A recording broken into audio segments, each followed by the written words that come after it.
Talaflava o David Tua le nei, olo e whaafonga mai pei le Radio Samoa, tasi lima i watolu a mo, Samoa i amanuia le nei aso.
Ua na o le Radio Samoa se furulima iwa toru a mo e tautuaina o e ilangungana fitu aso le vai aso.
Ia whawhetaia le li ilo papa.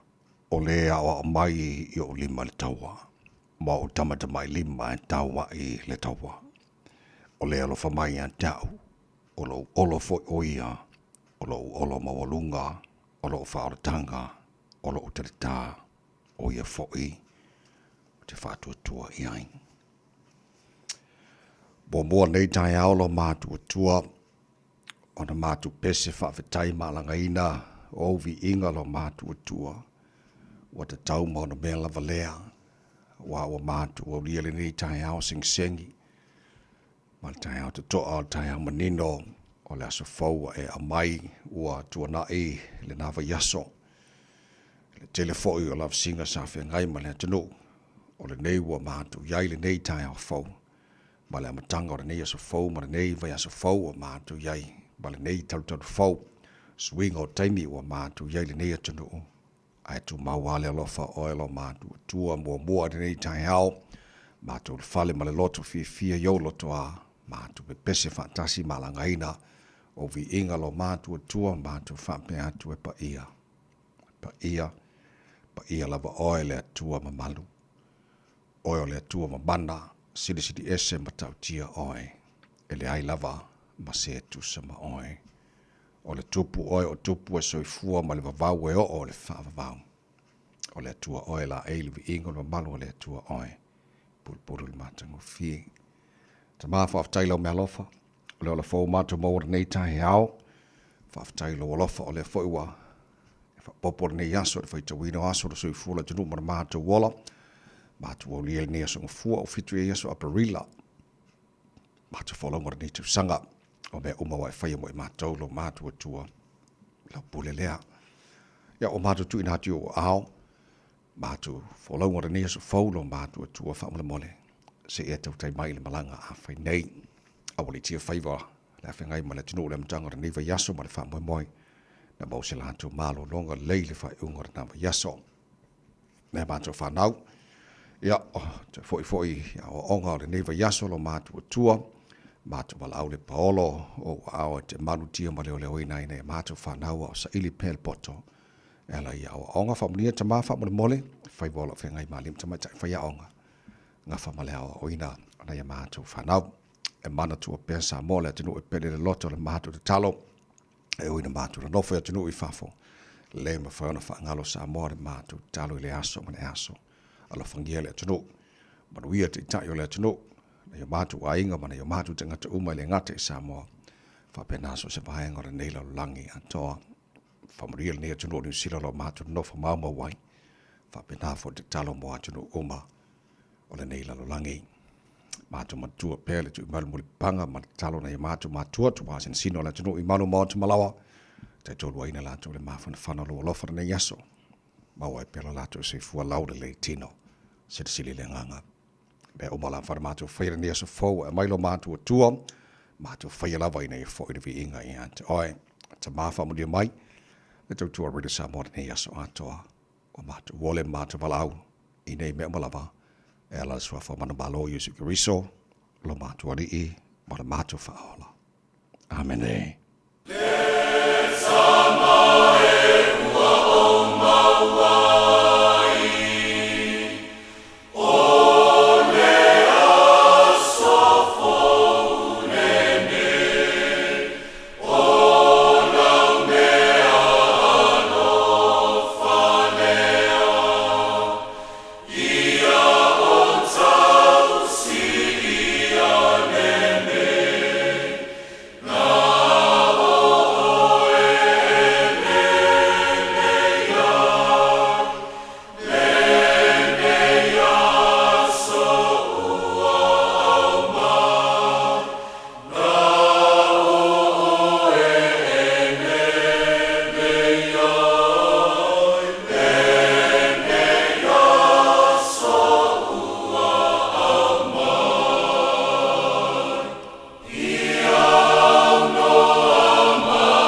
tamai o mawai o le viinga tolu se lau ma le lima tu spese de karesia e whakasavi o le tualangina lau whai pese de karesia whapotonga ke Shano Amerika Samoa pete sauta tau tomo arwere Samoa lima iwa tolu a mo ta tonu i le tulai ono.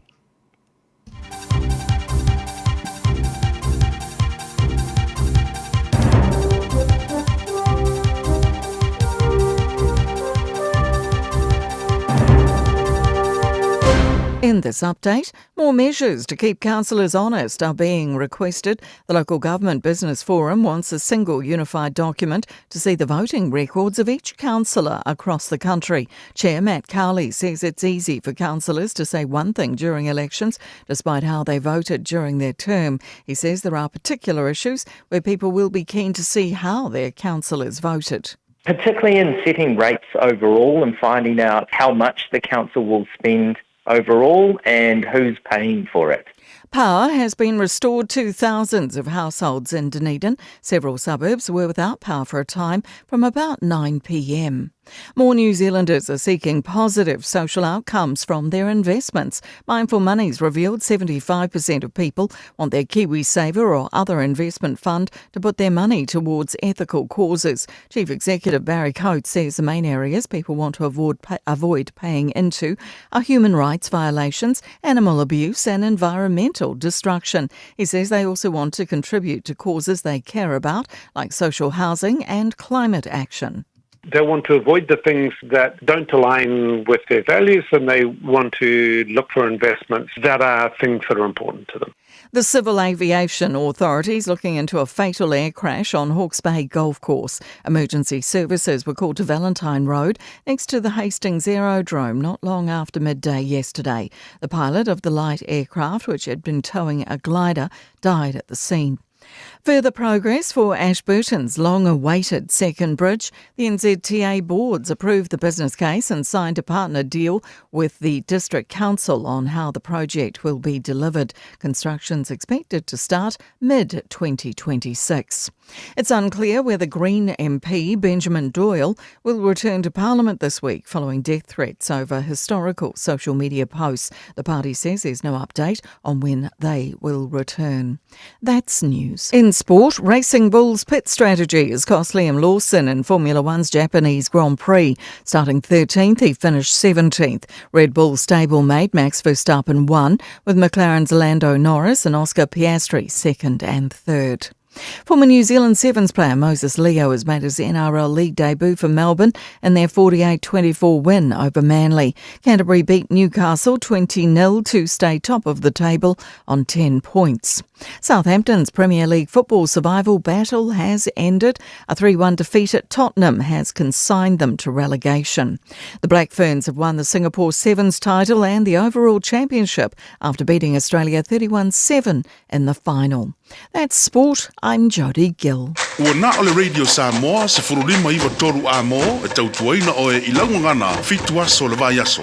O monde tai au no whaatalofa mo whaapela i whaatulima fo i le avatele lava malaminga o te tawai Samoa le tenu pele po i hema le mamalo lau whaafunganga mahalole sifua manuia whaamalo fo i le tenu ia le folau whaatalofa swa whaamalo lo tātou ni whaalo Yusuke Riso le o tātou maua i nei aso o le aso o whaia le tua tātou ti ori ma tātou fia iai Parpatia langa le lei sili ese o le tātou tupo sili le langi. E wa o le fo fa fo mai langi manu o nei tai au o mau ilo tu se fo mara mato malosi o le fo tātou sili fa fo i manu le o mala le nei tai au o tu na ile fa i ngora nava yaso te le fo o lava singa sa fe ngai male tano e le ngata i leo le taimi fo ina mafuta i ainga i kale si avele vi inga ma le fa tailo tātou tua e tele pea o na lava vi.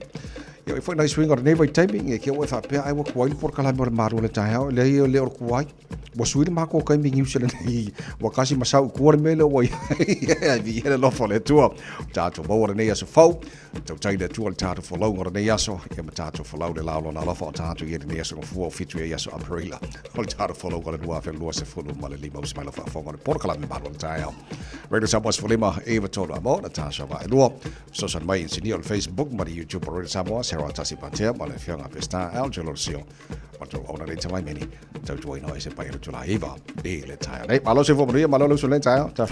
Langi mamala sunga la o tavai, fa afetai le tu tai mai fo lo soi fo le nei tai au. Ia le fo o tato e fatasi wa fo le tautua I le atunu umale au nanga.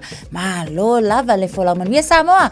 A blessed happy Monday morning to you all. Ma lo. O le fa mara tu nei le atunu. E fa maru dua ko le bole ele I waile ka ko por ka le. Wa sui kai morngia ko ngolo ma ko ye fa mole. Ia o te lo foi o te le foi marswing o taimia si vaenga le o Australia, Amerika mai si vaenga lo lang. Ia a suia kai mea tu ma wale lo fo le tu le ka ko sile fai fo ni ta ya. Amen. Ia mai fa mara se o monta jo ni ta ya fo. We cannot cure the world of sorrows, but we can choose to live in joy. Ele ai se ngā whatia e mawhai ai o na o tātou fo ia. Le whaanoa noa I le nei lalolangi. Ai mawhai o na o tātou fili I se soifuanga e oli mawhia. Manuela fo launga le nei fo I taia.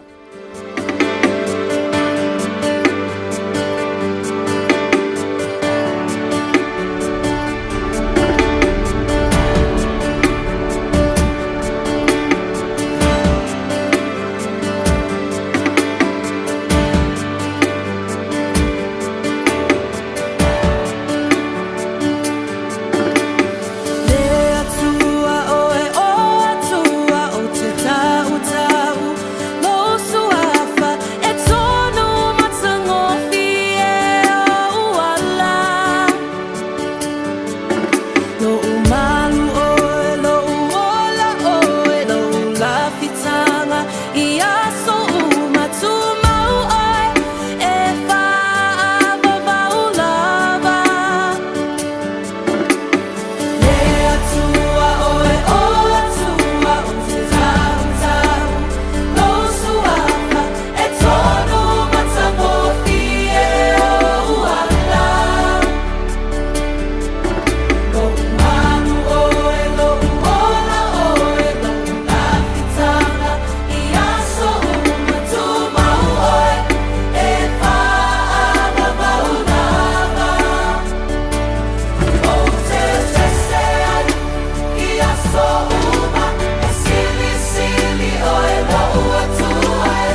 Sele Hallelujah Worship Team o te pese. Ia, le tautua mo Radio Samoa Sfuli mai batolu a mo. Pole asa o pese mana i o nei tae au. Se pese mana i e vi i ai leli. I uma foringi aso nga fuanga a pese e whai kala o leli. Malale. Ioi. Malako. Pese mana i o nei tae au. Tautua mo Radio Samoa Sfuli mai batolu a mo se fulu tasile mo te ale tulai ono nai minuti o musika sui whaifilo i whawhiwhina te nei tae au. Pamana se au foi ile alau sola te roi tūte ma ngaruenga amata. Ora nei foi vai aso te kuata le fitu le tau nei awala wane ngalo i ante oi whamona mole whamona mai so teimi. Pole tara pokalame a reto le ola mai a pasta la whaile kopai amata ile nei foi a vasa forward tātu. Iai, today in history tara whawai pone mena tupu ile aso fitu a parila le tele tu sangwa violet a ina fitu ile tau nei whapongo tala folding ala protania pia tala fitu tātu pokalame amata le nā ole tai au a se i tātu wawai o a mai lunga la wala nei foi tai au fong. Hatalo fai apta vale uma nei fo taimi le tai au lungo tatu train state highway lua se fulu a lo mai ta watu le taimi le nei ia ole na lo ia se fa la vale ta vale on the city bound traffic mo tato ia ai fa penala e lata tu lava lai on ramp i le taimi le nei so mo tato apta vale ia lo fa tuina mai fo le wa ko tai ia ma na ia la le fa nga ole vaenga le na anga ia to George Bolt Memorial Drive ina ia ma fai fo ona alofia le fa ala vela veta ta vale le na o lunga o tatu state highway lua se fulu a ni se vaenga o mala te le na lava lo file mu fo il sai mile nei i le fatua a matai fo i o le tai au tau lava le ia ono sa i tatu lunga o le tele ma ia manu ia tele masaunga le mu lau fainga malanga le amatanga o le nei fo i vai aso ma lua le tai au Radio Samoa no tula emel taimi se fulu lua minute o te aile tulai ono.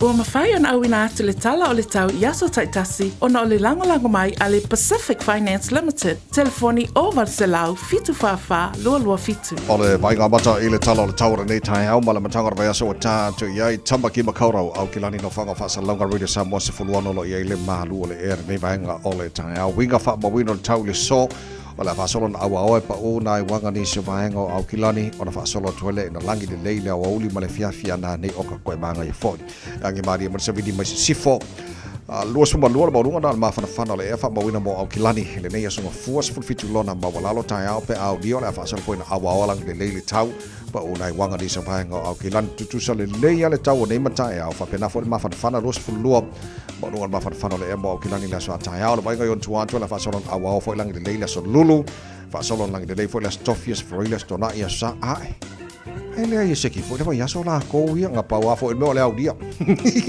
nga pa wa le me ole audio ka ia o fa mo mo ia la mai tau o tu na to balo se fia nei foi tai o fo fa nga so foi po kala me malo le tai o la foi taro ba bai tu la ko ile tau jelo si bai nga si la fa pena foi tau samo ma le se bai nga ole kelo pe Ua loa le tautua le Pacific Finance in nonga tupe mo so se wha moe moe. Ma liu, whai pui ponga, aso whanau, sa whai whai ngā balo longa, ba so se wha lawe lawe. Apa laine lo le pacificfinance.co.nz. Pea wala au le oval se lau fitu whawha, lua fitu. E talo sanga sauna nonga tupe ile bao le 5 se lau tala, ma le lua se furu hawhe tala. E lua minute whai lau talo sanga online, www.pacificfinance.co.nz. Ai tasi le tu lai whatali e se tali. E iai, ai inga whabitoa. Pala au lo le Pacific Finance Limited ile o Varselau fitu fafa lua fitu o Varselau fitu fafa lua fitu.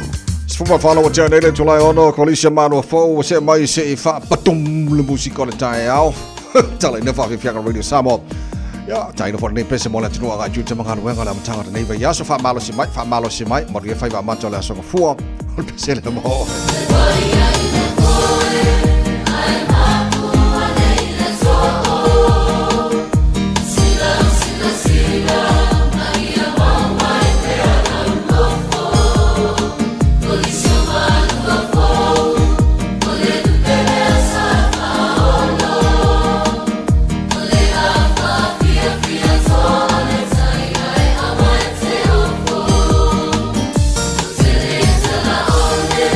Tule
Hey, Whoa. ia la wa vi e foi la le hola ko ile kai au sfoliva mala fala o tele tu o no tu tu mo re sa mos foli mai batolu a mo anga le swinga kai mi a mato New Zealand yo ke mingi o ke al fiku ya le la o sul te mi le o te le ono kasi masa ku ri kula ma ko le nga ye mo fo sin kai mi moi o fie la o su mo fo sin extra hour moi mano lo di le fatara foi pa angal tara pokala me lungo Facebook ma YouTube pro sa bor nei tai marta ma lo la versi fu mon via e pe ala de tip lo atu fu atu le fantalo fa mai fa ki kira ku pa angai o ya skali e Brisbane fea upu ala fa mai upu to mudi o lawa ku sang fa kara fa mai ko se furu le fa termina o ko se furu ngale o pe ala o loi ku la no ba le ka ko ma Brisbane ia tele lo se vangale o Melbourne le foi fatal foi si vangale o Melbourne ma lo la si fu manuia o ai foi vangale Melbourne le fagar foi ngai faftai amosa ia lai o i Melbourne Australia ma lo la faftai tu sao ma lo si fu manuia nei ta Brisbane foi la fa fonga mai ai ia mar vangala o isi vanga uma ia maka ko ngai o kilangi manongi ngi efu good morning sis ma lo la si fu manuia nei ta au la sunga de pulo le chef pancake maki ki fo laso mama malo backledge good morning mama malo la versi from real night out tusa tase sauso oi kalo fa fo mai sa bo malo lo so ya banguia lo kan ngi so pe usun malai fangadi ma jo telo tanto pa ango fa tse mai e le fo ta ya malo la versi from real o tona ile fa ngora na ya so sa fa ngai nei fa nau ya male polifesto le lua felosu male lima congratulations malo mo na ya ongo fa palina foi ia matule mai ala o il pokala mis taimi ole vanga sidina mane ia e Natasha o ma faiona sia le polifest e tai o malo o te no le sai le fiona par mia ia marisi foi o su il parmene sai foi te tai o le Labour Party Chris Hipkins ia ma tato foi pulo il Pacifica o le mela mane ia i o le iai totonu o le mea o loto toi iai alo ma fa na o Pacifica o fa tino ala to tumanga wata wa trailer to ai ole me mo ia le mele ali e fai I ko sa le o lima sun le to sanga fai ia mai la engi ku pese so sang yang ia se yuli Marco Vicky ia sa le le tawai ngona fo ile fia ma le mita fo ile ngala to ile mai ta watu ia ile fai unga fo ile vai yaso ile lima se full wa ile o to sanga talo na fata no ina le polyfest ile overall look fo ile le pe ama le se full tasi yafi tama mataine a onga le sa fa fia stages ese ai ese ile au mai moa mal au tapua ia na ia onga lava fo ila to fitu se full fitu a onga ia e lua se la wiva suma tasi cultural groups po a kulupula iti fo ia mala to performance ese se la suma le iva la ia kulupu ese fo ia na fa pena ona fa fia ma fa la wi loa o le tu lo ta o le taimile nei pe fo ila ona ia se leo fo po se fonga o le atunu ai mai se lava fo ila to pe ona ina ele festival director ele songa ya seri se Yuli Terry Leo Mau o lona mana onga fo ile male mana onga atoa o le committee fa foi ina ia na ngona mai le fainga malo e mo o miele se leni mo le fatino ina o vainga ese le nei pela ona maita watu ile tale le sunga le palmia mako ima ngaia Tali tonu wina malango ina ele sunga fo ia Christopher Luxon le ta hua o le nei tu male nei I tu a inga fo I o fa fianga ile fasino manga o tamaiti Pacifica ese ilona lama natu e ta tau ona iaile lango le malo mai e fa aftai ai fo ile committee ma ilato uma ia na fa fo ina le nei fo fuanga ona ole maita watu e ese le au ngai teini matama la vo le mai tawa te foi ai e pei foi la ona saunoa ia se tasi foi mai le mtanga luenga foi o Tangata Pacifica e ese le ta ua foi pei o le sunga le na ia Geraldine Clifford o lana ia saunoanga e ta ua tele le nei foi fa moi mo teine matama talavo ilo lato wola manuia po lo lato wola laulelei so le ala wakali mal palemia o le a fai le phone call ia o le a tala noa ma le minister foi o mtanga luenga o Tangata Pacifica ale ngata na o le aho o lava tonu le palemene le tala noa ina foi o le nei vaenga ina ia mauti noa e iai matanga luenga malo e mawhai o na tutu whaatasi ia mawha ma amulu mai iai vaenga tupe a wale lango ina o nei foi tau mawhainga Mana o le peana tau fo le tau le sunga le palemia ma le malo se iai tonu I o le iai loto toi tonu le meo lo whaatino ai tu maanga tamaitia onga pe ona I lima talu mai lima sputu sanga talu ai e tau atua I la tūlanga I le au nganga wha fonga mai fo le kua ai le se I o mai se makua I ngofo ia I ia makua I whawhiawhia la ko wale melanga lenga ia makua ia la whaale le ia la lo ai si sipa whaale le lo tama mtaine Samoa le stage of Samoa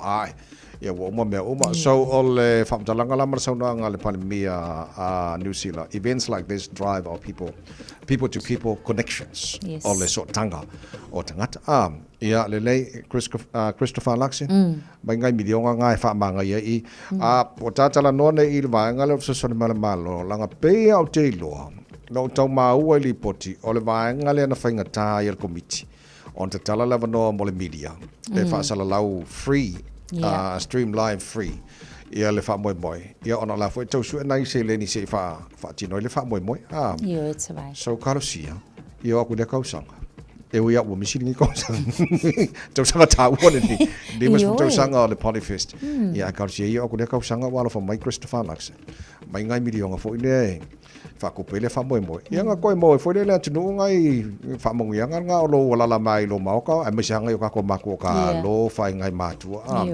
ia wale le no fa lo ngoi la so le no o le so fa mai so ka fiu ki ko di le ka ko Facebook lo radio Samoa le fa maru du o mako e se ko mo le sky o mako ki o ale ka kai haru fa lo mo ke de o so vale e ke ia wa muse mea pase mea o te le lope ia inisi o la tapti tilo le whaiunga le Polyfest il te loa onga sa tau sinio a onga tamba onga teine whapena foia onga I tamba ma teine I steimi o munu mai ai le pea kiki lako iska mai vale le ngapa I le o panga afia ingisi o le Malaka Apollo o Hastings e po fea o whawhekai ata vai e kele malanga I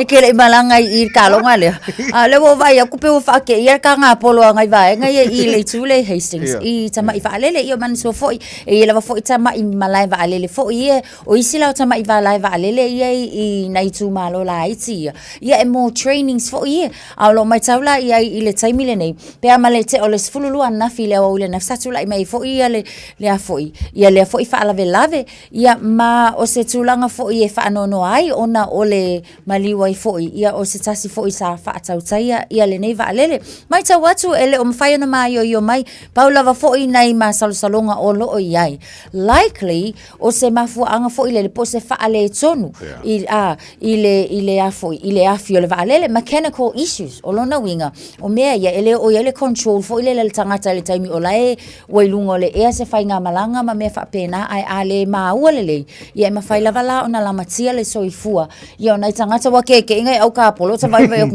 wala ke le na ngai lungo ko so wo ke isko ingale kau patalanga tapol poki para vela be ko vale alo fa peles ko inga sole pe uma la polo le ka kula la ver ai so na maliwa ya le painatio le vale le termina tu pole fa lave ya alo fa o pesa ri linga pola tonu mafu anga mafu le fa vela so nafia no subaru challenge la ono fa o taro fa fi ko ta ya on po kala be maru ta ya Radio Samoa Sfolima e Matoru Amo Mano let's know fa fo mai so se tafara nei ke lope ma lo lava vi ile tu ta to ma futa foi ele amatanga nei foi ba yaso kia ora good morning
Tasilima i tu. Amo. O fia maua sau ta vale po sau piki apu. Ai tongi ta iwa yaso, lua va yaso, pe ta imasina. O le sleek cars o le a maua ai le fisosoani. Ua ta pena le au whainga ruenga a le sleek cars mo oe malo a inga. Aua e te popole i se mea e tasi. Te tala fitu aso, mai le sifulu i le tai au, angai le afo le ono le afi. Tele la lai au kilani i saute, mili mai loa, i le o lua tasi fa, fitu lua selau. Po le o lua o, fa lima, tasi lima tasi. Hey, don't be that guy or that auntie ignoring a sore throat. This isn't just some drinks and lemon tea in your sweet situation. Untreated sore throats can lead to rheumatic fever. Nobody wants that for their family, eh? Go get your Pepe's sore throats checked at your GP, school nurse, or pharmacy. It's quick, easy, and most importantly, free. So come on, whānau. This summer, take care of your tamariki. Get it checked and get it treated. For more info, hit us up on socials at Stop Sore Throats or visit stopsorethroats.nz. Talofa Samoa, o Atishna Ryan, o le Licensed Immigration Advisor mo le Auckland South Immigration Consultants. E visosoani mo so se tu ai ngā visa e malanga mai New Zealand po Australia. Telefoni mai nei loa i le o valu o tasi o no valu whawhitulua. Po le olua tasi o no valu fitulua tolu o. So lua se fulma lima miru tolo tōra tāle o le tula fitu le tūtua mora wili samas whalima iwa tolo a moma le proklame malu o le tahi au pe sa alau ka mo tu sa le sokai mai Samoa tashu. Pa mai le ua ka mai le vaalele. O ko umai o le asailu ka malaka polo. Ia unge ko koyo. Ko ke koyo lo ko valo la le len vaalele le piko le si piko le malala len le onga kol malala. Tusa kasi lau mesa uso. Kasi lau mesa orka. Ya le lei o to umai masenga o lunga malala sa ya o le lok. Tal nor po kala men nei le fa mo bona i fana o le Polyfest o le fa umar na vai so olla o la se kumu so le melo jelo ai Natasha. Ia. O men nei o matua. E le kai a solo moli po le kimu po le a so lo ke fa ya kuori. Ia le station la ka ko ia Samoa. Ai o voi ka fe le kimu le aso asfalile. Ia. Wa sama ia skonga so le au ke fa ko le solo moli. Le solo moli nei matua le tapo inga fo yo le o tam fenga nei fana fa talo fa to te le nei pa anga fo i mai Wellington e ma to filo ia ngai le asforil alo fa tai malanga ma mai ya tapo fo nei alo fa na le a onga nei au kilani so ma lo a ma rio fo to te le watu lo ile la mua fa kalo fa ya amelia le fa fo amelia fa moana ma lo a fa ka ngi ka ya fo fa maruru ko kapingi fo lang buangar ko eu ia le fer kalo ya le wa ko tikan so ol fa ol fa mo na fa na wa je no e categories na tongianga ia fa msino fa maro fa msino la to favor eu ia fo inga kile fo inga a un ka fanga ku wala ul fa unga ia ole ola ngalo tatu ia nei pese lau lima sepuluh persen sa o me ka ku ke fai ia lau fai ki sa olele so fa tau pati o le sa o le fuakaimi ma le pese o le aso o te loa categories ia na tongi ia a whamsino ia tau whainga nei whanau so le kawa kul whaka parking so la ma St. Peters ia le vaenga o li St. Paul's tunga dua di la sa tunga tolu ia le vaenga o le sa ia o le te waku so la ma makori le o ngā tamu mateine a menga teine Kerstin Kiostu langa lua i le sa ia al Auckland Girls Grammar ia o le tulanga tuluna le vaenga o sa al vaenga o li ia o le waku solo fo St. Paul's le ia le sasa tulanga lua la ia Sacred Heart College ia e luna tolu di la sel o le o ngā tamaitai leo te wawe atu o ia vaenga o teine matama ia ngā solai ma Manarewa High le sasa Papatoetoe High School tulanga lua le sasa Avondale College tulanga tolu sasa o le fuataimi ia o vaenga ia le sai fuataimi ia tawai ia le la sola tu mal teine mai oi teine kalama io e tamaitai ia Catalina San Le fua taimi ai e sola ma Sacred Heart. Ia le fua taimi lava fo i le ia o ngā tama le sunga ia Zoro Masoi. Ia a o Avondale la le ngā waku. Ia ma le fua taimi i ia o ngā fo i atu whatasi a teina matama. Ia mila wha pa wha mausili. So o tūlanga na iai male vāenga o le peso le aso. Ia o lau te wawatu na sola ma Auckland Girls Grammar. So le sa o ala, la si o fofonga la vāta. Tūlanga lua Macaulay. Tūlanga tolu Girls and Girls i le vāenga o ngā teini. Ia o ngā tama. Nalai waku i ma Sacred Heart College. Ia St. Paul's tūlanga lua. A tūlanga tolu ane ai ia Carlson Boys High School. Ia tūlanga tūsalama di la sao. Ia sa o ia o le vāenga le co-ed. O ngofo ia tama mtaini. Ia sola ma Avondale, kolisi Avondale peso le aso. Tūlanga lua ia Marorewa High.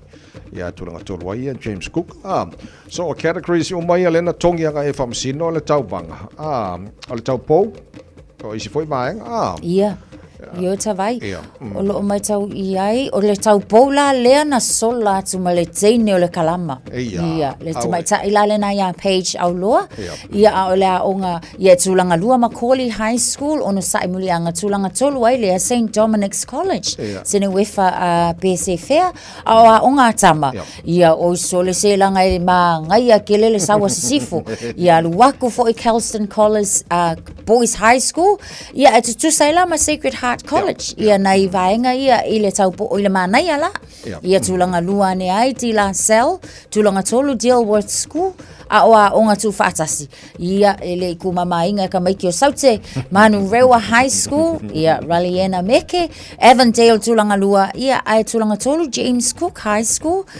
I le vaenga lale nā o taupo manai. Yeah, so o le manai Kelston Boys lena tu sama Sacred Heart. Emmanuel e Mautupai, ma Jesse mai lopa Ia o di la selo la tu manai la meko tololi tuiloma. Ia Dilworth School, Angelo Ulngia. Manai na so o le tawalunga. Vaenga o teine. Manu malo fo i Auckland's Girls Grammar School. Ia tūlanga lua. Fo i Macaulay High School, ai tūlanga tolu St. Dominic's College. Awa o ngā tama. Alu waku ma Sacred Heart College. Ia tūlanga lua ne ai Kelston Boys High School. Tūlanga tolu Te La Salle College. Ia, o le tūlanga rana iai. So, na ina nisia o ngā fōlele sa invite fo i perform. Ia ele i o tono le taupanga. So, o leo te lenga, maltu whatasinga o ia vaenga uma. Ia le fo manino, ia le mano le tino, ia wha peke le silfia, ele la wak. Le la wak. Watu, ia o le tu whatasinga la le mai tau watu. Ia e manu malo wai, ia onga lava ia tamai tai. Le tūlanga mua Macaulay High School. Ia o le tūlanga lua, ia o Teine o Kalama, Auckland Girls Grammar School. Ai tūlanga tolu ai, ia Kelston Girls College. A onga la li taimi mua le tala whaasolo pita o le a onga lea ta vai i le tele na o muli maua nei mātua. Le a onga Sacred Heart College. Taimi mua le nei ma o leo wa sola ma le siampingi o le 50 tausanga o kale mānaia. Tūlanga lua, De La Salle College. Tūlanga tolu ai St. Paul's College. Au le tū whatasinga fo ia po a onga teini matama. Ia ele se ia la, ia le pale fo ia Manurewa High School. Ia tūlanga lua Avondale College. Ai tūlanga tolu la Papatūtui High School. Ia, so o le vaenga na ma le tū whatasinga o points u masai ai. E le si vaenga mai tau watu tawai. Le vaenga, le fo ina tōngia. A mio, a onga, a mio pulea. O woia. Alu mateine, St. Mary's College. O kalemana ia. Malo lava sangata malia. Tumu o kalasia. Le leite le a mio. Ngaia. Yeah, lena. So, I love of Thai boys and girls. Malo lava tau sinio.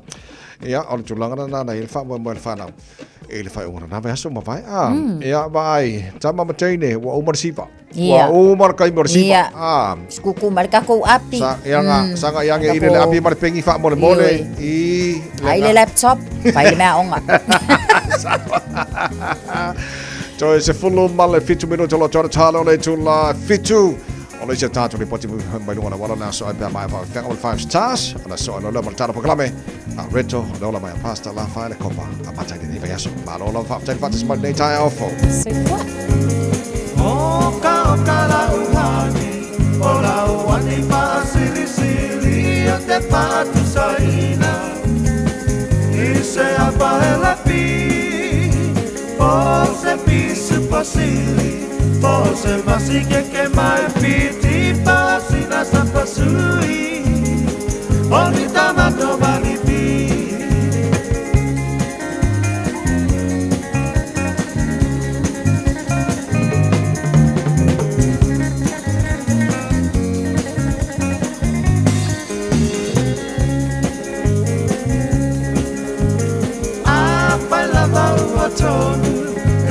Tony lau pinangalo tapa ai poipo avane ile malo ele anga ole tatua etele ai ole ti akolo pe basa pepe ole po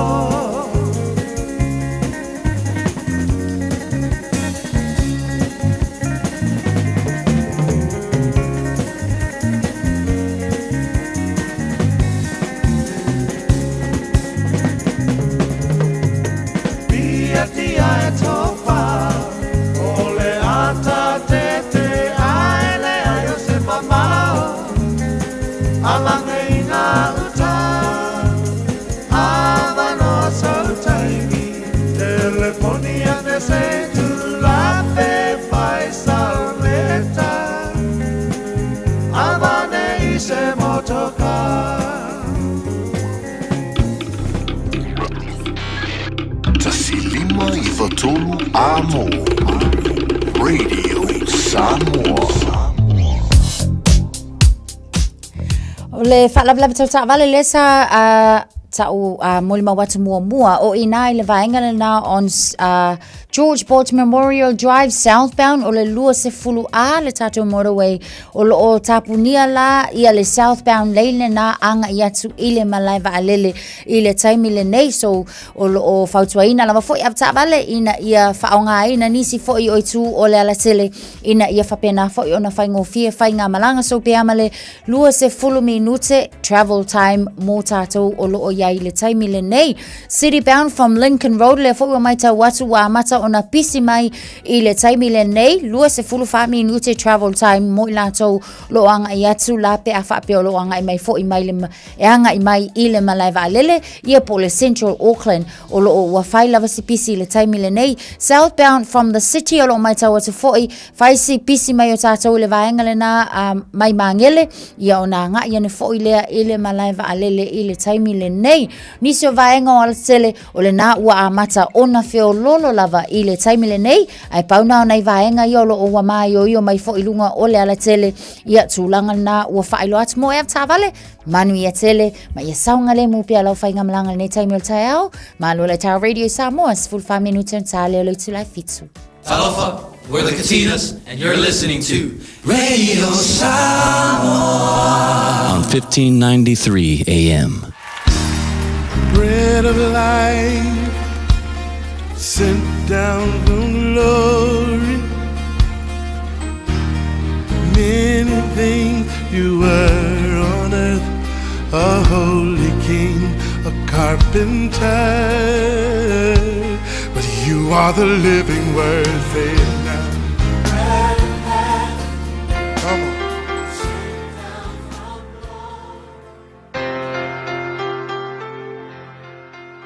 Au te whiawhia e whawhira i tātua tunu ma i tātua polkalame o la reto leola ia i le amatanga fo le aso ma lo lava le soifua manuia. O le momua le peteru a le mata upelua foi upelua e whapea ia whapei o tama mea whatoa whanau mai ia nau outou i le sua susu e le suia o le upu ina ia outou tutupu ai. O le upu mo i leso le nei nau i le upu a le tua. Weilo o aso nei, e le o toe to tele ni tangata, e fia e whaitau le afionga pa ia le tua, po le tusi pa ia.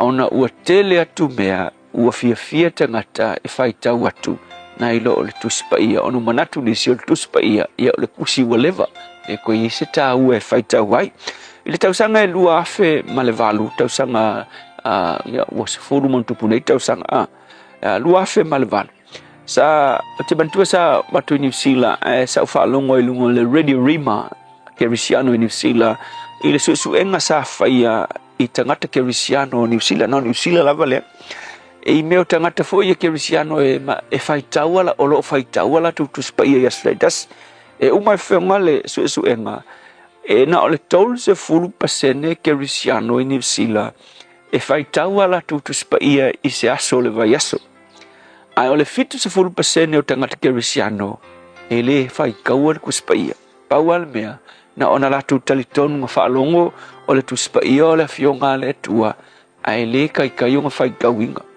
te banatu fo i whapena fo i Samoa a whape whai fo i se research whapena i Samoa ke lo Samoa le tunu u Kerisiano ai pate e le tele fo i ni tangata Kerisiano e fia e whaitau a la tuspa ia a tonu o le tele o tangata Kerisiano ua tele tangata e fia e whaitau a la telefoni vai so se mea ke alu ia ke vai koe o ilo makum ko inga ke vai kua whaingange salu telefonia o isi foi tal tangata isi to inama ua makua sili aku le kaimi e whaalu e whaitau ma study ai me foi o tusi whaalu penga o tusi ngafa wha Samoa o kusi me foi o tala le vavau Samoa ua tele aku me le kaimi e alu i le sa i linga o ngā kusi ia malekau mawhai e moi le pō ma memu e o uma mea wha Samoa ngā malaunga wha Samoa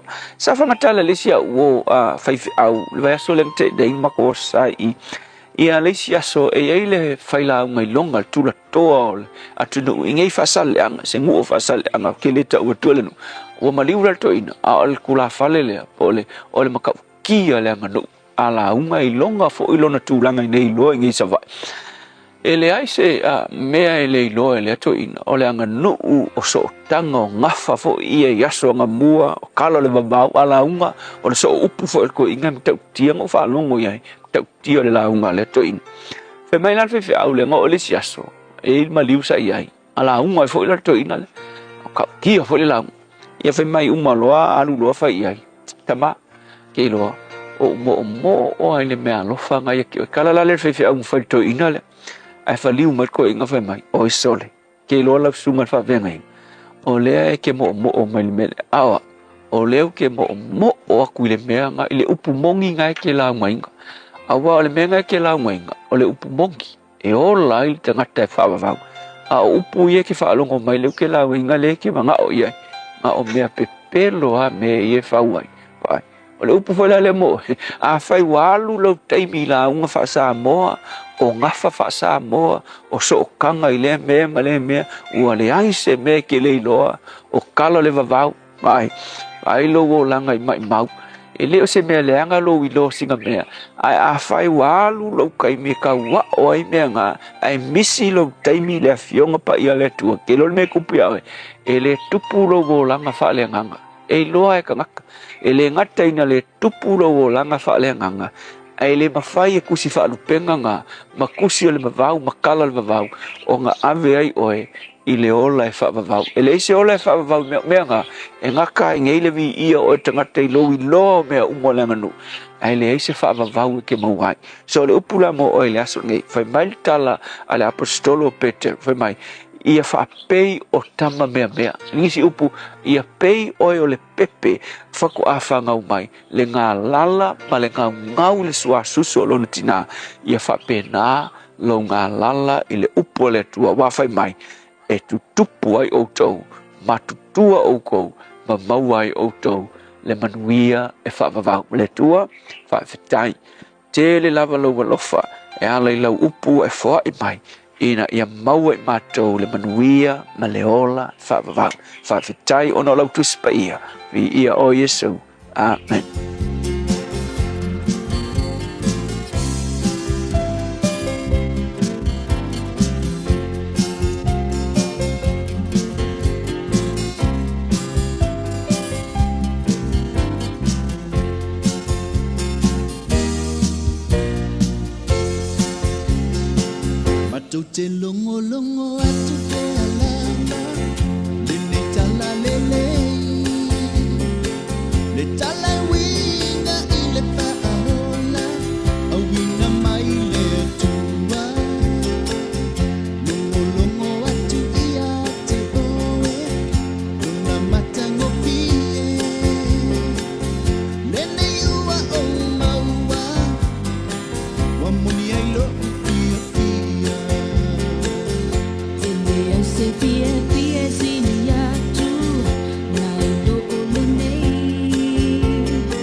Sangola sisters mo le pese matou te longo atu fa mai ele proclame a reto lola o le tai ha mo le tanga ke vaso ta tu yai ina wo to tolo minuto lo tolo ta le tu la fitu la se fitu a perila po ani mena tu por nei ya so i tau sanga o ma bai.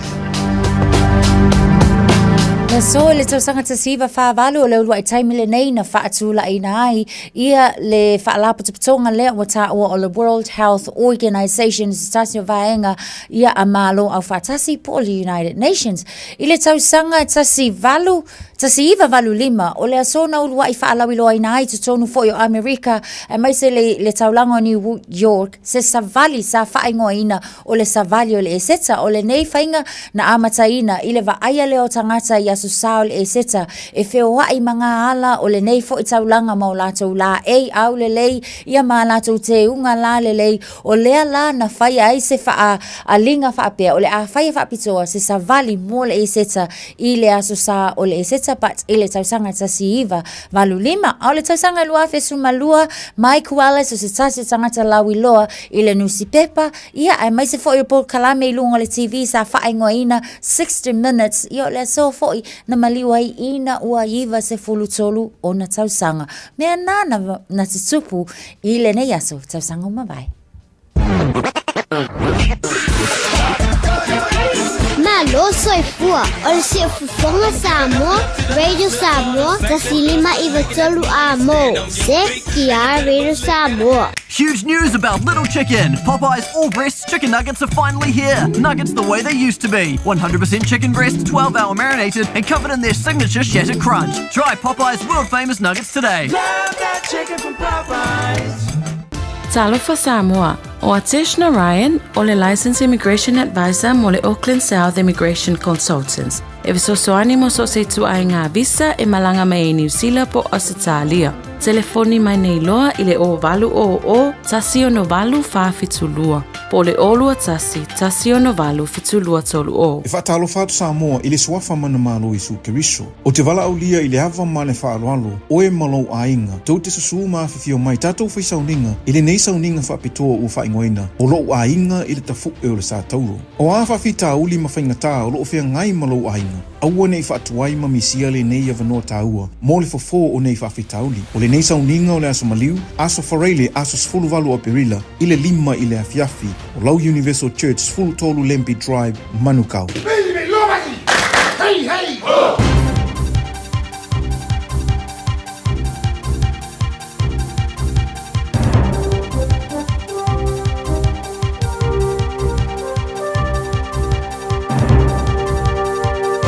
In this update, sites like Temu and Shein appear to have become part of life for many Kiwis. The latest Stats NZ figures show household imports of low-value goods have increased by almost a third in a year and have doubled over the past 5 years. Kiwi Bank economist Sabrina Delgado says spending levels are starting to stabilise, but they're flattening out at higher levels. She says cheap foreign shopping websites launched in New Zealand at just the right time. Financial conditions here domestically were quite tight and inflation was running quite high, so people really looking elsewhere for cheaper deals and cheaper prices. 3 actions weren't delivered on time in the government's last quarterly plan, but 2 are nearly there. It's made partial progress on the Regulatory Standards Bill and Health Infrastructure Investment Plan, but medical device regulation laws remain incomplete. Prime Minister Chris Luxon says the push for growth will persist over the next 3 months. Business groups are calling for more transparency around council voting records. The local government business forum wants a single document or release where people can check how their elected officials voted on different issues. Chair Matt Cowley says that would be better than people having to hunt through various sources. He says it's especially important when it comes to election years. The Department of Conservation's exploring user charges as it looks to bump up revenue. Currently, only people who stay in huts or businesses who operate on conservation land are charged. Jamie Cunningham has more. Director General Penny Nelson says it will pilot car parking charges at Mount Cook, Punakaiki and Franz Joseph Glacier from next summer. She says this will help manage visitor numbers and cover upkeep costs. Nelson says DOC can only afford about 70% of its visitor network as construction costs are rising, while climate change is also making an impact. That's news. In sport, to a piece of NHL ice hockey history. Cross ice, Ovechkin fires! Score! The chasing days are done! Alex Ovechkin is the greatest goal scorer in the history of the NHL!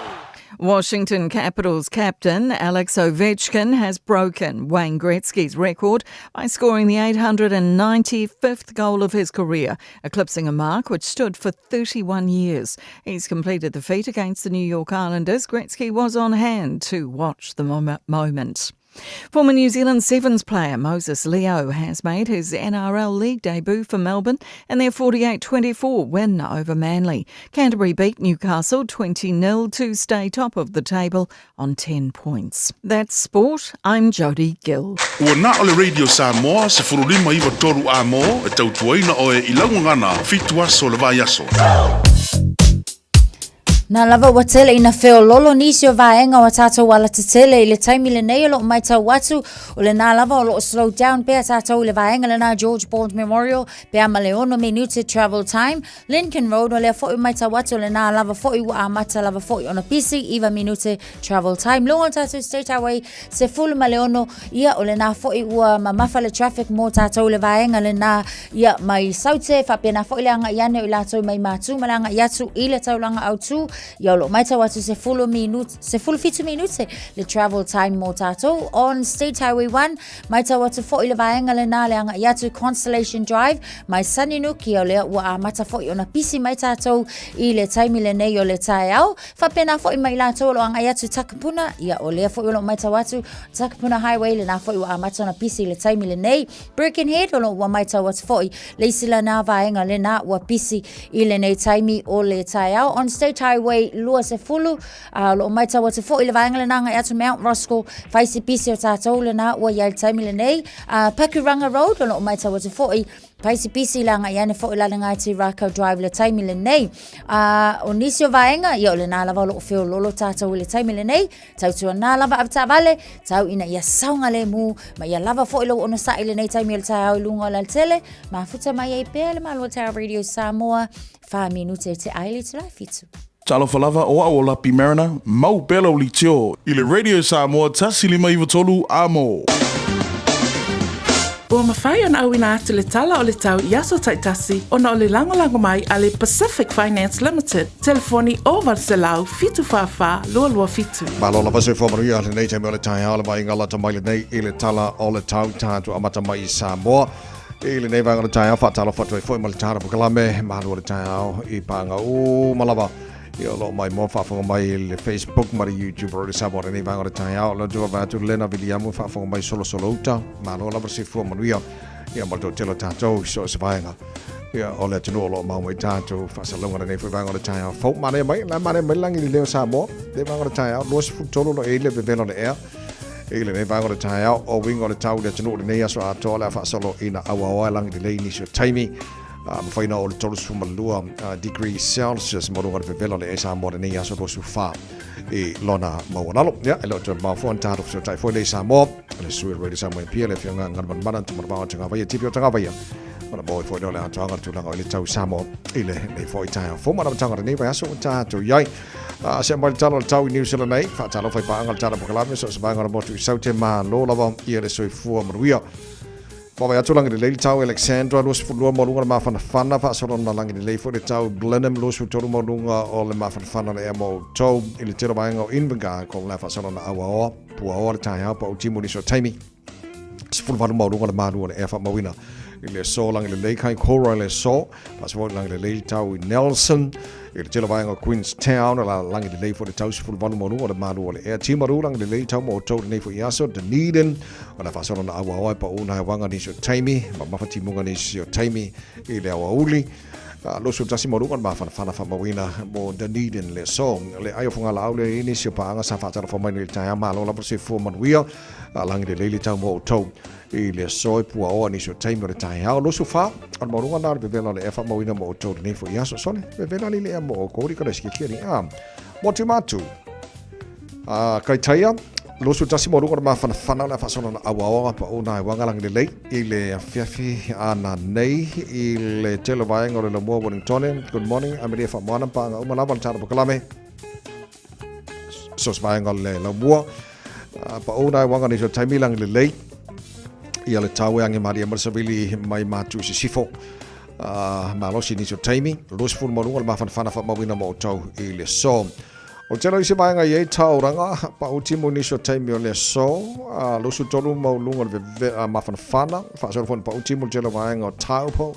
rotorua la fa so fon pa utimo mo tau lang le i le o le fia na nei Palmerston North awa o le tau lang le fia na nei New Plymouth Fasono pa utimo i nisho taimi i le so nei pia lang le tau Masterton lang le tau i le tero bang o Hastings o lang le fo le tau Gisborne lang le fo le tau pa utimo nisho taimi kiri do fasono pa utimo mo tau le so ma mafatimu nga nisho taimi lo so tasi mo runga ma fana fa mawina mo kiri do i le so tama ki makaura au kilani no fanga fa salanga Radio Samoa fitu o ele malu le ere nei vai ngora tai au o le ala va ia tu le ma e suru mai la le la ale pe ala le o fe kau le kai mi ma le suru ma le la kai au ia wa fa ia kur kau ia va ia so ma vai okay ara fico la e pong sa fa fa le ma e suru ma le la ngai kai au so ka fi o we got all tau ki nani le so e awa pa una e wanga ni so tai mi pe tala langi le le o di ma le fia na nei los fu luar mo ma fa ma wina mo ki nani ni ia so tai au pe au dia le fa so foi na awa langi le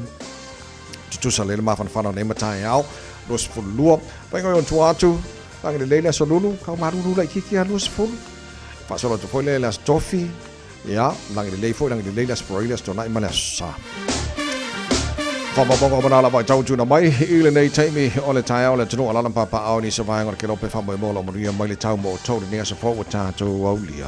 Ua loa le tautua o le Pacific Finance in no ngā tupe mo so se wha moe moe. Maliu, whai pui ponga, aso whanau, sa whai whai ngā balolonga, ba so se wha lawe lawe. Apa laine lo le pacificfinance.co.nz pe bala au le oval sa lau fitu whawha lua rua fitu. E talo sanga sauna no ngā tupe i le bao le 5 se lau tala, ma le lua se furu hawhe tala. E lua minute whai lau talo sanga online www.pacificfinance.co.nz. Ai tasi le tu lai whatali e se tali. E iai inga whabitoa. Pala au lo le Pacific Finance Limited i le oval sa lau fitu whawha lua lua fitu. Oval sa lau fitu whawha lua lua fitu. O le whawhongon pokala me maro le tae, au reira Samoa Sfolima hiva tau la mola matanga tani vaso o tātou iai. Ia, a matanga o le wasong fua mātou ni tulangi, tātou lai oi Amerika, maisi vaenga lalolangi, Rarotonga, Amerika Samoa, ia marisi tā Fort Kilope. Ia te lo lefto aso sa o tau, manuia sau tinga loto nei aso, ma no lava, tairi whates mai. I le ne foi tae au fau, ia le lei, a matanga o tani vaso kako ie whaakukunga kāna songa fua. A koe whaakimukimu fo la peve vela pelo nei tae au. Ia, ai sa le wā ki leing wha aung kākai au. Le ngāla, ai vai, a umana songa fua pia, ua koe mana vaso a koa la ko.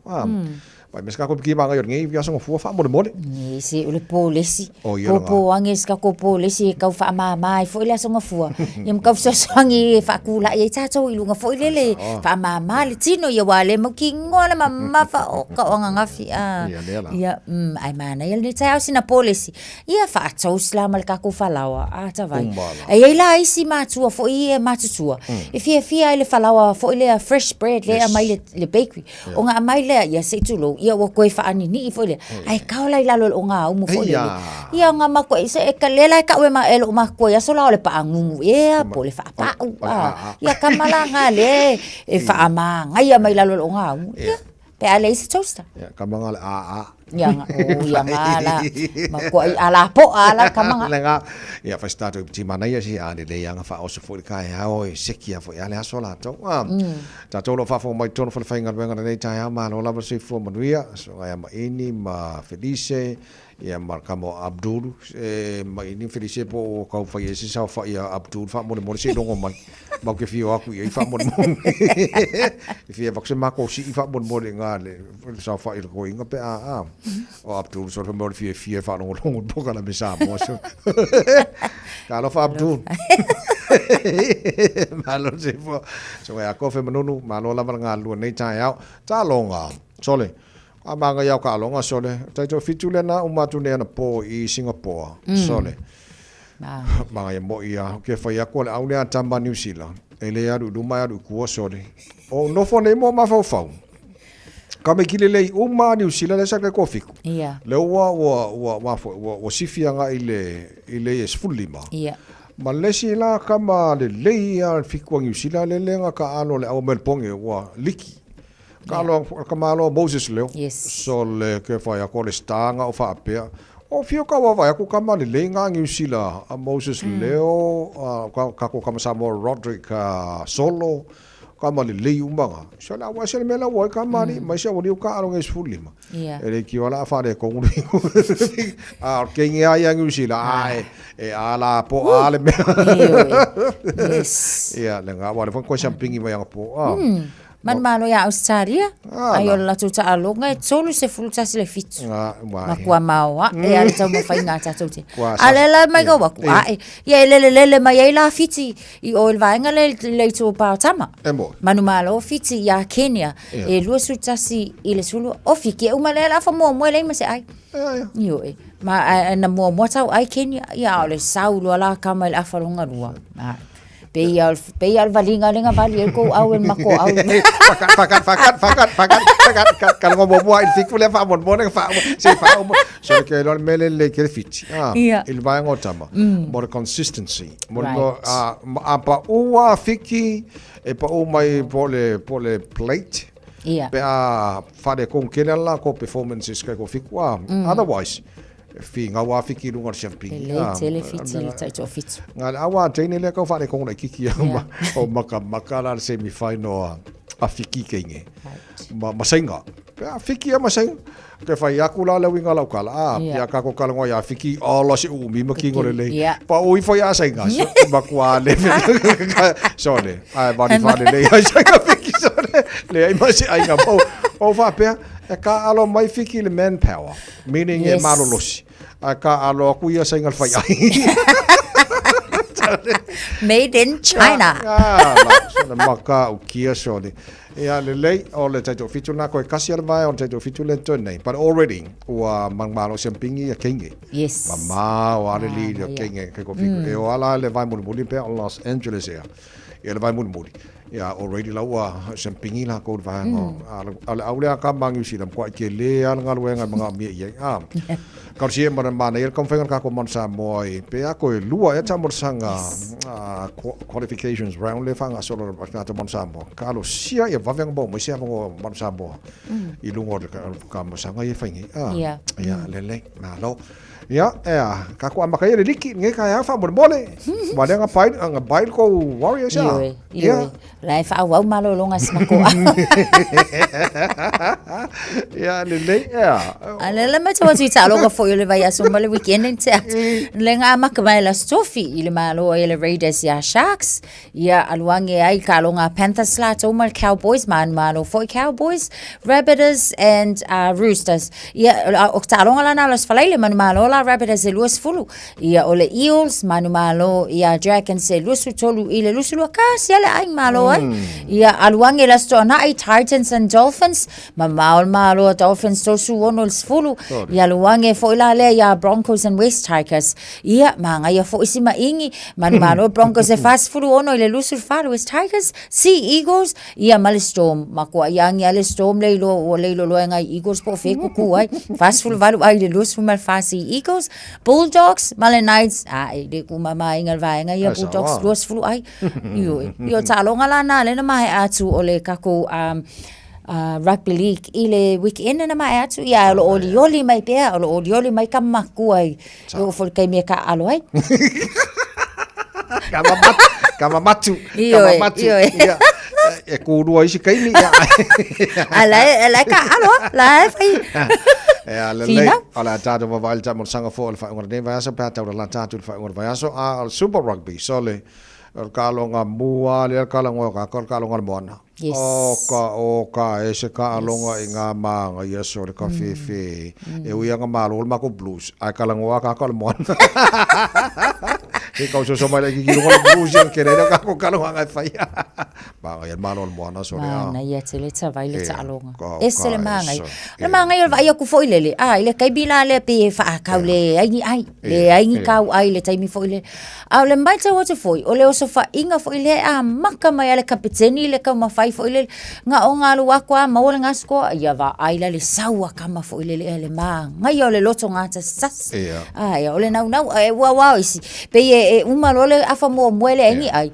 ia ai o mai wa ki le akwa yanga le ai le afa lo na lu o le ma nga ia foi le o le pe na esa no foi la fiki consistency maka mai ala ta ma lu akwa maka ma uma o ka le ma nga ia sole o le makua ke le ar sao ari sa pe le mona le wengi I mean lead by example e makua e kapekengi o ia foi ka inga makama ia malo lo simba sole wa maka kial malo mona le wengi sole ia le alanga malo hoi masia mako lang mo ngai e yang kasi le pa feka ia le ai kasi nga ngasi e kusa o mai foi il fai lo fodi ko ki kia o mo ka kingi di maka bala kai puki wa maka ya el café ia so ia nga pa wal me o ke le vi el mako o so nga fai o so nga ka lo nga do o so nga fai la sia mako o de mo lo mo ka lo fai sia mako o mo de lo ia o sa mai ami fa mo na maka ko mo ri wa pa wa for me o ir ka fai nga ka man nga fai wa va so lo mana ia tama fai nga nei au la foi vai aso mai ta watula ia manu malo foi la le sifi la to ta alonga male Reds Lo sulfito la to ai Fijian drawer. Ia waka lo fa si Fijian drawer io ngoka kapua ai fo ia le Fijian drawer. Ia so ia to tam fai mai. Ia man malo ai la le Crusaders le na so su tasi la to ai o le Force. Mang malo le Force i le Highlanders e lo suiva la to ai. Ta longa la na ia na mai at. O le ka longa la ia. Al tato Blues and Hurricanes. Fa fe kaya sa o le lo makua. E o le kasi. Ole malo. Ai sao. Tadu kana le tai o se formali mo tere tu la fitu. Malo Blues, malo fa malo los. Tau mo ro sa mo formali mo toro amo. Wala ba solar ngai la sa. Ei sila ka lo ngama ko se do. Wala pe ko ka alo lo le Blues man mon Pacific. Ai ka lo ngabu wala nga. La ka o le Blues le se o la boli. Papoka batal ni version po klamen ngal prota ni think a minute pa mai fa fianga mai Leone High School tatu tal no ni Samoa am takor di bayas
I'm Annie Politiwatua, and you're with Radio Samoa 1593 AM. Just think a minute.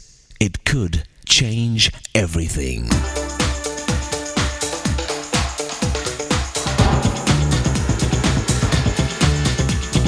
Think a minute. This is the true story of a man named Sam who joined the American Army in 1812. He was such a good military leader that he became a major general. Eventually, he also became successful in politics and was elected governor of Tennessee. When he was running for a second term, Sam married a fine girl named Eliza Allen, but the marriage only lasted 11 days. It's not clear whether Sam's drunkenness drove them apart or whether the divorce drove him to drink. Sam later resigned as governor of Tennessee and went to live with the Cherokee Indians. He became an alcoholic and stayed for years under the influence of alcohol, or firewater as the Indians called it. Sam went downhill fast as drinking burned up years of his life.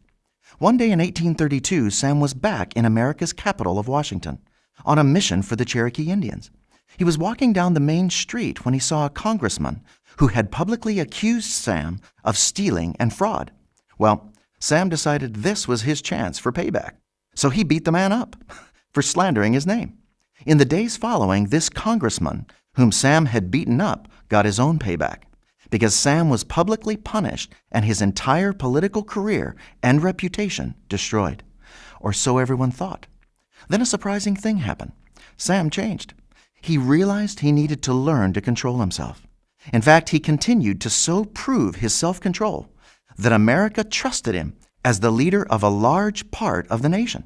This man, Sam Houston, who for years had lived as a drunk, became the first president of the great territory of Texas, and later returned to Washington as a respected U.S. Senator. To this day, Sam the Changed Man is remembered with one of America's largest cities named after him, Houston, Texas.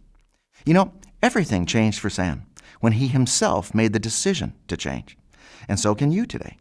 Just ask Jesus to forgive you for your wrong way of living. If you ask him to take control, he'll help you start changing, to become the successful man or woman of character he made you to be. Just think a minute. If you'd like a free CD of our top 40 programs, write to us on the internet at www.thinkaminute.com and catch us tomorrow at this same time when we stop and think a minute. Nalo fa Samoa, wa ule ne yokas futialu, awal suya ngila wa ule kio. Aeva eva mai ina se fudu lima iva kolu, amo, Radio Samoa, vevela a. Loso lima lo challenge live feature Natasha fatas mai le ngale alo li ilisio Radio Samoa pia, yo tatu nanga foi am tanga ni vaso tatu ia. Matalo fatu malole soifua manuela wa fionga ngal malmana le nei fo itaya yo ma wangi ole wa aile kiesol muli kasi kuala ikula ni taya malole soifua manuia. Ja, soifua manuia tia tsala fa pesu mata vai malole ma yo ke lo lewa ye ku swingo kio tabale ni kimu kusana. Ngawa ole ya lu numar kia maku kabale ngawa lu kia maka filima auto. Sawa kusana ngai leila ko ngai o do mama ko ko foi ku ele tu le ya yo le wala wa ku temi ka penga ile sa mo wa yes ole wa tirngese le wati na ile tula ya ole ko tirba vele le wati nei ya ole foi tato filo ina ngai le ta ya wa Pigo ile fa le kile mele le po sawa ya pela mele wo ye wala po ye ngala rola ia le fa tat no and the fofia foi marco eu surcaia eu vou singa extra hour foi singa malo longa caia o ele usu mai ma kongwa yeah lele tatu amatal nei taia o le tala fia fa longa atu o le pe foringa mai pulenga o lo fo le awina tu fa fo fe lo asco pesamo fo le amba tatu o lo ave fa fo ise tu no yeah o valo agana le tala io le pulenga fole o lo awina tu fa fo le Samoa Export Authority wa o le taside o ana batau fo I safina wa palo tatar wa I lo taside pati pa fai o le fatu tu le tu Samoa tasi le la o talalo I le ofisa ya la o no fa lu lungo me lo fingaru ya tasida le tapina tele tato ya te lo e le fatu atala ia fa so ai lo fo ini ona tulanga le lei I le lima tau sanga o lumanai ia al tembi nei o valo anga ia fai o da le lei ai tatu tulanga I tapena ino tatu o loa ratu I fafo Pone ono sa molo o tele navi fafo nei vai taimi ke ro por calo pe monisi o lo ese atu le talo fa por mole a man ia o le talo a ti o lo tau fa tanga e telefo isi o lo ngosi le mo I nei tatu no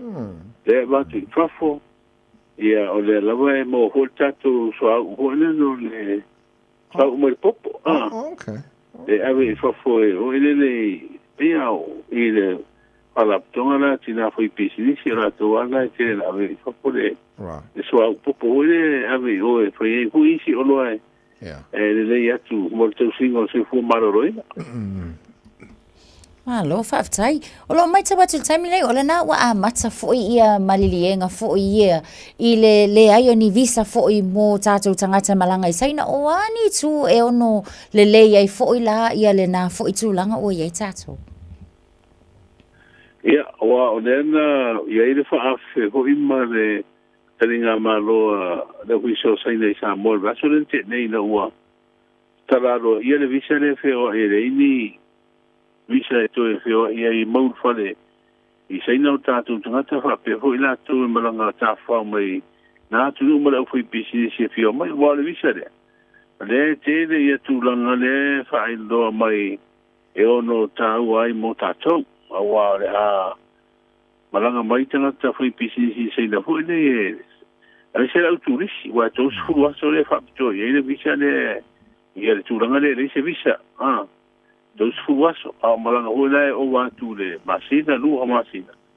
Ia, ai me se a tātou whanau hui le lai a o mai saina, e le tō tō.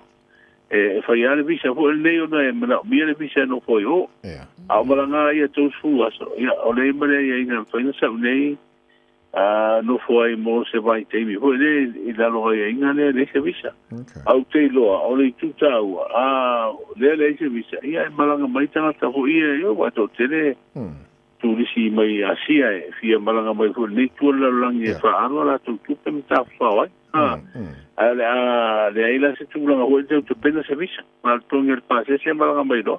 Okay. O a whela lea mate, wa makanga o kunga ka whamai senga I Samoa po. Ia, wa e fua ia, wa le wa amatele solua, na amatele solua apirina le. Oh, okay. Le whio ia leini visa. Ono winga. Ia, tātou te tānia hui se, ni poti hoi nei o tangata malanga mai I le tenu, tangata tā whao. Ia. Mai malanga mai pisilisi mai se atu nga fa pena ai tatu tadi se di poti melo pisono melo fa momowin al malo wa pasano polisi lua tolu masina mai se di poti yan tatu wa vai fole ai po PSC tanga wo tanga tatu disi mai mai le tu la okay malo fa tanga mana to tele yo le malo na tenu malanga mai na sa tatal no fo ia ile na ba ya so fo le so le kala o le la tu tala fa le ko kilo le kiseri o ka wa mai ngi vai kan mar ngi vas ia masaro ngawa mo mo wina fo ni si sa malanga mai ni si ko ko nga pa ai ngam pa ve tu langa le ia ile tise fa so I de po o le o tau ia tūranga wa sa'i hore nei o le motusia le tise. E le mātuala lea maenga I le East Coast Feeder. Ia o ia tūranga wa ola wa leo to e te le tise. O le hui lai mātua watu ia I pe ia whapena e te leo isi maenga o le tino. Pato lai whai ia maalu ma motusia le tise ia mwhairo mai fo ia le whalapitonga le tise tūranga lai lai wa fai nai le au nanga ai o te loa wa le sto nai le na te nei le sa fa tu langa tonu mai ia fi foi le mai lisi te lola wa na mai de bala ya o te no wa le sa mo se ma so te ngo ko male bi start fa mo vai as o la wa mai ava tu I tu le mato o lo o ele no fonga na ava tu lo afi pa mo tu ia e latala I le fale afile I fu so ia amata ronga le vai so le so ho le vai mai afi anga I vai ia leina ia tise fa ia tonu ina le la ta mo vai se e to manga no vinga vede o senga lo te lo va bena sa po se vai so lo vai so atino ai ia no to fu ile le o danga tu danga le ia to mo sia Malo of time when you don't tell any bang angalon manase if so swani mai ole alulo mafu fau one of the things to manta winal time na ongai fo I meta fa salonga fo lele ole fa punga fa pe officially lele good questions produces quality interviews ole winga la telefone lele ole lele officially al tangata tustala e pe wana lo sunga ya di bayava mai na TV mai si vanga uma ole lele officially ole ato to fo na le ole interview fa fonga tanga fo le wa te lo vanga ta o ta tunga lo lo fa fo le ia pe ka ko ngi mai fo te lo ni se le mam la le tu la wa ve si tonu mai te vai tu la le wa ole tu la le mata wina nei I mata upu nei la ngai felo inga nei a tu stala le ngate te tayo malo ya pa pe fo I te tayo vanga fa fo lu o tūranga la o lewa nole. Te whora mai ini mata upu vai ala na wala au mai rau tūstala. I mata upu tā ua le pia pa ala wilo on patara noa. E whaonga fo I lewa nole. E whala wilo ai te mo whainga vanga wha upai. Ai me sea mene o le whato sina ino mapa o fau tangata. A wale si palota. Ai taruai le loto I whare o tātou whainga malo le ua peua e tūranga o wāwhonga ba. O ira ne te ilo ai te awha pe tau mwhai atu. O ira pito la au a tātou e whesiringia ina ia mwhai ona au maipo o whia tonu lai ta oto ai lau ore. Lau ore whina ngalo I se mata upa. O ira ne pe tau ai maa mai tangata. O tangata fo. E le fia e whesiri se me mawari si pito. Mani. E le fia ai. E mana au whare le whesiri e lango ai. E le mana au whesiri ho e le se wari whire mu. Ma pe ari mai ai e in whare tonu lai a whia ai se I tu whau whai.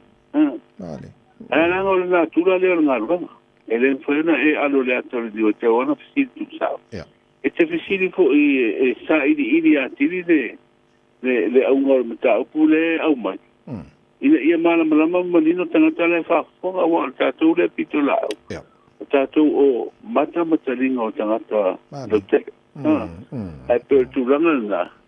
E le mwhai e pēr au tātou tala hoi whai so e whai tātou whamari ina uma tangata. A o tangata hoi e mai mo whafonga I whaatatananga le. E iei e mātua manino malama le ngā ruanga le whai.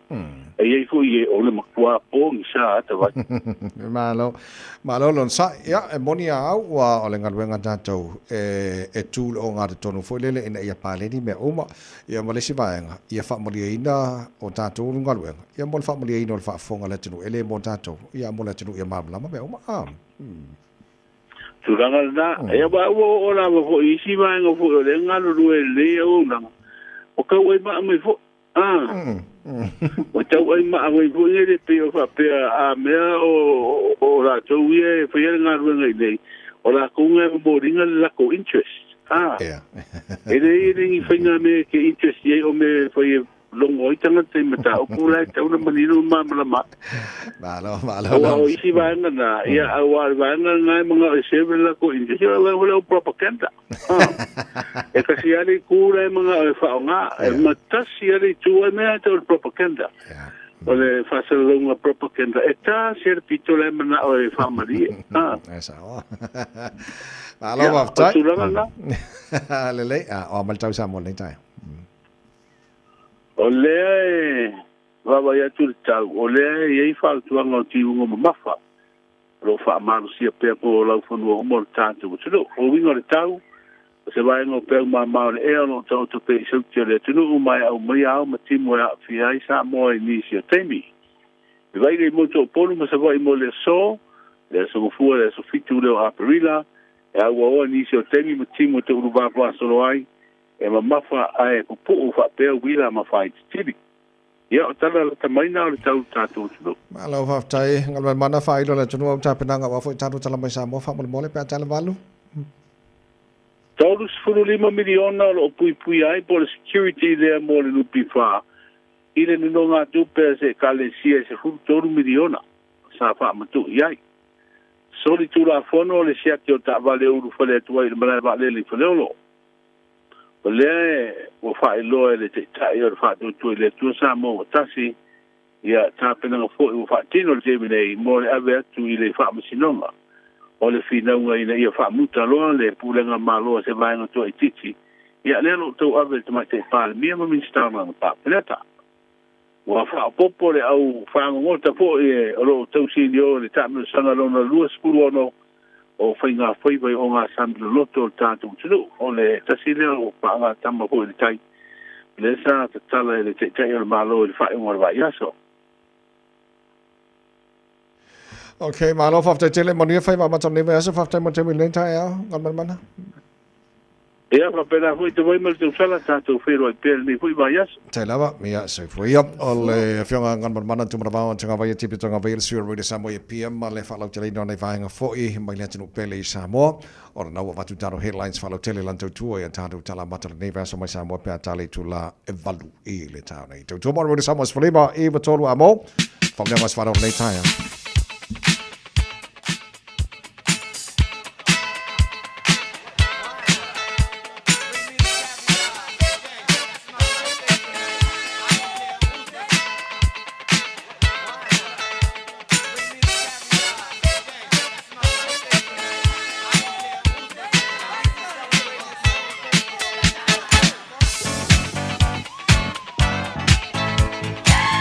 Whamneanga whana wala songa fuara nei fitu a perila wa tātou i o le telefoni o matala mo oe tolu fitu tasi lima iwa tolu mala emaili. On air at radiosamoa.co.nz. Ola wano fo i Facebook mara YouTube Radio Samoa a wala manai o mela whamneanga whana wala nei tae au. Le lei ea o is whamneanga lo pitu e amata nei tae au. Ia ole ata amata tulai lunga le tātou emaili lewa yele whaamanuianga mai a seu kaisala.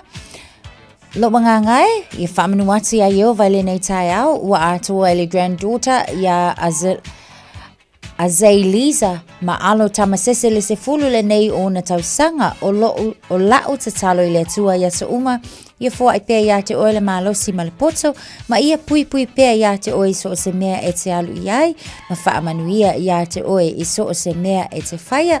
Love you always, princess, o alo whaanga to you from your nana Paulina a Pulu Kaisala and kids from Riwa, aunties a Pulu Maalo, Nive, Pene, to Lily Victoria Alisa, your cousins George Maamoe, Telesia, Nive, Francis, Konia, Noah, Dallas, and Marcus. Hugs and kisses from your faves, Auntie Seu and Prince Benny. Lunga tato apia fōlinga, whamanianga mai alanga uputamuli. Whaaftaitele i le alofa malanga leo le tua soifua, na waulia mai le sunga le whaafeangainga ia saifale upolu si tia asi lona fitu se fulu tau sanga lona soifua i le so. Alofa le tua matoi whaopoponi si asi se tele lo soifua, wale whianga iai matiu te e maise le tua ma lona fina ngalo. Alo lofa tele atu o ainga uma ai le mawai alofa anga, so filau tongia i le leita leanga upu tamuli ma le whanau alofa atu mo le sunga le whaafengainga ia si tia ma le whaletua ia eletine ma le nofoa alo from Brisbane. Happy birthday Reverend Sitia Asi, manu ia le aso. Le isi o whaamanianga mai ia Sophie ali i o a ana. Whaamanianga le aso whanau le whawhine Rosa Pale a Ken o Fasiso Tai, Vailu Tai ma manu rewa. Whaaftai le atua o mawhai oe o nā ulia mai lo luas fulu whātau sanga i le aso le nei fito a perila ia lofa le atua whaopopo ni se tau sanga se tele ia te oe wau tiu te whai ai mai se tau singa o le lua ainga ma ia e whaamaoni le tau singa o siau whanau o le mea lofa mai le atua wa se se le amatanga o lo wolanga ia whai whaalelei le whai unga o alo whaanga ma whaamanuianga o usa mautua ngane ai sili o matua pa lea Sophie and your baby brother Mikaele i Aotearoa. Happy birthday again, our lovely daughter Rosa. God bless. Leisio whamanianga mai a pai taupau. Po taupau. Whamanianga la se soifua o le tina peleina fevi ia e feawina saimasi wa e aulia lo fitu se fulu valu tausanga i le nei aso. Whaaftaile atua ila na whaamalo longa mo oe ai maiselo na hanga le leipea i le aso ma le aso. Alofa tele mo oe mam from your lovely grandson Kingsley and your whanau. Love you always mom and enjoy your special day. E pe au kako wa I think o tātou le nai le nei fo ia songa fua. Oh, sorry. E whea lolo fo le pisi o le songa fua la hako le so fiko a peli le malolo ina la songa fua tawai. Kawanga yenga luenga alvaenga nga le au yo tau sima. Ai sa wa. Le lei na na se ko e kopia ko ala ki kilo ke ia wa se family nga misi le nei ta e au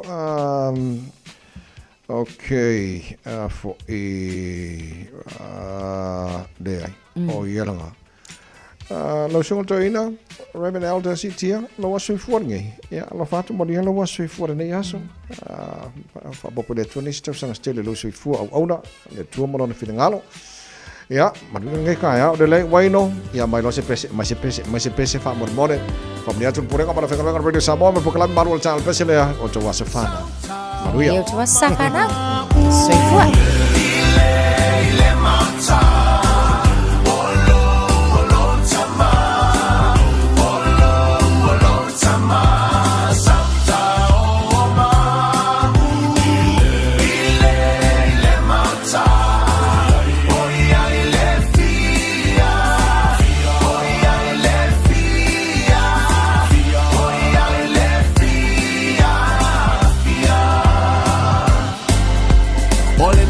I feel it's all a lay. Salta, I day. All in the four, I feel it's all a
Radio Samoa, tasilima iwa tonu amo. Nisini o vainga foi wasuia I lunga o le tatou awala le taimile nei Esmond Road o mai tawatu mamafa ia mai poloka I le vale na Akaranga Drive anga iatu I le Northern Motorway on-ramps I le taimile nei so pia ma le lusul tasi minute le travel time. Tatou takanini o mai tawatu foi in State Highway 1 faisi pisi northbound anga iatu foi I le CBD ia tatou vainga le na tatou interchange foi o le na o lo pisi mai foi ia mai se le vainga le na Drury and Papakura. Mai tawatu le isi o vainga o lo iai tatou on State Highway 1 Highbrook anga iatu I Sylvia Park interchanges o le na foi wapisi I le taimile nei fa pena foi Penrose on State Highway 1 ia malanga iane lana Ellerslie Panmure Highway. Mai tawatu foi le taimile nei Cavendish Drive o faisi pisi o tatou I le taimile nei ia Malambi Drive le vainga le na tatou industrial areas ia o le na o pisi I lungo le State Highway lua se fulu. Nisi o vainga Queenstown Road and Mayoro Street interchanges I le taimi fo I le nei ia o le na fo I wapisi mai le vale na Manukau to Hillsborough. Pakuranga Highway faisi pisi I le taimi le nei o le taiao ia mai se lava fo I maleanga iatu le na Panmure Bridge ia anga ia nei tonu Ellerslie. Wilkinson Road o maita watu faisi mamafa mo tatou faisi mamafa o le traffic I le taimi le nei Lungon State Highway suma leono ua makua pisi lava fo I le taimi le nei eastbound into the city faisi mamafa ia maita watu fo I o le mu lava le anga ia le na te Aratu Peninsula anga iatu fo I Great North Road. Nisina ova ainga mo tatou afta avale taimi nei lunga la tele fa mole mole saunga le mu pe lau fainga malanga mafta mai le Radio Samoa ma lua le taiao se fululua minuta ntale le tula valu. Talofa Samoa o Jerome Gray le nei. Pe o eti e lau ta vale po e whaafonga mai I lo maota. Ia tu pele ni lo lau le tio le sfulu lima iwa tolu a mo. Radio Samoa numera tasi I New Zealand. Ole au nakale Deluxe Compliance and Mechanical Services Limited e tau tua mole va aiele neolo sa. Warrant of Fitness Insurance wins quotes. Ta vale olo on hold. Ma ta vale ole o toita lia luga ole awala. Ta si la fale engineer mo o mai so sosani ile tuatusi se lau lua sumalaiva Station Road o Tahuhu. Telefoni lua limaiva iva lima. Lua limaiva iva lima. Le Deluxe Compliance and Mechanical Services Limited. Awani avealo popole vale ma mafau ngai le mafai ai ona fa tau no ul fai poiponga alo walo po o sau tafaunga. E mawhai e api o le Finance Direct Limited, one of sosoani e whaatino o fuafuanga, au aloa e tito e whaatali. Ai wala au loa api o le Finance Direct Limited, i le olu alua, o walu whaafaa, 5 Olu alua, o walu whaafaa, 5 Mo se sosoani mo sau tafaunga, po o se whai poiponga a se tasi o le whanau.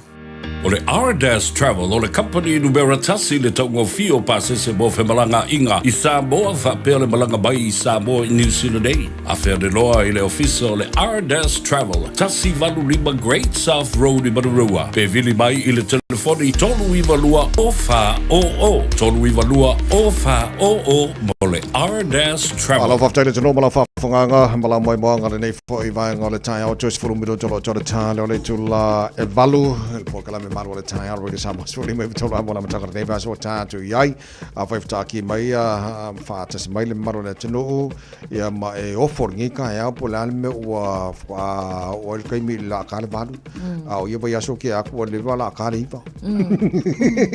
E wha maru waku na dewa kasi masau nei kula mako kua ngi vai kaimi, a maka mai le vaveale a sa, ia wha moe e le kua ingi si le loko. Ia ai alu foi lai ko le kai mi wa ki le ngo ko ya ku ira ko ya. Eu foi lá o fengal venga sa vai. O va le tai mi foi o va vel tai mi sole. Ia e pisi fa mai ese ma ko i va vel kai mi. Ia ai ko ya. Ai le foi lá o nga ko le kai mi. O la foi ai ko ya.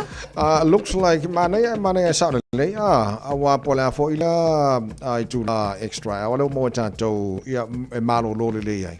Ai ale discipline le mafo faule tai me moi ai. Ele ase ya fa te nga la va pelo kasi le kula fa popo malo longa ai le usul kaya. Ya ko ya nga ko fa fo da ko ka ko mo po. No winga la ka mai ele ya la se nga su ngo kai mi la ko yo lo ye. So fodinga mai on le leia o la fa so ya male discipline le leio au kai me fai ai to fai ma maro lo ai kai me ngaru ai ia ma vai fa pena ia sim vai nga sin kan ka wa lo nei ma tu nei tai au on sai wo ma le pisior fa nau ia mo nga si wa fo le polyfestland fa mai ala sto nai. Ja, au whanong mai tamam teine, ma lo lava, ma lo. Congratulations, e sere ko au lei ko nginga ma ko siva. Ka fe. Kale au lei. Ja, de lei ai wa umala. Ja, ko fo yange ka ko pengi mane api, fa mole. Ele o ma fo la tu wanga tavai at mai tau. Sa so ne. O le si tu wa ta wale au lei o ngai kama ma kinge le la fo veas. E ma kwa to alo wa pulo. Ona o ala ma whanau i le nei au ngā tupulanga. Ele iei sei singa koe whanga wangi i Samoa, fo ele o soifua maola i Samoa i le atunu. Ai o la lātou tau ma whaima le effort. Lea ua ku i lea o ngau pese, a o ngau la unga, oka le manga. E mi tai lalo tanganga. Ia mau ka whaafetai ai, ia nai teine mai nai tama. Ai mai se la tudas, io e ma whaia onga, i le whaamau popoina fo i o ala ma whanau le nei fo i vaenga. Ja sila vanga tata noil vason te atu nei fonele tolpulo mo la tau ia o tuta sia na afsoni nei fa nau o to telo la tau nei o former students a onga ele ngate le o to telefon la tau o matua o nai o la tau walo o lo a onga ia onga ia wa ve pela sunga ia sitasi o le vanga la adis no mau o lenga ko o ia la nefso soni antili o le lopo di la sa le po fela onga le nefso soni mai lenga mo ko ai ma ngia fo la ko konfeng so lo wingo le tala o la tu sa onga ia ne yai lenga te lea o la tu fo ile ta leni e ne o la tu waro lo a onga ia ia o la tu ia nga makua i ngaru lue manos ia wan tong fainga nei fa na o la me kupu o le makua i fainga kar nga luenga fam singo le fainga ile ko ngingo ia fa fe ari mo ku ai le sia o ngari aro ka malari le menga ye le fa mo ia le tamaiti a wa ke fa ngo ele mo ele manmanola wa vai o compete uma ka uma le fa pe o le mal ko si va fa le ko si va ne sia o le tulanga foi le ia lo ele tsene mala tama o le representing o Samoa mana yona a inga o lona nuu ilunga le stage o le mangu ma lo le nga ma le sili le na o na tau o tatala no ala le vaenga le Judas ile pese la le o ngale Avondale sole tavai o ko e faalongo pe o faalongo i au fai pese fo ia falanga nu tatu Samoa ile tau mafai fo ile e mafai ona ngau le leo le teine ma le tama le nga fanga ngi sila ia pese mai pe pese lo makua fo ile le mal ko inga ya sola o kale mana ia tavai ia o skills manga va o to mai ku ulola ia male loko ke ngi mal kama o kale manga ia sole ko kingor kama sol pese le Avondale te maua na fatu se tasi fo i alo Samoa na onga i longa fo longa hiku le mai musika le Mr. Wa malo malo ia le so tu langa na il fa mo na fa na so tamaiti fa malo si mai wa le fo le ko fo ai mata ia maro longa nei fo mai tuanga o ta tu yai ia fa malo si mai la onga ne vetain na lo nei matua on sai na lo fo ile tapo io fai va nei fa na sa kenga yai e ui ar ki monas for ile kale manga yo ka va ai aku wanga e la isi va nga fo inko kongis fuka la maka le loka loto fo ile le fa manu ia ino loto ile tapo inga matua ma so se kasi ile ka sa fo fa me maka ko fa malu ka ko o fa akimu oka le langona le Samoa e le ma fai lava po e kimu pela e o sole me le fa sa le ia le na te fa na tu tama tene fa mala si mai mea onga le vai taimi o le ko maua e tu fo ia onga ia e fa mala lo si fa mea onga vai o le fa ma oni fa mea onga temi nei e tu il maruia mo le mana mo degrees mo lunga pe e fa ma oni fa ia mea onga nei taimi a ka fa solo ma si solo le sa mea onga fa ia langa e ka si ala e tu o si va le va e fa nga lo o langa o tama posteine siva mo lumana i wa kas foi nga va nga la foi mo ia tale nei sima mo la ko kupe ia ale a onga de siva ia wa kuga kon sa meme ke le la fa le ko ia wa ka lo la salima ko la ka salima lo e ko la ka marka ko salima nga fa mo le al fa mna tu foi le me no le al fa mna tu ta huore nei ia manu le mo foi avno so ta e fa nau ar ko kero la ko war mo le te lo matu ona matu e masanina o war ka minge lo wa makang bori ka makila o e fi wa ngai ka maki fi fa no lo isi de kio ngar kasiar ngi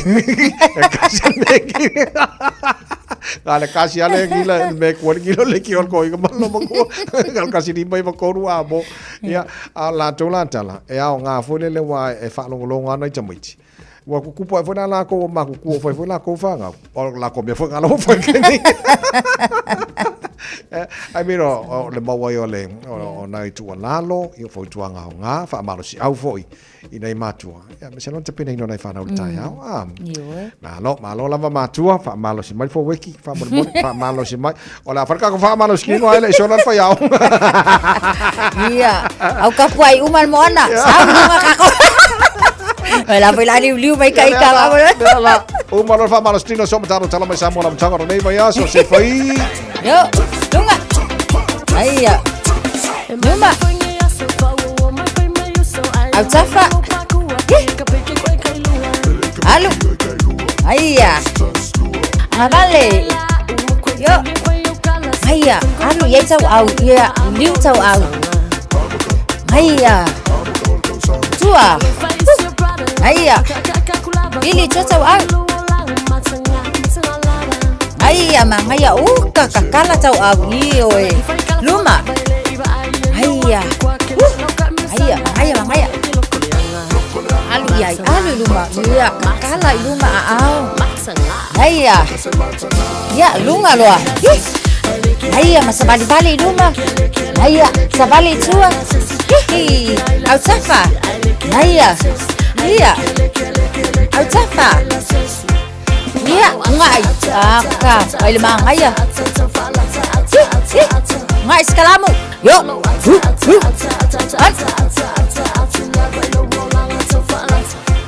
Siapa tahu? Oi. Sabalos bawa lagi. Aduh, lunga. Ayah balik mamaya. Hihi. Luma. Sabu tua. Ayah. Lalu luma. Iya. Tas dua. Balik mamaya. Yo. Ayah. Luma. Alu. Wow. Tasi lua. Lunga. Tas. Ya. Ayah. Ui, velau sela la leia.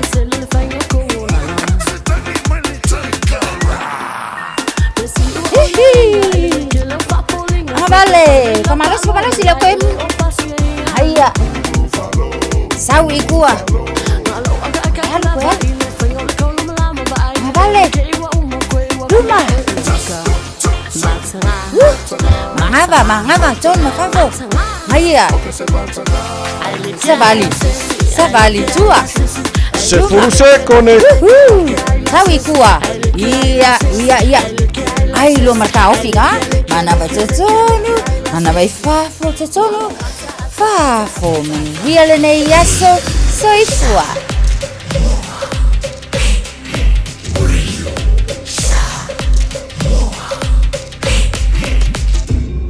Moi votu. Amo. Usi mai alau whaafafonga. Telefon mai Samoa ia sa taitasi. Ua au mai amo oe ona o le langolango mai a le talofa voucher. O le amatanga o le nei vai aso fou, tātou mafuta ua fo i ngā ruenga whaawau tala mai ro tātou matano he usi mai alau whaafonga. Ua whainolo tele le teitei whono o le whalaputonga o le whaputunga tupe, o le lumana i manui o tangata le nupi whaa, le sunga papali i tawita mo ala mafua anga le taria ai e le komiti whaatonu o lea whaala puta putonga tu mo o ti tau tupe le malo. Le nanonga tupe se furu tolu miliona ta la se kalesia o le mawhai le teitei whono o na ia whaairoa le ngō le kalesia o na o ai inga whaale tu la whono. He tous furu 5 miliona ta la le pui puinga po le security o le tau leo ni a se ta lea e kalesia o tu inatu. E wha mau ina ai de lantu ai ta lafu e peo na wha loa e papali i se wha talanoanga ma le vaenga wha sara lau o le talamua. O le security e tolus furu 5 miliona e au mai lea i le aseta o se whanua ma se whaletari malo i vaitele wha pea le maru tāpua ai ma le whanua fo i o lea e kale sia o lo i le taulanga i a pia. O le finangalo le teitei whono o tali atua i se wha sara launga mai le teitai o le itua ngai ma le na vaenga wha upufai ua wha i loa ai le ingoa o lea kale sia ma le au fa inga o na ai talafu i le nupi wha. O le lako security leo tata tala no langa leo wa ngia i tonu o le tusi le se fulutolu miliona. E fa fea o na fa maule se fulutolu miliona. Lea e tau te sila atu i le tusi le leta o fa leo fasa lau lungo le illegally e fa uai fata uai le hotel lai vai tele o le hotel o se tasi o li minsta saile HRPP o teleta o minato a fai la initial HRPP o le fai ti o le media tele le fiso soani ale kalesia nei ile tauto tongi na le itala fora nata mali leanga o le fale lea o le hotel le fa nga ile long le na fatau mai le tamali na o teleta o le ngo leanga ia tanga te tongtongi mai a fa popo le meto tino le kalesia le wa loka i le talafune e se fulu 2 miliona le value o le hotel la e lua eka fatasi ai ma improvements o lo iai security na a first mortgage pe mortgage mua i le nupi fa e iai se si security ioe Chile fia le kale e tangata i e faitio. Le fale sa le tu i a pia. Fafsa nga ai ma Bluebird marudi ot. Ile situ. Ole ale veli ole fanuana na. Lua se fulu tolu miliona. Fa mole la sunga le tai. Wa o ta ua nei mea lenga ile wa una ta ua ile fa pe no so fa malama. A ia malama e o lo tua ina ai tato. Pena lei pena tu fa tu la fonoina le va tunga ele no bi fa o le longa tu pele. Fa popo fa tasi le value o security le e first mortgage o le e fa mau ele no bi fa. Tolu se fulu 5 miliona. Tolu se fulu 5 miliona. Fua mai lai o tolu le o masani le faingo mene o lo. Ole ai ta lafu le wa fa ali le wa ngale lunga. E se fulu tolu miliona. Alu le ta lafu le ai le tongia. Ele ai masesene pala ele mafaio na recover mai I totonu o le longa tupele ai se fulu tolu miliona le long ai tolu se fulu 5 miliona I le security me atotino ia ola la so ia e solitu la fono le fai una fai ele committee fa foi mal pulema fa masino o samo tato fo in mai le security. No nga tupe.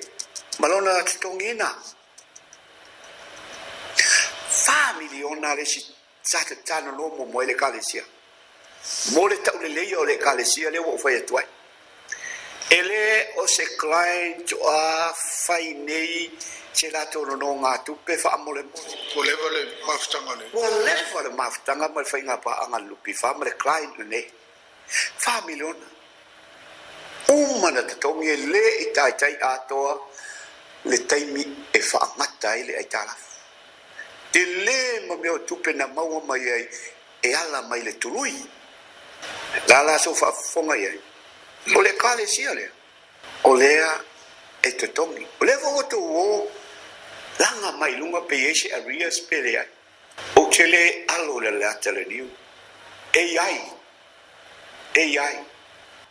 Le te fono o komiti whaatonu le nupi wha, le sunga papali I panoa tā vita moala, I le whaatela noanga ma le tala mua. Ai I le whaelo ai le te fono o le whaalaptonga o le nupi wha o sono finangalo, I le mata upu le nonga tupe le kalesia.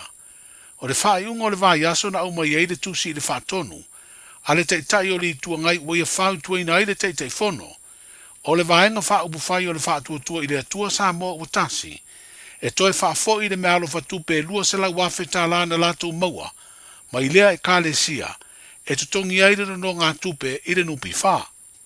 O lea fo I tupe na whai e le kāle sia, ona o se tālo sanga mai le vaenga wha upu whai, e pe ona wha iloa le te tai se whiloa inga matu stala.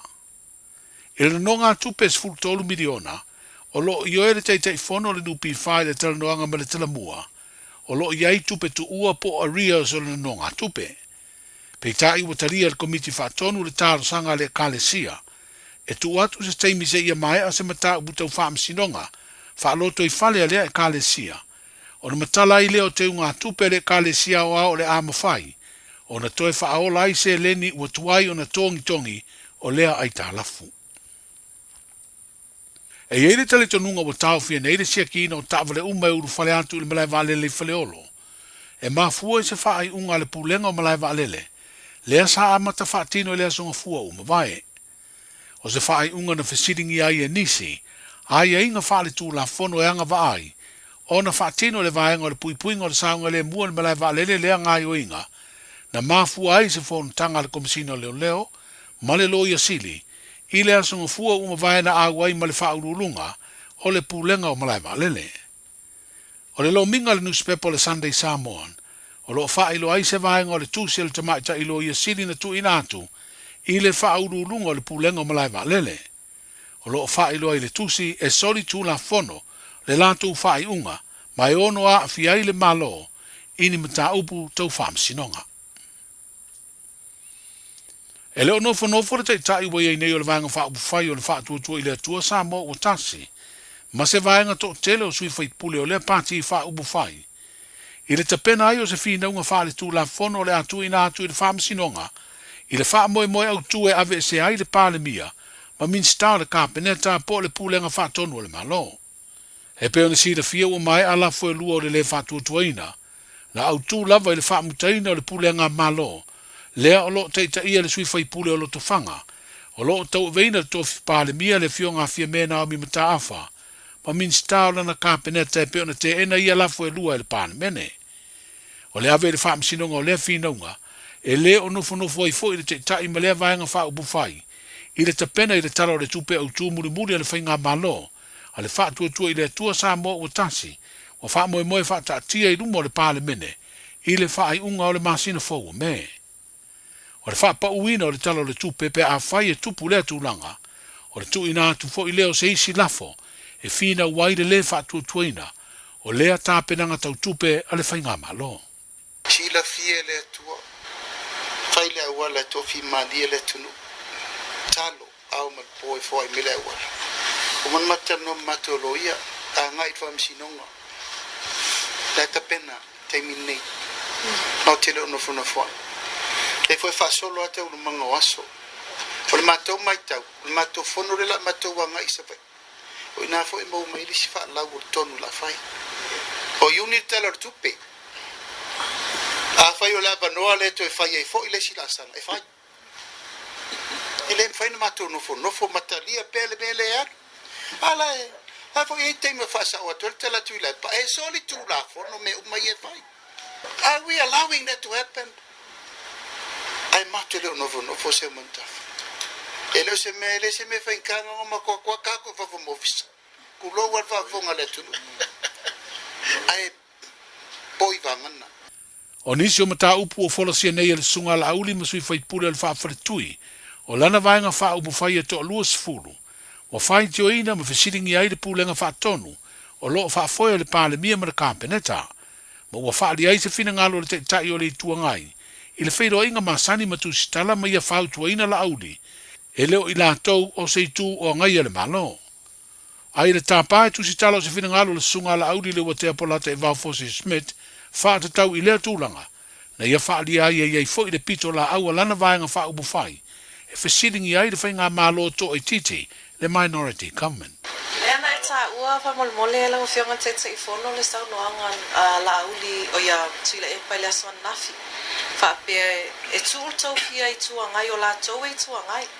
O le atonu ala ta ungol tau vaenga le ia i te mine e wale e pe e o le uwhaasanga tau fautuanga ia ma fo i o le vaenga le ta o le minority le fo e fasanga ia tuila e pa mala tau vaenga i lo lato tiute fa ai tuanga o mato o fainga malo fisfilia a tato tele no sa o la vaserina mato le ile majority le fainga malo ana fa pe fa ma oni de vaenga le tula fo no le vano ese if they are honest enough malo lo fa le tunu o ese o nei le ele majority le mafudi o la fa democracy do tato fa ask yourself ask them la meto tele fe sile ya fi me o fe le malo si le te o ve le malo te mi o la le malo si na ia te oi tell us o la le malo si fe le tu la fono e no foi tu tau ma le fa nga malo Samoa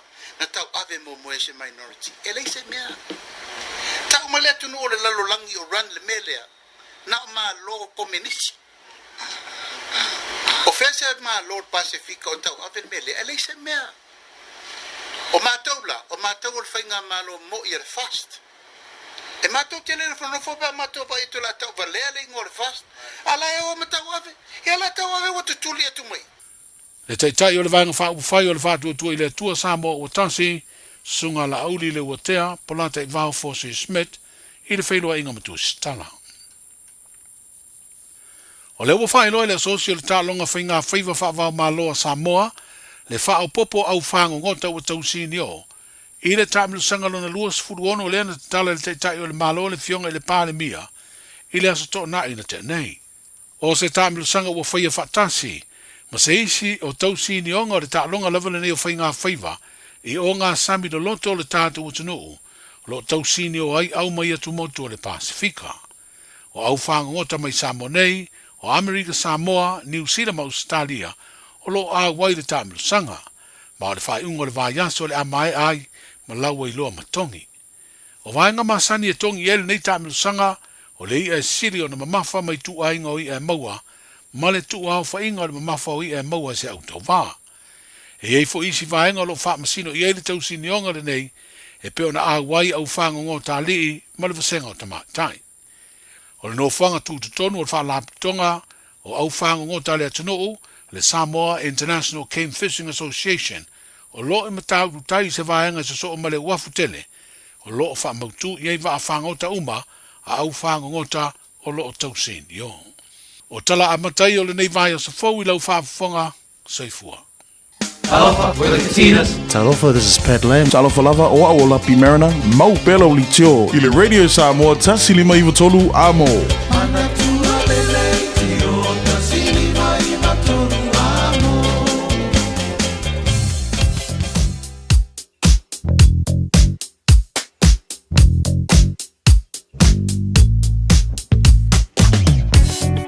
Malo fa tele no lau mai mo malo fa fo mai nei time no tai out ba inga lata mai nei ile tulanga o ilunga ole a wala na te mantu fo tato lanu fo ie ma sanen fam la tuatu lanu me mata alu bale akoa leisi poloka lang sama ya wa maka ala ala akoa wa maka nga kau slow down ala ngoboli ya la mingoi ya la poloka ala mingoi ya mulo ya ku fa fika no au ko mingoi o baba ya tula e fa ya sitelo va ngola wala le o makua i mu fa so na ko nei temple tai au fa de ingala malanga mai si fo o lo de tito la tu sfurvalu la highway le sa mai o Green Heights le si side o North Shore sa lo le ko ngeki mar sfulu no ya makamela se furvalu pasi mai e fenua pai makua poloka mo i al nika ya ki ro po fa la viene le na va tu tatu li poti o ma vai tu tai au.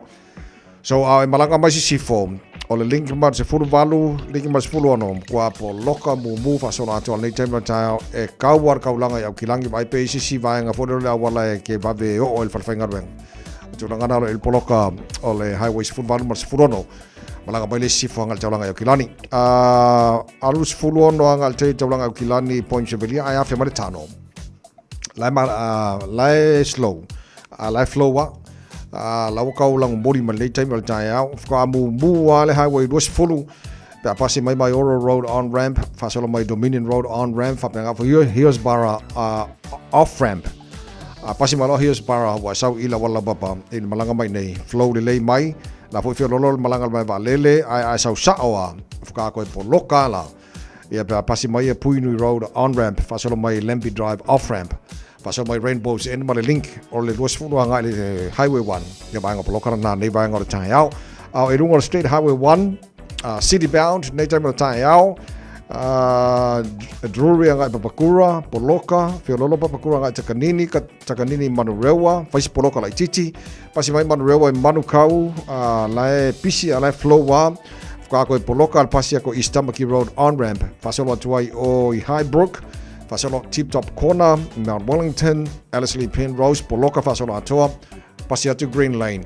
Ya na ngai di le mana ia flow se pa ila ban tel taulanga ya kilani. Fai special ta tolo malanga mai no show oka tulanga na lo yai ia lungo la wala ni jamal ta after vale to mal ta mala on sai fa mon bole fa na tuma sani fo ta bokala me se elefani nei fa nau kolosi to mai ti ila wala ya ave el fa mo sa ngole mo nei fa nau ya malanga tu la onga la matanga ni va so ta to ya Taraflava o David Tua le nei o lo e whaafonga mai pe le Radio Samoa tasi lima i watolu a mo Samoa i manuia le nei aso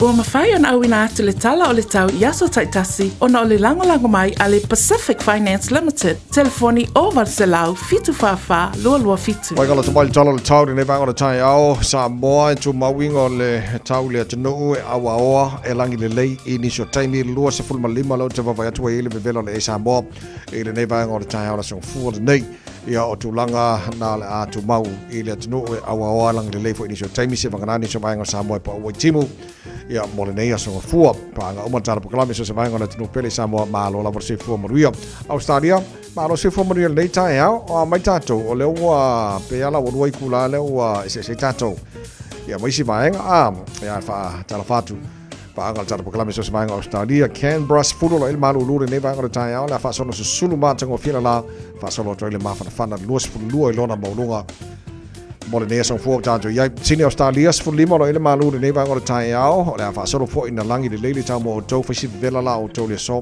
lo su fitu le maulunga le vela fa mawina mo sini Australia e le so Melbourne maru mo kai a sfuto o lo ele ne va ngora tai la fa solo na awa le tau Spul balu moru on malu fa mawina ole ea mo Melbourne le so Brisbane malo la basi fo mori le tai la mangai bale malu ole tai spul fito lo iai ole fa sono sulu mantango fira la e nga makwa i ve la ile ea mo to se fulu I lona maulunga mornia so fo tantu iai o isi vaanga e Perth Australia la manai malu mal tai spul fito lo iai ole fa sono fo sulu mantango fira la le vela fo ile ea mo to lo se fulu viva I lona maulunga Ma tēnā awa ole tau I Adelaide, los puluan marunga ma whanawhana wha mawina, awa ole tau I Hobart, whesi maruru o Coast Lima, marunga maruru le so, ia man whasoron malosin sa vidi pa utimu te le vaianga o Darwin, tolus futolu. Ole marunga nā le vela wha mawina, mo Darwin le so, o vaianga o mana Australia ma tulanga o il tau. Le vaianga o tai au te whatalo pa tueli tara proklame panga o malava, ale maru o tai au so sa vaianga Australia. Olo mau mai tātou proklame le nei tai au. Fou se mai talo le tau no whanga whasalonga Radio Samoa tama ki makaurau au ki lani. Spuru iwa lo ele malu le ere nei vaianga o tai au. Tu mau winga le tau le so, vai atu whafo o ka e se iwa ia li susuru mai o ngi la kwa maa ia fo. O winga nā tau le so, o lefa mai la mai tau, e iei teimi pa oi timu ni sa vaianga au ki lani ai ole alangi le tau le so. Tu mau los puluan maulunga al mawhanwhana wha mawina mo au kilani ni yaso tai au pe au lia, ala whasa voina awa o langi de lei, ma nei voina mawhanwhana los puluan lo na maulunga, al vainga yon tuatu, langi de lei lea so lulu, kau ma ingi na ikiki ana so lulu, ai deo se maruru kele, los pulu lo na maulunga, whasa langi de lei lea stofias, porelias, to na ia sa, oka, se vai yaso inga maa ngaia. Pamabanga manala vai tau tuna mai, ile nei taimi ole tai au.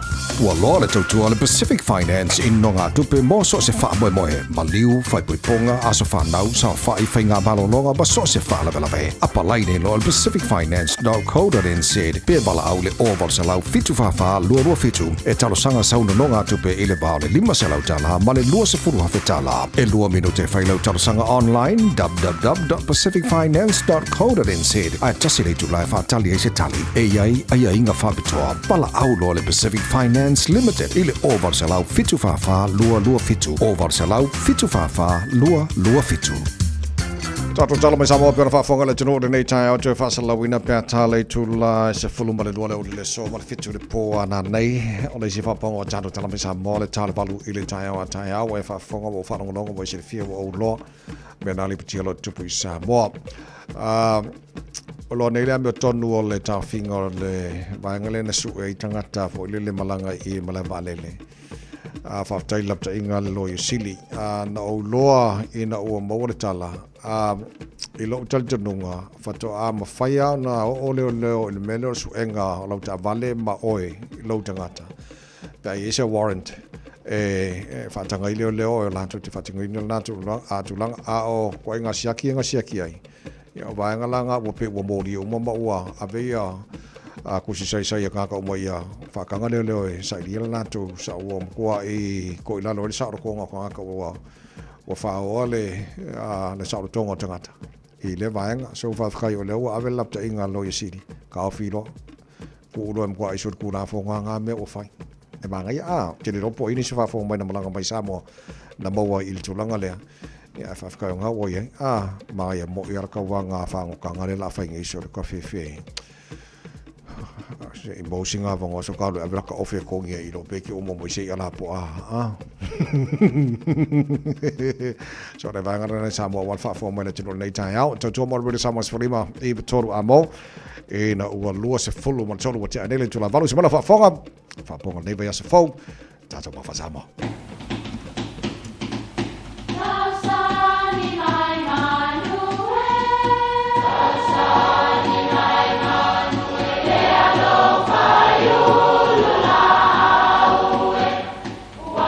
E o whanga manu I ululu o la au, awa e whawhanga I funga o la au. A o le tangata, e whawhanga I upu matala. O le mafileo o alanga upu mamuanga ngana Samoa maona whaapongai e a fua ilo na sio mianga. O lona le asau i le whaatufunganga o le iloa whaale aso mai le tautua se ia o ina pule. O alanga upu mamuanga ngana ua lanto mamanuina le tō whamanino a Samoa mana tua foi e tau fitau muli le atunu. O le aso na mua i le malama. Whapele tala o le ingoa mua o aso mua o le malama. Ma o ia o le antalii o taua tamani ulaita. Sa whai le tauwanga tufunga o Samoa e au fiai moe, leifi, sengi ma solofuti. O ilantou ia na fausia le ulua i fale ulu i le atunuu.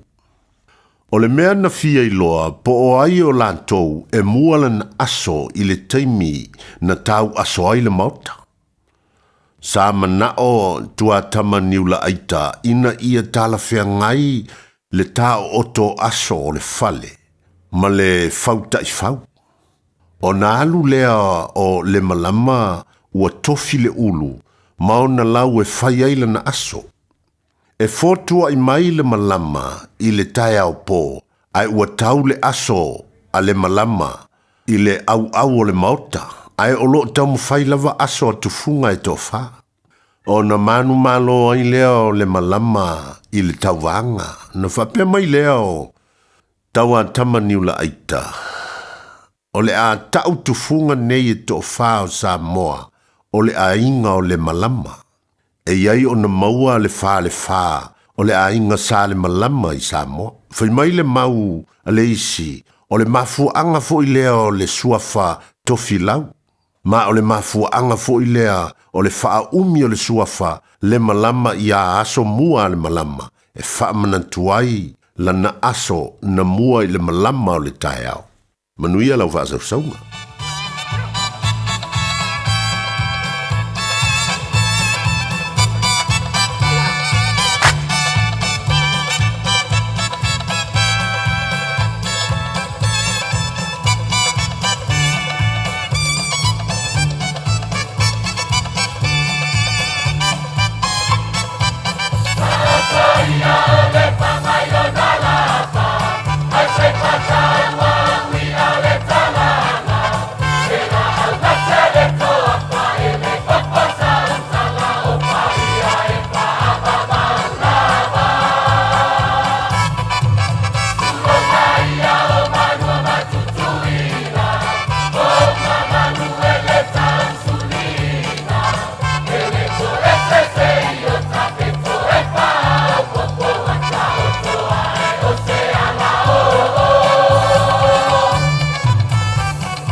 Radio Samoa. Taslima ivatolu amo. Hey, awana ia vea oe pe o isi tangata e manatu maa ili wha iti ngā. Ele na o le inu vaiti polo na seki ai lea. A le vave tonga fitia le wha iti ngā. E ono o le tūlanga e maua i le fever rheumatica, ma ele ai lava se tasi. E mana o e o se e pele le nā tūlanga. Aia. Ave loa na yo walo, e whaile siaki le fo mai whale ainga, o le tausi mai le aonga, po le whale talavai, e vave, whaingo o fie, ma le mea sili o na tāua, e le totongia, e mawhai foia na whaile tui le baisilin, e ki lia atoa ai, saula ia Samoa, i le neiva i tau o le tau mawhanawhana, ia tausia le leina yo tātou alo ma whanau, whaile siaki, ma whai loa le tonga fitinga, mo nisi whamatalanga, sa iliana i lunga le social media, Stop Sore Throats, pe asiasi i lunga le upenga ta whailangi, stopsorethroats.nz. Talofa Samoa, i mawhai na whasoasoani atu Dr. Chen pe a whai te a fiele mai suka, tōta mawalunga, le maua se whanau, mai sela, whatungao, ti ngā le ua po tuli, whaalusi le tino puta, kānesa, ma le tino mangeso. Maua fo i le kulimi fulunifo mō nifo ti ngā, ma toi whaafilesi ai lau mānawa, tele nisi o loa e whasoasoani i lo soifua maloloina. A fione loa eva ai Dr. Chen, i le tuatusi lua ono Great South Road, Orahuhu. Telefoni lua fitu ono tolu fitu extension numero lua. Talofa, wa o salmasinga fale lua Team Toilolo o le loia Samoa. Fabitoa la o unanga i mta uputau immigration, pepa malanga, tangata overstayers, so stoinga visa. Kapena foi le taxation, por tu la fono tau la fonga. M5 foi on o tau avena mta upu fal tu la fono i Samoa. Famal mole vidi mai numera o iva lua ono o tasi lua. O iva lua ono o tasi lua. Faftai. Oceania Career Academy, Sauni! Wako hoi, kaule kaua! He whai ama whai! Wāse lumaga i maguia! A whaia sa ilise la asanga fau moe, a waloe te no whai. O le OCA e au tauina ai oe i mtata e sese. Maua visenga fau fale, vali fale, palasa, ma le soifua maloloina. O le nei avanoa e anga wa ai tangata no whamau masiti seni New Zealand o loo halala i au kilani. Le sitala nei loa i le OCA, i le go.oca.nz/apply, po le vili mai i le o Varselau ono lua valo fitu tasi.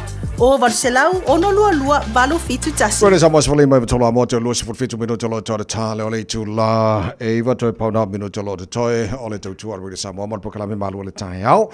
Ai o aso fu veste tasi le o po male silfile tenu o le po kala masani mal matanga luengo leo o le te le io nai a fautuanga lapta inga nga wala vale tau siele lei ma leo ino lo tu si fu ma mahata wala saunga de muso se vaenga o ki dani mani sila o la papa a oile teno fi fatis mele fenga satini ia tu marva siki a shu mo tara po kala nei foi tai fo tai tu marva mo nei tai ma lo se fu mo ni ia se fu mo ni la sugata vai va pe fo ile pe la sila sir tato fa funga nei tai au ona pa ia le tu fa pe fo tamam jina mas tu mo sir tato bang Peke, la funga fifien, di tai pe ia ma ngai le wiki.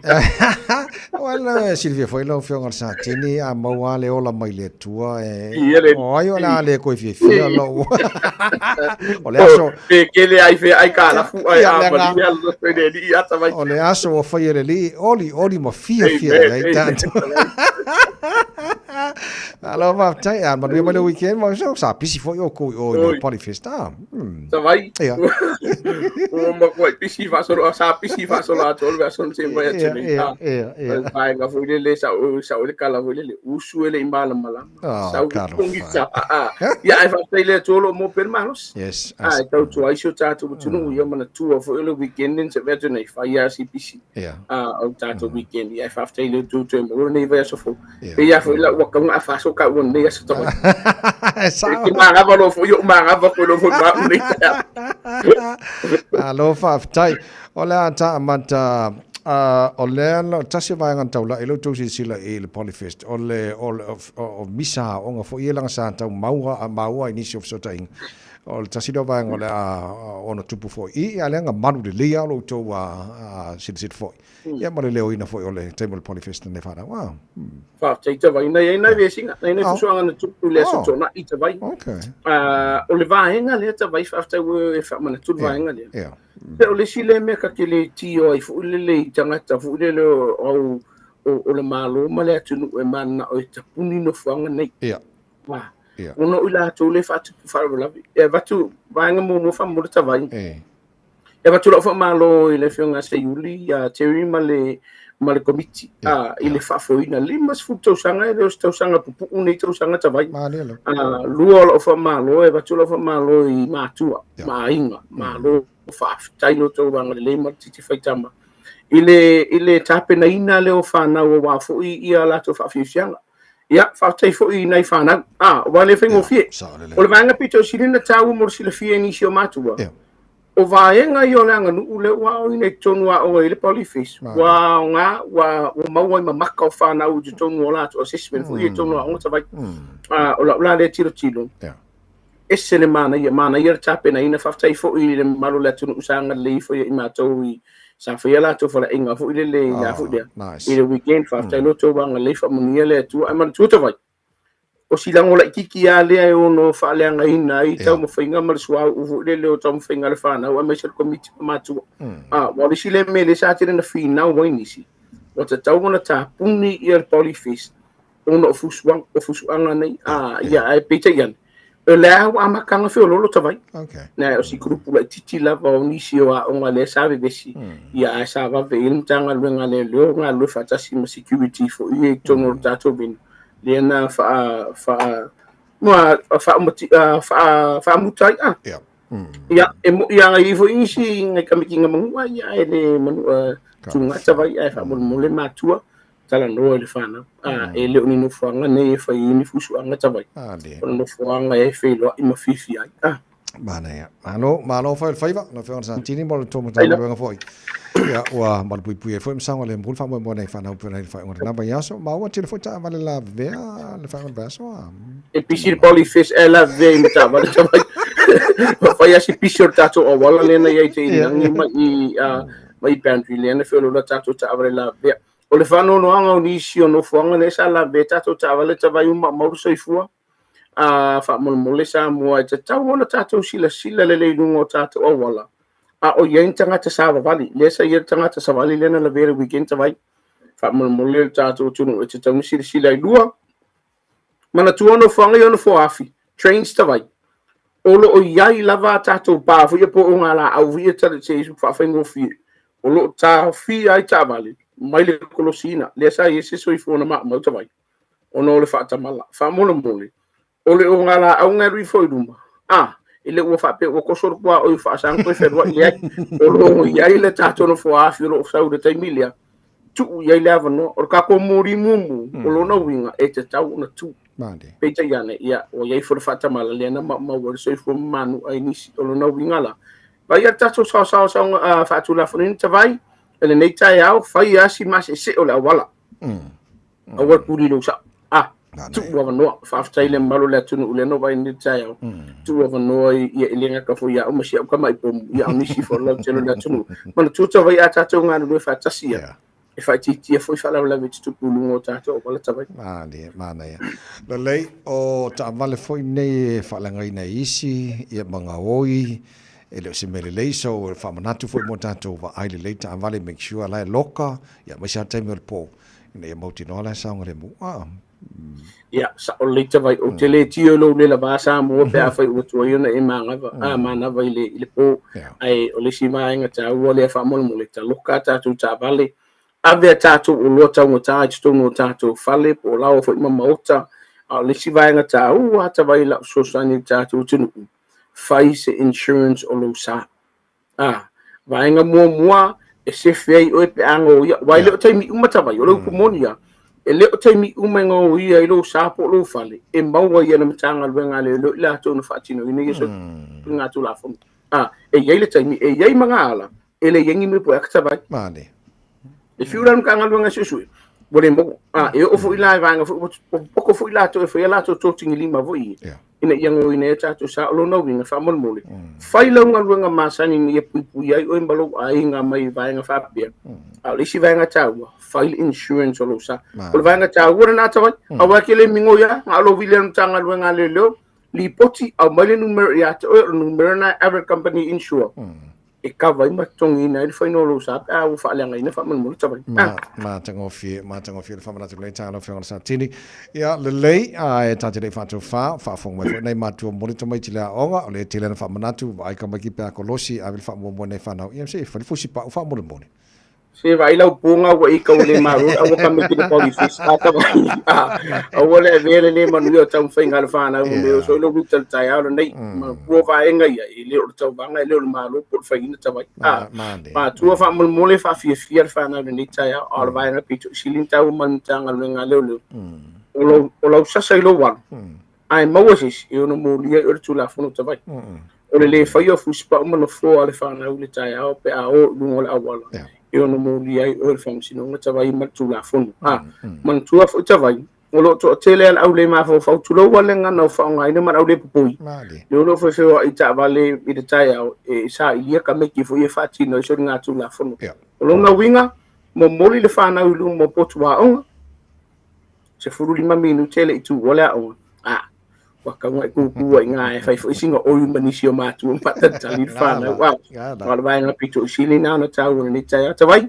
muri la fafta tele la sunga ni tai mol matu no fa oria so fo tas e tatu ngolo nga tatu por kalame mol tatu tunu o fo ni ngalo Samoa ole tas o tatu numero na vinen tangal ngana los fabla fa fo so lo tu temi nei lo matier sa ngole mo so fo meto tino tasi o lima o penga tafa ilangi lo mau fo vaenga lea e li poti ai fo i lungo telefoni a faile o yendi fa blabe sa kuku a we na li poki mo so lo de fia e mga ano li poti ai le o se fa bla fa fo se o lo tasi o valu fa iva le mau ingi sapa fa ka tawai o le maru burka ya le fen ka ko barbecue ai mau le ele so di mo e family ina lo fina ngalo sa mo tali ni si officially e winga de tula fono ai mai sho lo ya tau o ngele tu e fai valo filim morta to tunu ne va yaso o ngele tu e fai valo filim ta vai fo tau si marno fo alo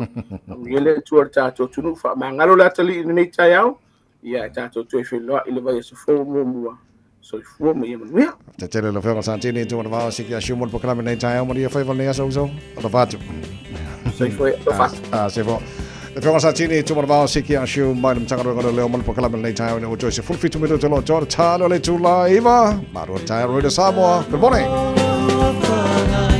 Malena singa wata waso wata ma waso ta ma fai mai le nei wa mama le tama le tofa le fa moi sa la vasia lo wata no ole la ole ona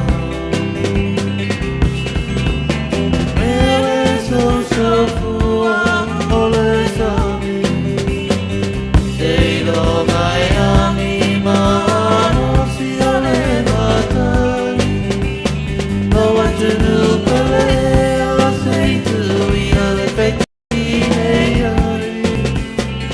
Mama se avena de ata polo le bafata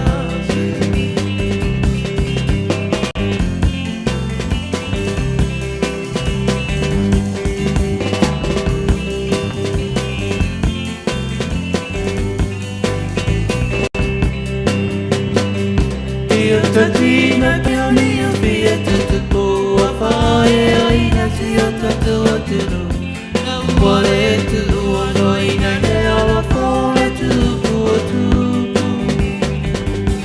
I saw you te fai you I am one si atata wagano Mana tu a fai le tava e mama e si ona ko Ele so fu ole so mi Sei lo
Mama se avena peata polo polo le mafata.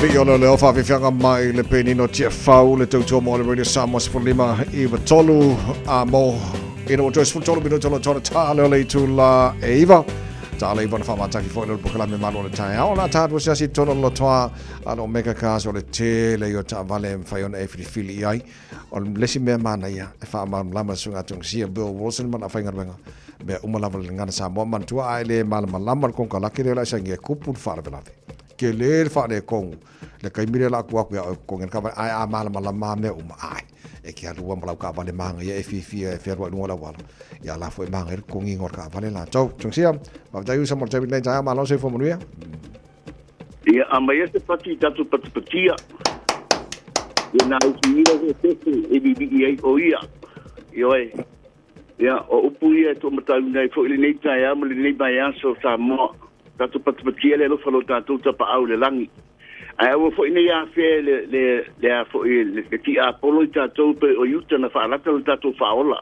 tai yo ya mato mo ti fo le lita ya le nganga la pe ti ma nganga fa mo la lo fa ta lo fa to le sunga le o ta bai ya por ta tai fo ta to por kalame o le malu o ta ya fa malo se fu mo vi fa malo lo su ni ta ya o ta bai tang sia fa tai o mai se amatanga de le mo ta to le nei ta ya pati ba batu fa tai le to e wa ele ngata sui fo la le le tino o sui fo fo ima sio ma te wola ngi ka ya ya no ka ko fi ngi ka fo wa ya sa le ya la ba le sa no ngata bai o le me fi tom siel ni ta ya ya o le tu lo ngata fo ngasa mo e pulo fa tom sia ba ai ma te le la ni tu fa pe ton sia pulo fo la pomisa lo ngo vinga o le ngo tu la auto tom sia ta bai sa le lei o le pa patia na o le lofo le tua lo malai fo mai le tino ia ka ko fia alfa mai nei tai ala mo se fo no le kong sia ia mo fo i loka ola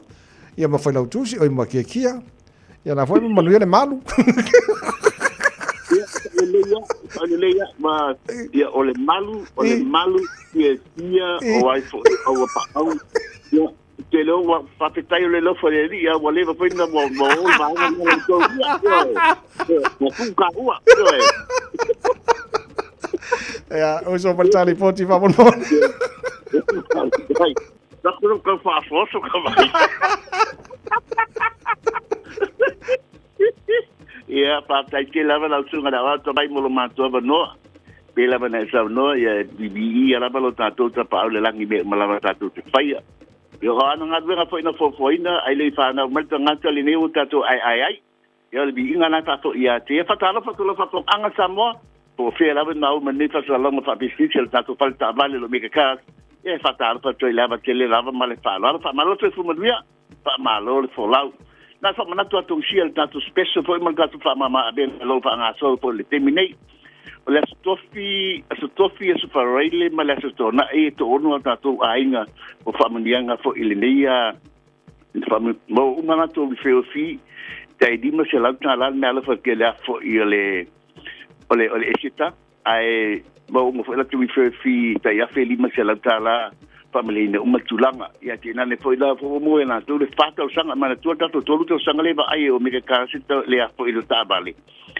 ya especially Easter to sanga ngai lua fe lua rimba e mai ale le Easter Monday e fata sanga fa paralisi to sanga a foi ma to te vai alo ta vale de lista line ta vale ya e lesi tongi yo e o le a foi il fainga de bona fitness ala ta vale e lesi tongi o le service ala ta vale e le foi si tongi e mai tu Samoa ya e la vai inga fa pitole le fa salong fa pedis ya te nani e mole lima sala ta la le seta le malofa ta dia la tal sanga sain con canate va salo le lima sala ta la ilo wa ia ai muliane na we feel fi oni si tulanga la toi me ta vale ele ta tu ta vale faila fi filinga pa su mai mata la mai au o tato commercial bands o tato family bands o tato mini bands io fo ia tato youth pitia pu wa mai ona tetuina ia na we si la fia poi ia ele o tele no fo la toi to bibi le tato falta vale ia ai o me moni la me sa ia ole la me numero tasi le tato falta vale tu tonu ni sila atoa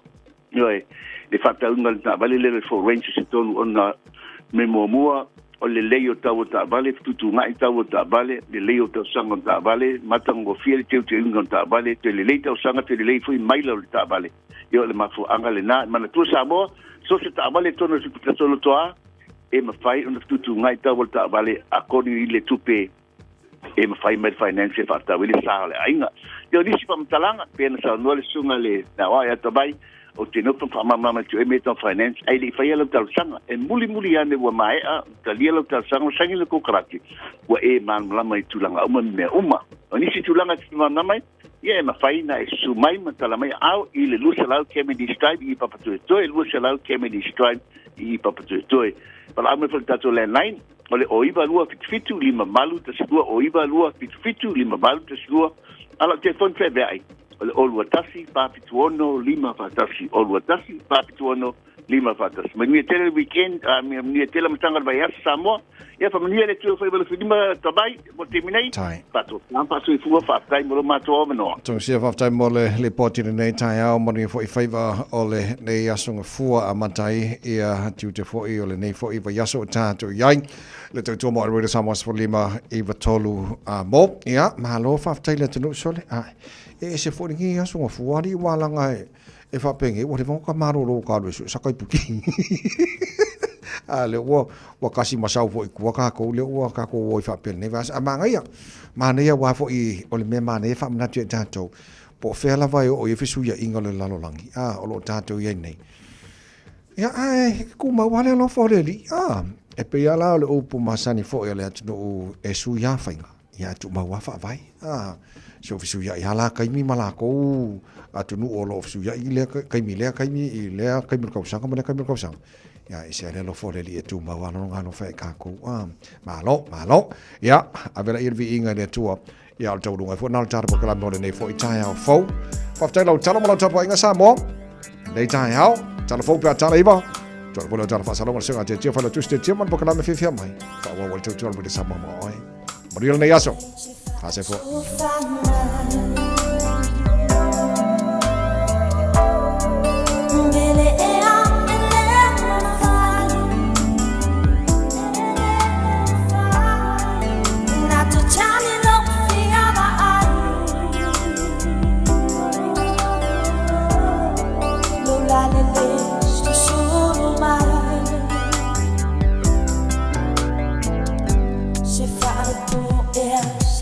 I love my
talo fat fo i ni tai ao o le folanga Donald Trump bili swinga tele o ia tu pero tongi fa la fonga o lo e fa out fa atu i America o le se tala le moni sila ai tele la mani fa amatalanga e ona nga lu ia e pe fa ia e la to fa pito ta mau ainga o le sona na fisa fola e Trump o ia fa o Sofia e ise tu no eta patu pe la fonga o lo ise tu no e au fia mala Natali i le tulanga sa e taua o le 2% o la fonga o lo America fa out fa atu mai ni sila ai o le leina e amtaitu pero tongi fa ala fonga o lo e fa au fale atu e Amerika se 4%.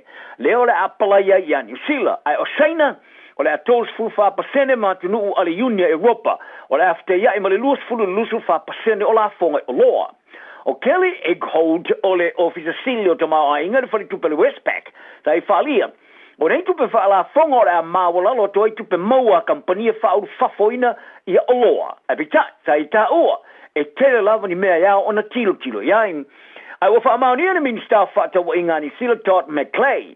O kampania whauru whafoina o loa ni sila o le afte ia i mali se 4% o tupe whala fonga i o loa e awinatu i Amerika e amtamai le whai unga vaso. O le li pāre mia, Christopher Luxon sa i whaalia. O le ai tā pā fo i New Zealand ia ni tupe rutongi whala fonga i o loa Amerika e whauru whare mai i New Zealand. Sa ia whalia i leo whaili poti lea sonanafi, o lo tūlanga le leila New Zealand, e ulawa i swinga tele o tuper tongi o la fonga i o loa ufa i Amerika. Ma ia tā wai, e le eison te tununga o tupe o la fonga i o loa, ma le tau o whata o inga o i nei, o se awala leanga i luma mōle lo rangi, ma ia lapata i aia a fianga e iai ta mau ainga ri ke lope. Whalia Luxon, e le tari foi tau i New Zealand tā paina fo i ni la fonga i o loa Amerika tuluai o New Zealand. O le tunu e maa o lalo le paseno tupe o la fonga e tongia ma o lo benefiti mai ai. Ai ui lama o New Zealand ma Australia e fōringa mai o sola ese mai na mamafo tupe wha la fonga Donald Trump. Ai o neso mo tulai ki le Pasifika o i longa na te ieina ili te telo nei la fonga. E au fi ai mani nai motu ele o i loa o nia tulu. O fiti o whata o toina o le apito sili atu o le te tele la fonga e te tongia ili tos fulma le lua pasene. E peona tā ua i Amerika, o se toi tali foi taule i la fonga e whaamarosia i le motu i o loa Amerika, ma tai aina i le onos futoru pasene tupe o la fonga i o loa e whaau whale atu. O nā uro stasi o motu pito e lei kiki i rangi, ua poina le tos futoru pasene o la fonga i o loa, ma whaari ai Amerika, o la tō whaamarosia i le 5% o la fonga. Manu atu e lus futoru pasene o tu iai, Norfolk Island o le Territoria Australia, e 2% o la fonga o sasai, e ulavo Australia, e na o se 4%. O isi o mamotu le Pasifika o ave i se 4%. E au fiema tuke lau o le Territoria New Zealand, e le isa na whai ngā malo tu maoti, i le na o le awheli maselau o tangata i na motu. E tō lua i alo tā alo laka pita o Samoa New Zealand o whirwhiria o ni tangata tā alo alu wae o le luafe marirufu whāpa o le Pacifica Breakthrough Players of 2024. Ale no fuanga mo tangata Pasifika lau lo le lakapi, le Pacifica Rugby Hall of Fame. O le tamata i ta alo lau lakapi le Black Ferns New Zealand, ia longo i plotu le mapu ate i Silver Brunt, o le aia maoina li tau le Monique Hirovana, Breakthrough Women's Player of the Year. Is this hauninga whapitoa mo taui, ma se tau maftanga iau kilani la se fulu le masina ni o Aprila. O Wallace Setiti, o le All Blacks o luafe marufrufa, o le aia maua li tau le Waisale Serevi Breakthrough Men's Player of the Year. I le whorwharanga o nei ialo ta alo tō lua o whaari aia le vaenga o tala le no whanga le Pacifica Rugby Hall of Fame. O le tō lua wala ngā te tau iai le amara i o le la sao i le lakapia le Pacifica, ma o la tū tangata, ai mai se le lau telo le lakapi. O Brunt sa avea mawhituaru wa e tero mailana ua i tā longa tele mo le au lakapi, a le Blues e whātua asfurfitu tau sanga i rawe mareru futasi. Ai ora se fulmane malu ona tau sanga, sa whirwhiria i lau whiria le Black Ferns in Isila. Ina ua whirwhiria i le malae mai lau whaaleo leo i le tā longa makanata i le tā marasanga le Pacifica 4 Series, i wai takere au kenani sifo, i le rawe mareru furulua. Ta whaari ai lea no whanga, o ia sa ave makapiteni ala lo kapia tama ta ile Mount Albert Crammer sa manu le ta marasanga ka alonga kolisi au kilani sa ave foi masuira au lo kapitele tama ta ia Kalapo Ponsonby mai le mauola na ua ta alonga mo le Black Ferns o Brunt sa fia foi mo tau foi no le score le tau sanga le roa fe mare fulua ale la kapia le rolangi ma fa wau mai ele mata ina tele o ta alum ai o le fia o se tiki o faria ia no fanga o se filfilinga sa manino mata uai o se amana ianga telelea moia mai le te i ola loka pisu ma le li markolisi ti la sel ta longa mo au North Hapa i le susulu lan ta alo le Chiefs ma le uai filfilia de All Blacks i le raf ma le fufa o ta uai ele no fanga o le fōlaunga se titi o lea fatoa amata. O whaamatalanga ni whapewhia ia i lato e tō lima sa whano soifua ino soa i le lato waa, sa tongi pauina i ali o le tāwholapo le whale, masae ai lata i kai koura, i le motu i sauteo ni sila, sa whalau tele i nana nafi. O whaamatalanga o le whaarabulawe sa tupu mai au whaese lato wholaunga mo le mata mataino manulele, sa whailore komisi sua whaarabulawe whela wa inga. Transport. In this update, the Prime Minister says Accident Investigation Commission ia politique. In sport, an historic moment on the NA.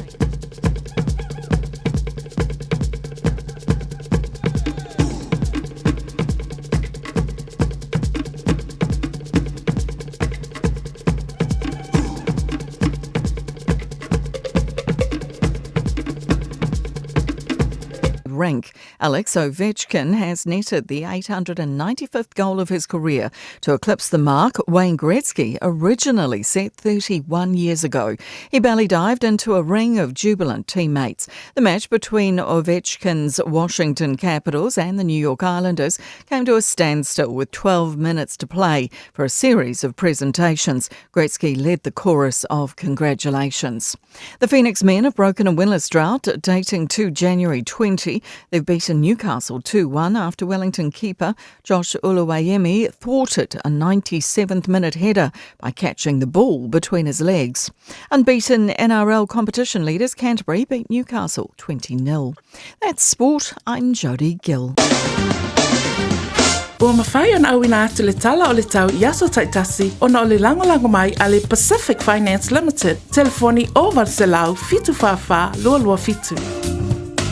Ua loa le tautua le Pacific Finance in no ngā tupe mō so se wha moe moe. Maliu, whai puiponga, aso whanau, sa whai whai ngā malolonga, ba so se wha lawe. Apa laine lo le pacificfinance.co.nz. Pia bala au le oval se lau fitu whawha lua fitu. E talo sanga sauna no ngā tupe i le bao le 5 se lau tala, ma le lua se furu hawhi tala. E lua minute whai lau talo sanga online, www.pacificfinance.co.nz. Ai tasi le tu lai whatali e se tali. E ai inga whabitoa. Bala au lo le Pacific Finance Limited ile oval salau fitu fafa lua fitu oval salau fitu fafa lua fitu.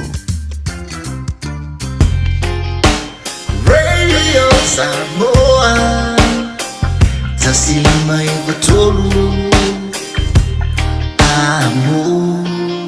Radio Samoa tasilima ibatolu amo.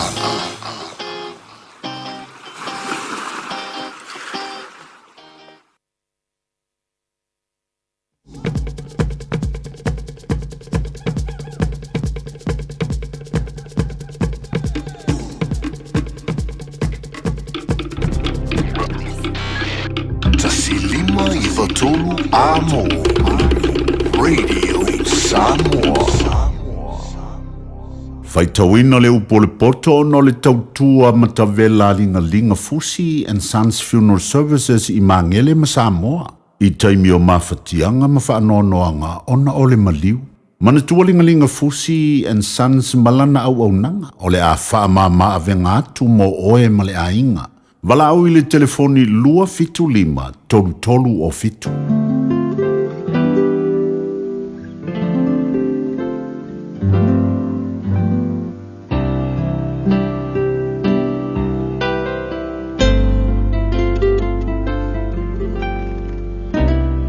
Watali ia e tausia upu ma e tewa polo inga ia te oe. Ia e tausia polo inga e te olai. Ma utula fono e pei o lo tamatama mata. Ia e fusia I o tamatama lima. Ia e tusia le papa o lo loto. Ia e whai atu le poto o oe o lo utu fine. Ma ia e ta uale ata mai o lo ainga lea. Ina ia leo ia te oe alfafine ese. O alfafine ese na te wha o le ole ia na upu. Awa o le wha malama o lo fale. Na o baba ai atuai i le mea whaamata o penga. Ona o ba ai atuai lea i e whaingofi. Na o iloa wai tau le ale tasi tama o le isona mawhau. Na uiane o ia i le ala e la tāne le whataula i ngā ala e nofo i le whawhine. Na ia aluane i le ala i lona whale. I le sengi, i le afiafi, i le tūlua opo, i le pō uliuli. Whauta fōi na whetaia i mai e le whawhine ua ofu i le ofu le whawhine tali tāne. Poia te ia fōi le lota pepelo, ua leo leo a o ia ma le baunga tā. Ua le nofo tū mau na bae i lona whale. Se tu waso wai fafo. Se tu waso wai malai. Na te lama fōi e la tāne i whataula i ngā ala o malava. Na ia pue atu fo ia teia. Masongi ia teia ua mata whale mama ua whapea atu ia teia. Wa ia te au taulanga whawhitai. O le aso nei, o au amatu ai mea na au tauto ai. O le mea lea na au sa wai e whawhitai ia te oe. E sa ili lava ia te oe. Wa au maua fo i oe. Wa fofola lo moenga i ie afu. O le ie pule mai e kupito. Wa au luluina lo moenga i le muro. Ma aloe malakina momi. Sa wia, ina ta wha amarilie i le lofa, se iau o le tae au, i ta fia lama le whea alfani, a wā, e le ia ila utane i lona fale, walu o ia le malanga mamau, walu mai le tanga tupe, e sau o ia lona ainga le masina e whato awa aia. Na ia wha se ia te ia le tele o ana tong fiti, na ia tō sina o ia iona lau ngutu wha ole, o muli loa o ia te ia, e pei o le povi walu afasia, e pei o le vale walu ila o inga o nonoanga, se ia ati le ui lo nate, e pei o na whaavave atu le manu le mailei, na te leiloa o saunia le mate ai o ia.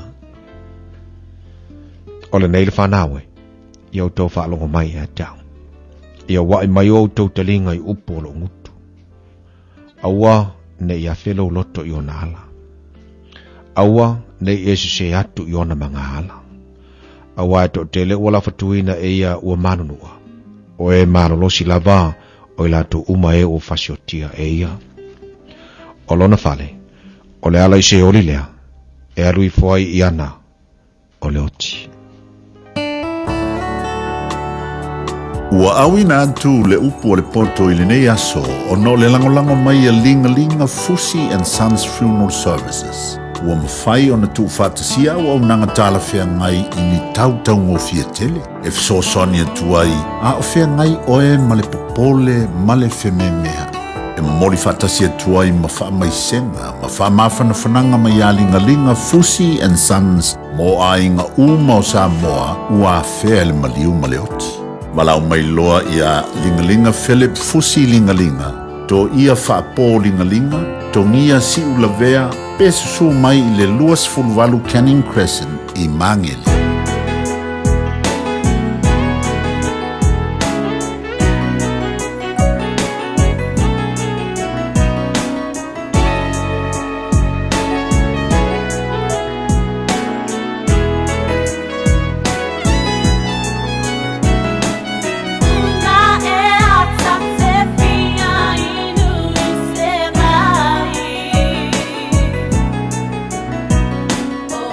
Pula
Fulbal var bini tele uche nei le tu lai vai lunga tau tu bra si fonga le samo smali ba tu la mo mal pokala me le fu teme le taiau a songa fu le nei la so fitu le nei fu masina pe on tanto iai ya le o tatu iai le amtanga nei vai ya si tu manga luenga le masina o aprila ya le wa mai atu tatu pokala me le uporpoto mo tatu le nei taiau vi ia le lifa tele tu ile na upu fola po lana upu amata mo tatu la fionga le tu pe na ile tu se fata auto lo mta upe fitu amta dia ile tatu fo longa mo tatu savalinga lita ya fo ya pole le fo ya so matango fie ile lunga po kala fifia mai ya fata lo fatu balanga fifia male nganga fa lo lita ya ma futa mai le tatu wa tunu ule ne ya so fua le uswa yo tatu wa tunu itu manga luenga ayale tapo inga mawa ne tatu tama tina ma tu ma ta malawa la finga luenga tofe le tu ni la olau te fatalo fatuai ia te utou u malawa lita ya fo tamam tina ma tu ma lo se fu manuia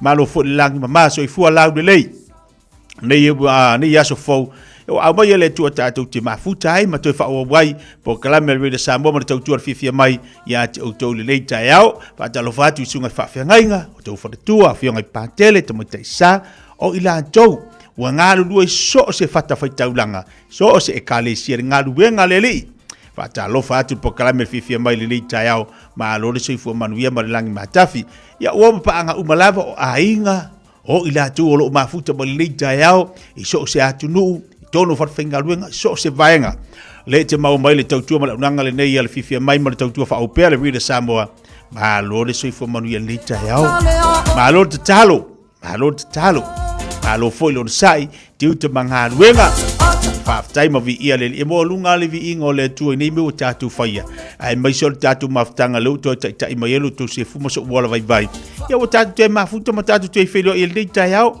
ile le leile o le li ile le leile ma fa ma on yo le tua mana to lo manuel tatu watu do nei taiao io e usua inga luenga le songa fua aso fa tu ngata ba ia tu foi winga le tau le amtanga le vai aso yo fa malu mai le taiao ale le mani yo so mele la ale u tatu to tilo atu fa malu mai le taiao ya ile ya se pule ale li ule ale atu ya na pokalame ya mai se fo yo fo fanga le langi malau ma so se vaenga e pule ale atu e o yo tatu wola patalo vato le taiao balo se fo moria los fantasi minuto te le tu laiva ele to mount out of sota et fo ile tatu pokalame ma la fionga ya pamuina to tai te victua ya pe yo ma sani tatu pokalame son fo veste jas ya ma tatu asia tu tatu atu no Samoa wa fo ni me o tupu ya po wa merko inga mo ni angika ya ya nei vanga na bo tatu le taiao tali tu la sfuru ma fai fo ona tu tatu telefone ngana Britania tatu sumpa to família fianga le malu semo stiti tatu no tu langa le mana ia ma le matango fi sai ai ta longa le fainga le vai yaso au fai aku foi le makanga ka usanga nge wa ke ia wa suila kun kala wa vai di sawole moana ake noi wa ike a ia manatu balangona la tu ele tai au na tatale fo tatu le ni tatu faso fai mai ni sio la tu e su e sampingi el moana so makau kia fai ngalo mo o le moanga pio me fa mimika au le afa momo so ai o le afa ngalonga rue ni mimika se sifika mo vai hika mo ya la vo mimika la makanga ai o le muri so ai le ku o le moana se avango ya le manga ya kele se kia le moana o le moana ka ko eris ka mai moana matu le moana me le woi Luas 2 minutos lo cede ia le tu live al pokala ber fifia ba le chayao e fa fifia ka mo chato le chayao tele la to le o ma futu ba lunga tato pokala be fa talo fati ant o le na o ma futu mai le chayao fo awore ngale joy mau pelingi le laula au le tau tuba ranga se fonga le Samoa se football limba futu la mo pokala me mo chato le chayao so fo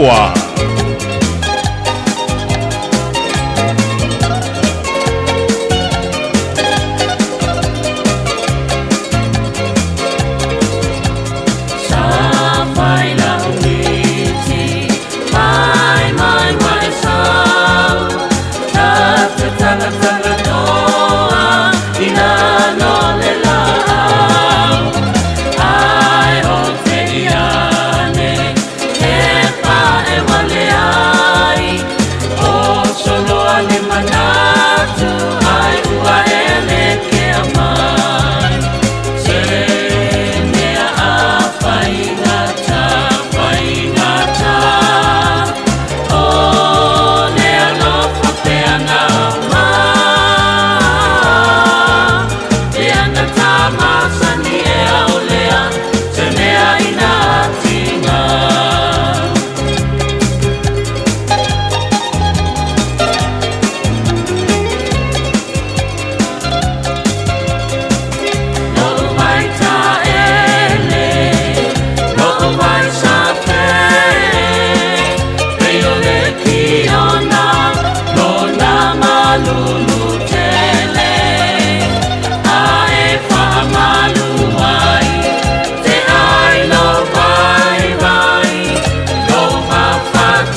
days a week. Radio Samoa streaming live on www.radiosamoa.co.nz. E whaatalo whaatu Samoa i le suafa mana malo Isu Keriso. O te wala aulia i le hava ma le whaaloalo, o e malo ainga. Tau te susu mawhiwhio mai tātou whaisauninga, i le nei sauninga whapitoa ua whaingoina. O lo ainga i le tafu e o le sa tauro. O a whawhita uli mawhaingatā o lo whea ngai malo ainga. Aua nei whaatuai ma misia le nei avanoa tāua. Mo le fofo o nei whawhita uli. O le nei sauninga o le aso maliu, aso whareile aso sfulu walu o perila, i le lima i le afiafi. O Lau Universal Church, sfulu tolu Lempi Drive, Manukau.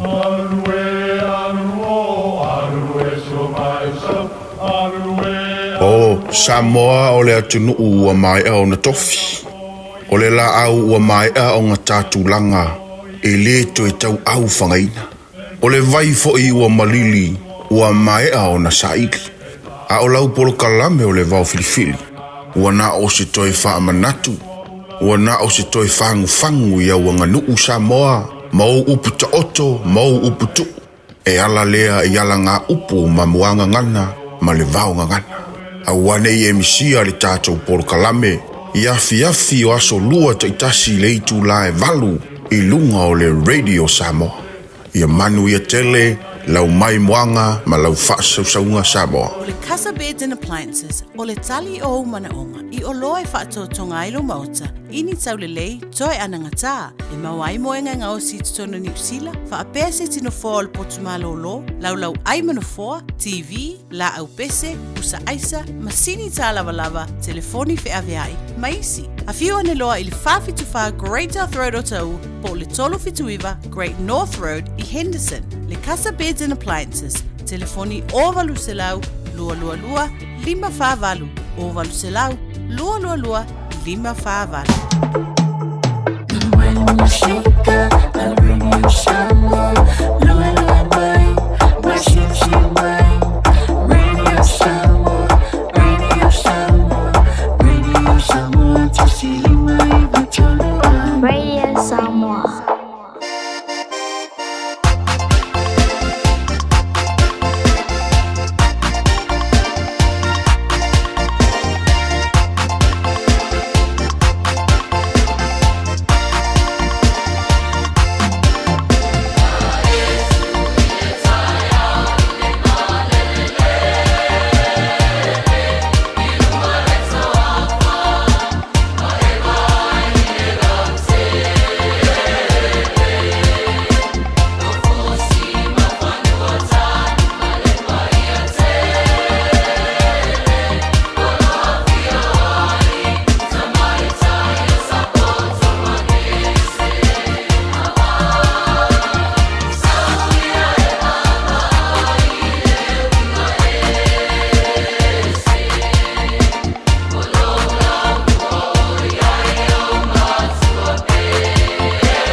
tu amo.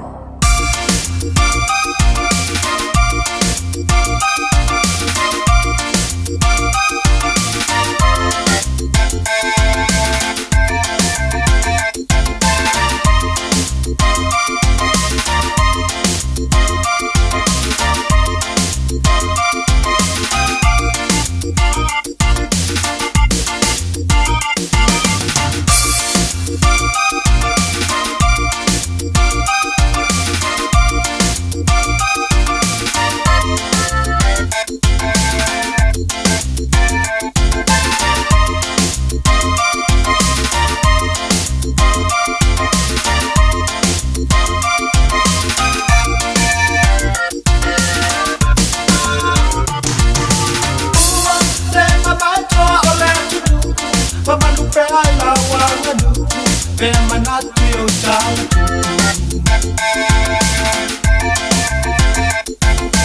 Hey, ole tala ya tu na mafata Na ya isa boy la polonga Se bali bate bele wati leo te lua se football fitu bidu te ta leo leitu la ese follow. Po kalame matua man. E ora ia tatu po kalame I vai aso te tasi lona sanga fua. Ya le leo se atu tatu po kalame I Samoa. Ia pe ona I fole tau tupa udanga le fionga ya to tai te Victoria. Ia pa tatu po kalame fanga solo pe ona ia le tai au nei. Nganga fifia fatalo fatu le tai au. I lau fionga foi ia fotanga famuina to tai te Victoria le tai au fo ma lolo su ma lolo sai. Tai au sanga fua. Ma lolo se fua la blake.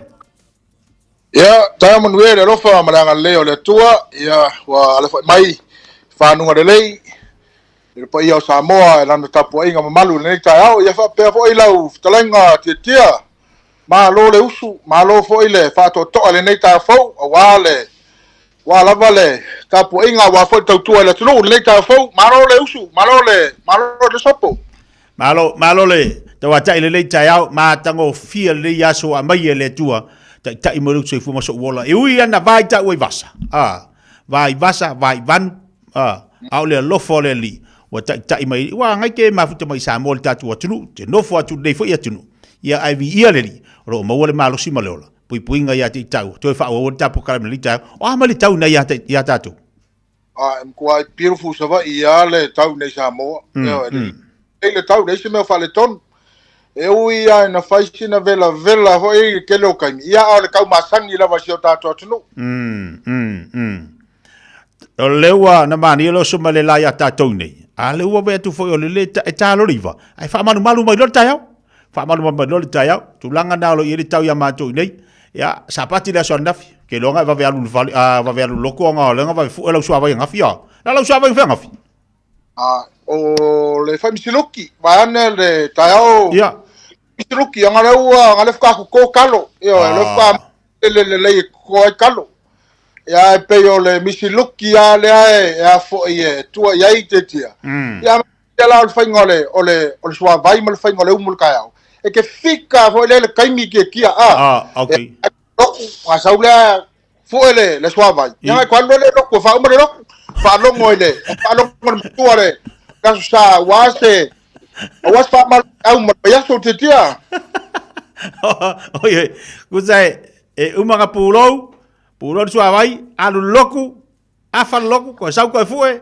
umanga fue ko alu loku fa uma avo tu langa na ku sa te ai alu de loku e te sau ai fa longo ko lo hele wa makanga ka ku le moe ro alola io kai mi nga ka nga alu e fue ia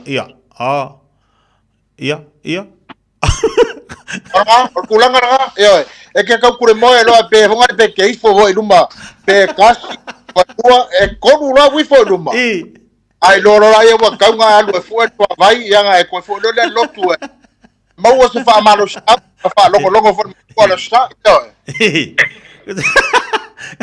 zala bo lo ka fu e ka usami lo au mala kalo e lo ka fa lo mo ya Zanko e mamela sai a kasia o prime mo e o lava nga ai wina ia ole wa tonina we matini o ta tau na mata ta po klame on jetia ole sa o mafuta atu sa mato a wifi i se tashi foi o fata Singapore fa mo boenga foi sa fai I lalo mauna o I lalo manu po le for al fanga o fai ngoina nei LA la America ya itua it's a la man yo le sa fai ile fata singa nisi foi ainga ya ile fai lo ngaina le o le valu soldo sanga le tina ya fawalunga ile al fanga le o lalman ai sa mato fata se foi la o malona fai le lotu sa o le lotu kaya feu lo le keke o le vat futo sanga e ala nei le asfado le tina e to tele ni sina sia nei fa na malanga ti fa fo poni solo na ainga e to telefoni solo na nu sai ko ke le si penga to fa na ya i tia anga o kaka makukua o kaka maku ele faia le ele faia fa mo boenga ka ua ngala nga ta tala do tua le lava noa hole ai nga o mai fafu pale ubu apena matou a foi ngo kaka ka ua foi ma fainga fa waku ile fa mo moile ela sa usua foi pesi ma fa mo tetia ai ole ele ngata ile tulanga le ile afo ile le so fortina ai sa ngai ale ngai maku le so kikia ia ai maku le aso aua nei tau falaka ya wa makaulia al kaiminge yo afo yo o ki nga o tatou faola ia ya le falaka ko ingo yuka ya le fa malosi la nga ale sunga le fa fenga nga ila man aua nei tau falaka don't betray your brother or your sister manga yo tulanga lana manga ya vai kai mio kapenganga popongan mesia ko kele au falaka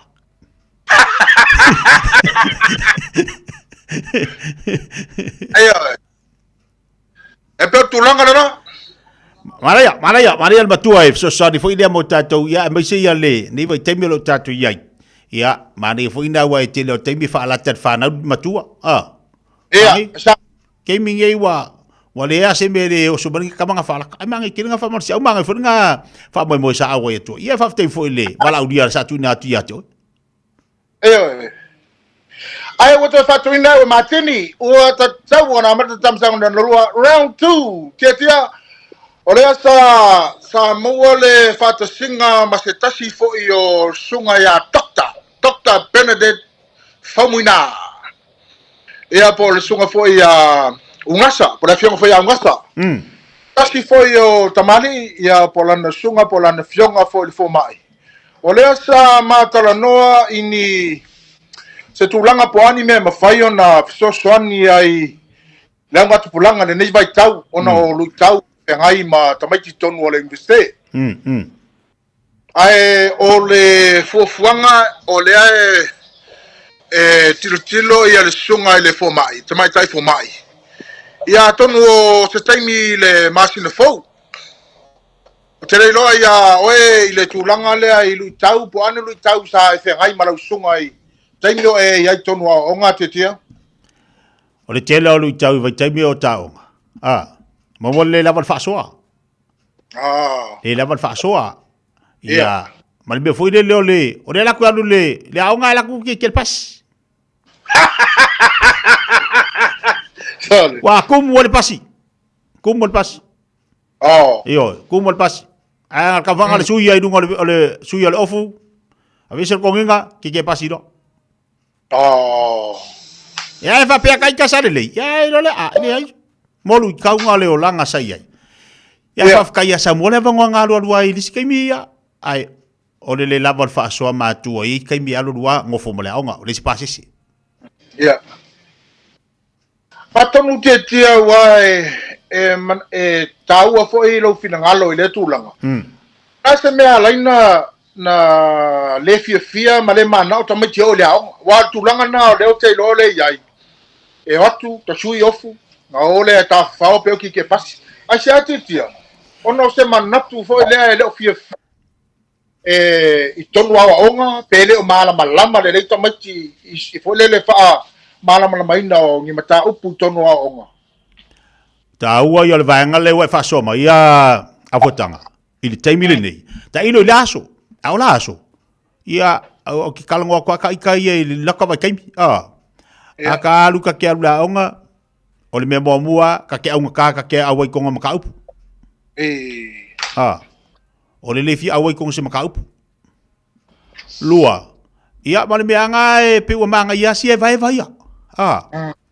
piwa lai manga ia le la kwa pasi e mafuanga le fi laonga me boa e unga kaya laonga e le fi ngo foi kong se makaupu lua o fa ko singa mo mor ke pas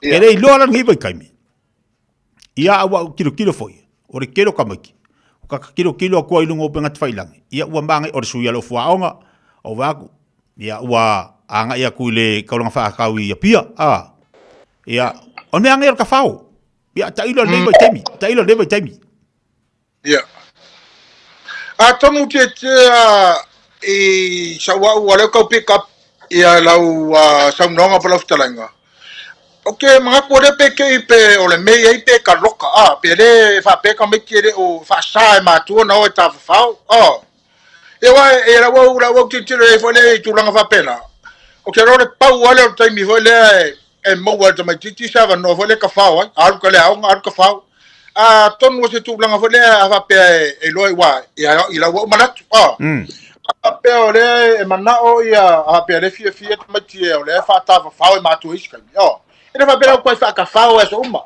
quando ele quer fazer fia já então lá vai pegar ele isso manatu man penal ele fia também então não é eu tu lá um bole o fia lá o ale sa fa cafau mana yo ia man to foi lá so lá a votanga e se ase alu kama kiki fakainga lá o matu se vai se ase alu kama kiki salonga ini makin te lo fa penga ia pot se alu kama kiki da ko makiki ia ngofo ale fale fi au ngofo ale fale usua pela mo alu ka la kamala nga le luakua pe wa mo le ba ngofo ile alu o isalolonga pe o i ni makiki la kolor ka fa kusa ele o yese me ko se fa ka u le au e pua mo le bango fo le ke pasiai ya alba ke mira ya ka ilor ngi vai ka mira nga kamanga o ko ke li vai o pas e fa via ko pas se ala fo e como mai ko ia o ke pasi ka mai kiao ko yo Soares ka ko ke fa via ko e unha corrida lo spokako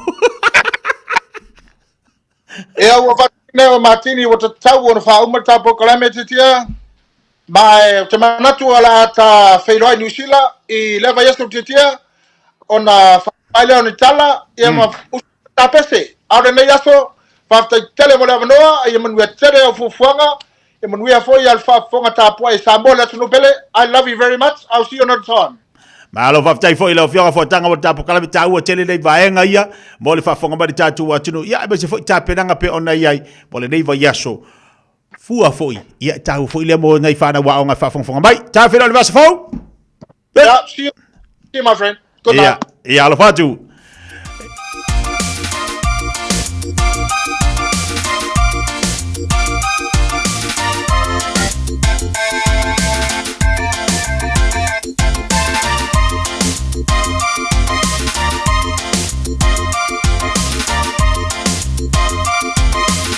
Ya, te bele wate leo wa choice football family ta jalo le chula sfulu. Pa fonga ba tatu wa tulu le jai runga tatu po klame. Wala fenga famina to tai David Chua. Se de manga ye va ngana fisiri mangi ya avotanga. Momo wa onga ilaso. Ya kailo ye. Ai longa. Nga sao mai sisi ngi me orki ke pas. Kilo ka o kilo ka makia onga. E fa fe kai ile iling havai kai ale manga ia le vaenga le hotel no mai afotanga mo tatou ile nei vai temi ka ko kilo fo ile ia ifana wa onga le temi nei e onga fo ile mo tatou le nei vai temi lo tatou ia tatou fana ui leo ia onga tatou tu matai fo ile mo matua va ai po alu sa ola tama le ha onga mo lu tau le olanga mo lu tau o le nei vai temi mo fana wa onga e tari tonu iai. Ele mana i o le vaenga le ufa soma ia fotanga. Ia ola soma, ma mea sako kupu ngā vai kaimi. Ia, hanga ia mori ke pasi ia.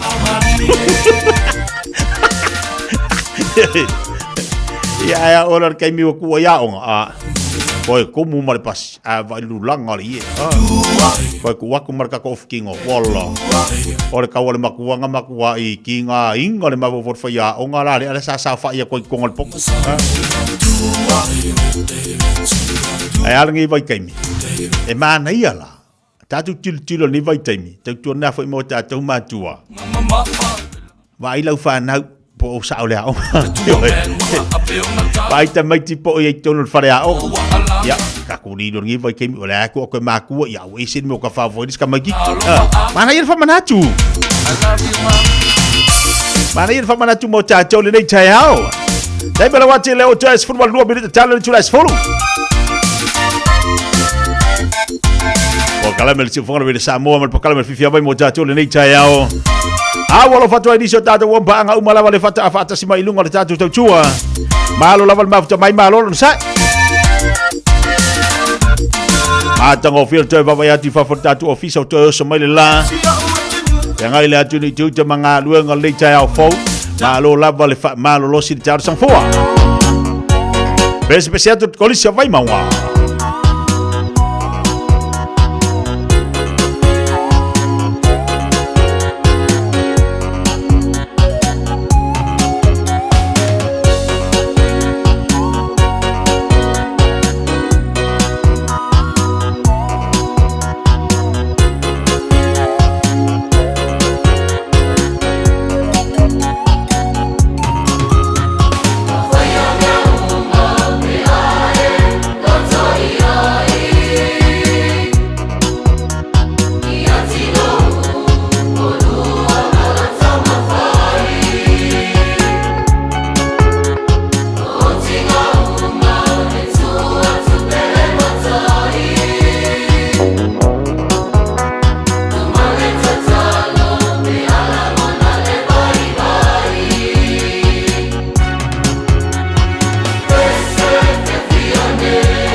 Vivianga namba le kolisia vai maunga pele whaafonga ma le jaiao. La si atu tatu whaatalo whamal tatu whaafilua inisio tatu panga umala wailunga tatu Facebook. Leu te wawa iatu leo lo mbafuta banto tele lantou. Fepulea ai alo whaatu maria le jaiao. Whaatalo whaatu ya miu amosa maalo si fumanuia. Marcelina Brown whaatalo whaatu le jaiao fau. E seta tango moa. Good morning. Good morning. Pula. Pula vinga ka.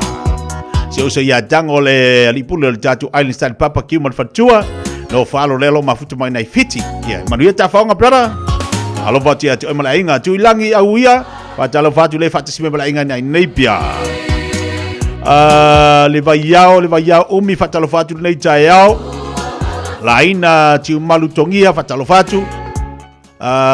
John Leota fatalofatu sulu ma le ainga lo mafutumo nei falantai. Malor se fopodia nei taiao. Polonga le upena unasa malor se fo lauda lei. Petu so yalo malo fatalofatu nei taiao. Sengia le aunoa malo fatsima nei melipone. Fatsima melipone. Fatalofatu ya fauma seve. Ia pe foi ia moa vai nu fatalofatu nei taiao Luisio. Malor se fo lauda lei fatalofatu proklame ya te utou. Kansiano sanele fatalofatu malor se fo manuia. Ya fela vale pito nu o fela no fanga net fatasi ba inunga tau tuar fifia ba nei taiao. Fatalofatu proklame ya te utou umalava. Niso tatu panga lunga tatu YouTube alo sina ati fatalofatu. Tua sao malor faftani maftumai nei Brisbane Australia. Queen Savelia fatalofatu malor faftani maftumai. Eu se vai de tempo lá watilo toyono minute challenge to last follow pa via fianga lei taiao challenge to last follow pa tu follow tatu telefone ngana Britania sai lia tu statu avadole fianga le malu semu stiti mo tatu challenge talonga pa ta sibali sungal fa sungal fa fianga awa bawa wa vo ia tatu sumpa mo tatu fa marstilo cortita fa talovatu lei taiao alo se fumuria.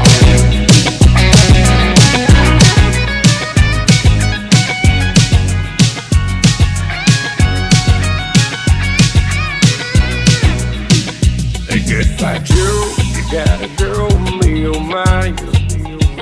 They got a girl, all the heroes down the bayou. They see Vaughn, the sweetest one, me, oh my. Jennifer got real haptic fun on the bayou. They put dope, found new places buzzing. The game folk come see Vaughn by dozen. Dressed in style, they go walk wild, me oh my you. Jennifer got real epic fun on the bayou. Jump away across this pine, feel the gumbo. For tonight I'm gonna see my Jeremy. They kicked off, feel for jar at the gate. Jennifer got real epic fun on the bayou.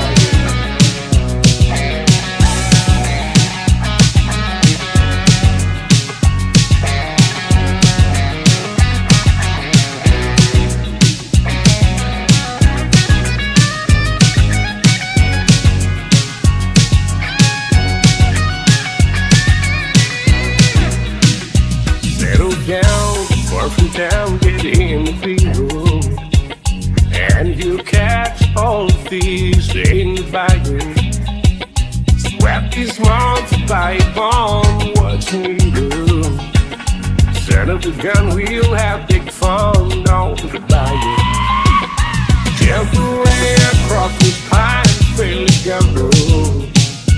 For tonight I'm gonna see my Jeremy.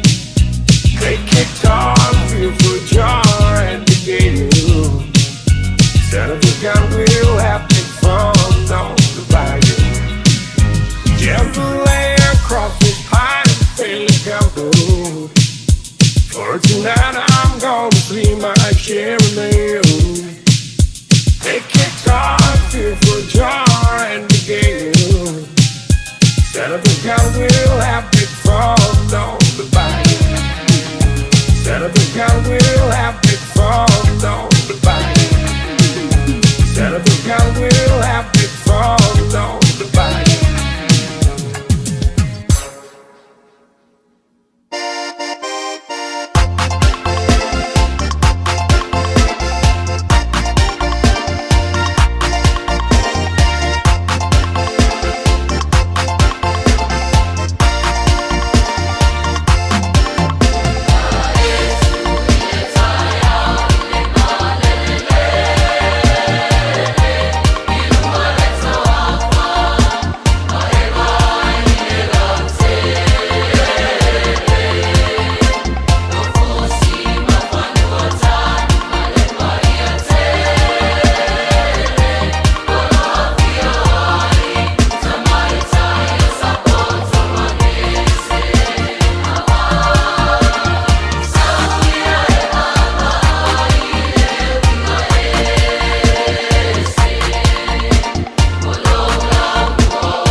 In this update, the Prime Minister says US tariffs are set to slow the world economy, increase inflation and create currency challenges.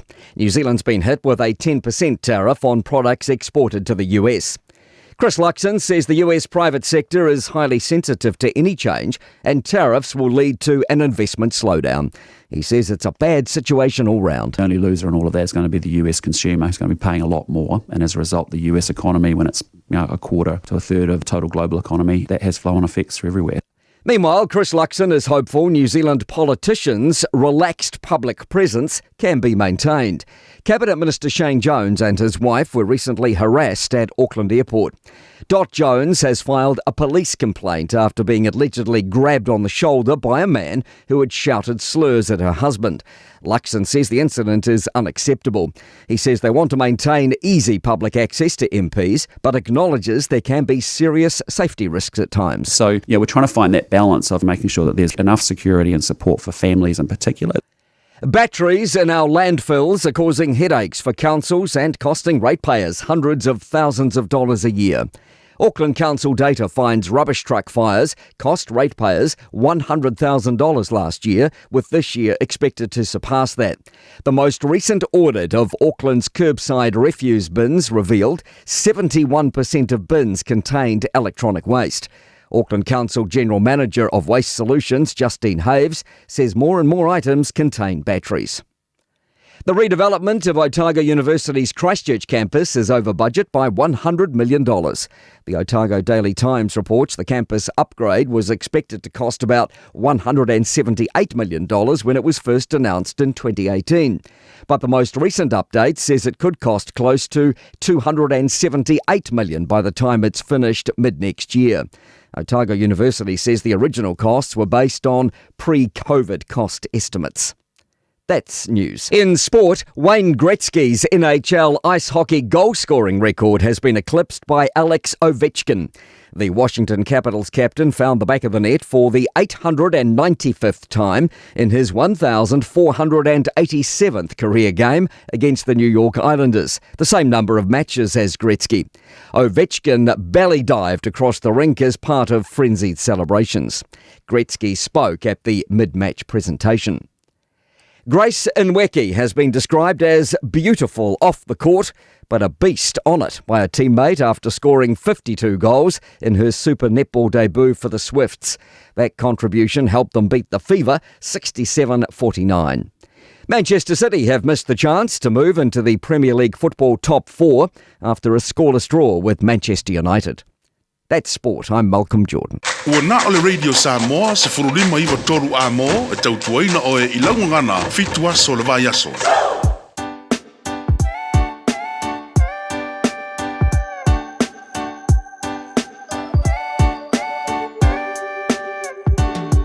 Kaki kua ua peila vai ka se lulu.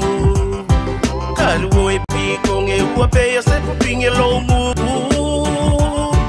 Wala bea kukua tiana masianga kama Waka kauloa onga e whea lua e mawhai so papa Wa e whai mai o rosa na ua koe au mai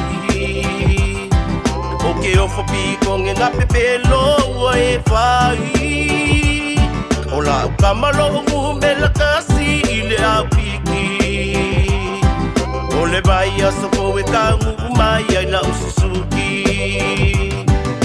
Hey! Pikonge! Waela muang ikanga onge onge Lucia!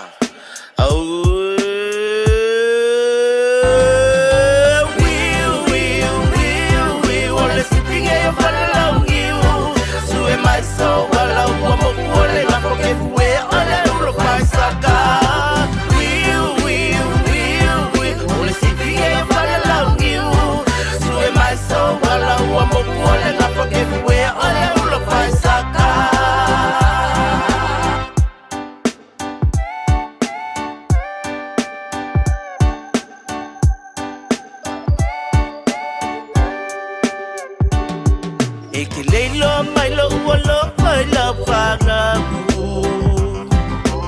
Aluai lava ya so umama le pakau Awa e koe pale anga mai ngā ki lo ulu. O ke le sia o le alu losu e sanga ka mafusu. O lo mga kure a piko nge mako o ngi bale. Kaluonga e seila nei kua e lava o se pale. Ka waku o walopa anga ya Lucia. Ole anti ole ade le akui au se salia. Hey, pikonge, wela muang ikanga onge onge. Lucia, au.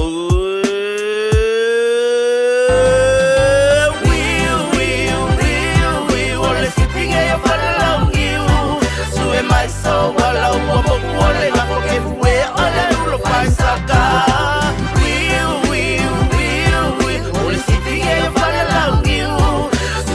So wala uambo ole na forget where ole ulo paisaka. Ole sipping e fala ngiu. Sue mai so wala uambo ole na forget where ole ulo paisaka. Ole sipping e fala ngiu. Sue mai so wala uambo ole na forget where ole ulo paisaka. Pikonge, waela muang ikanga onge onge.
Sfuru minute lo jere le tula sfuru lungal po kalame fifia mai ni vai ngal tayau.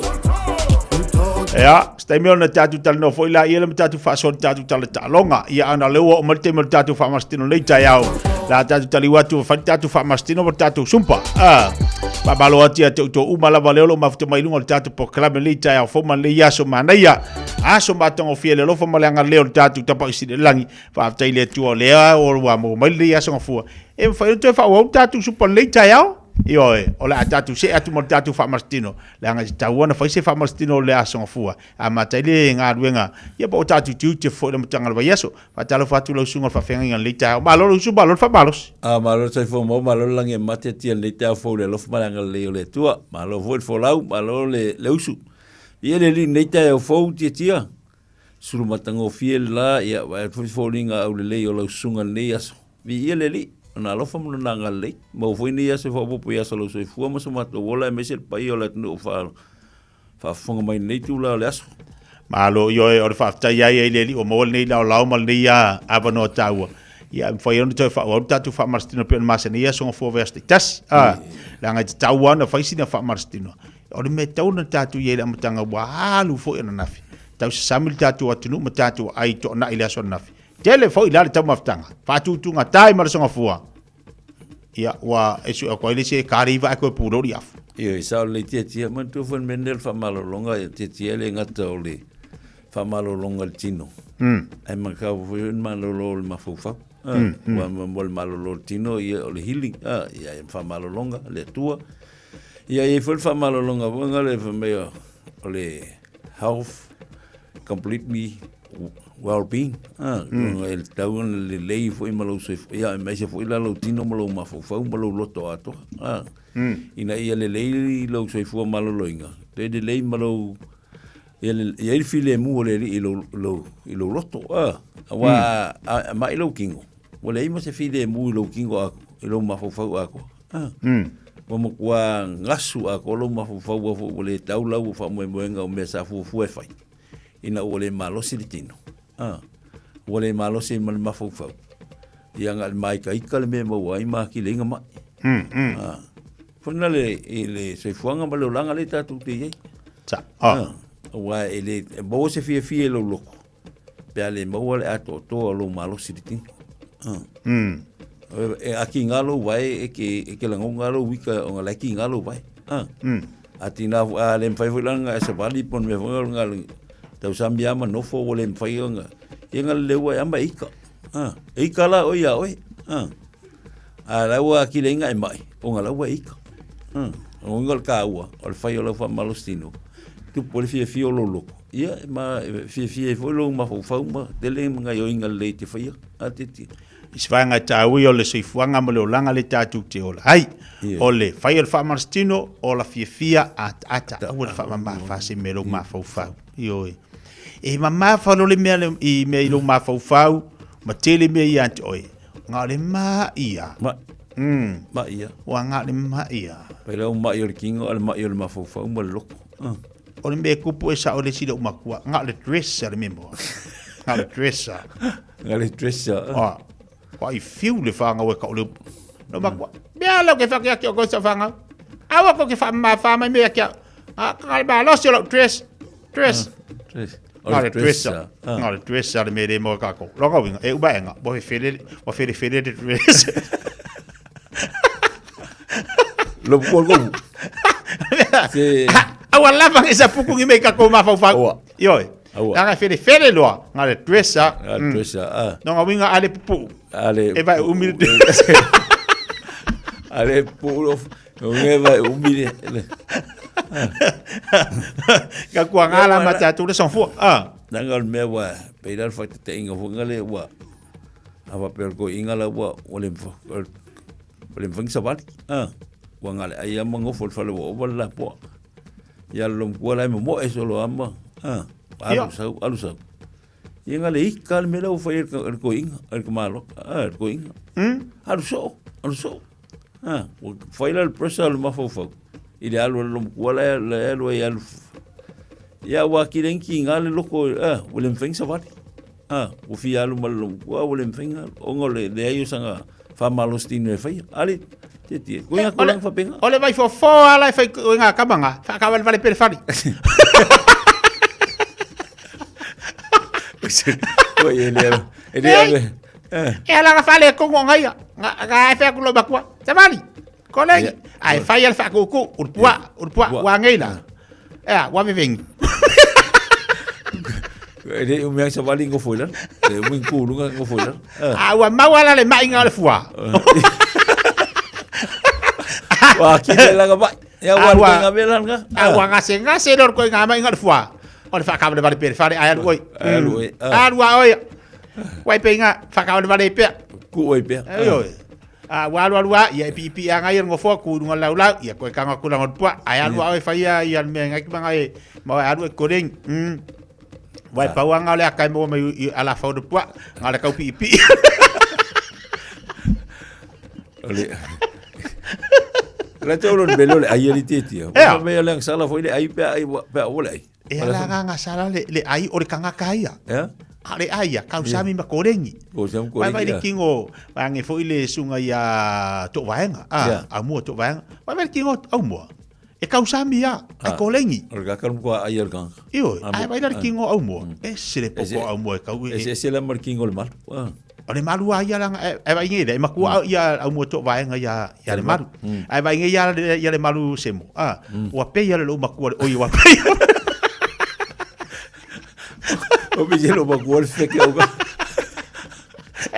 Olha apa ya fakar kali aku apa olha wa pis ya se kai mika ko fakas ya kisido ma ku nga singa ma ku ya le malu semo. Ningi ka ka ko pokala. Ya ai, ini yang salah sih si ai, yang salah orang kau so ai. Si yang salah lo le ai. O ngol over ai. Over ai. Yo. Over lo ai ka vale. Ya. Ole usur ka vale ole moi. Ole moi. Yo. Le paye, le femerkus paye. Le usur le ye fengal ben. Wa over ai. Paye. Le paye ina lui le loi. Ya, vai la sa la lupe makasi dal fa inga le vason ka ngai, les falai. Ya. Alu aku la maku la unga mayale awa. Sasama ile loi le pai alu le loi e fa long lang lo makua le fa me lupe makasida o le pai yo lo makua le long ai ai ko anga lo fa long ko la lo makua le ala va e la unga mai le au le le pai alu le loi kilo ya ai la va long ko lo makua pe nga le la unga mai le awa fa me ngar ku sa unga lo makua mai ale lo ya me ko ke me maris ko fa ngai lo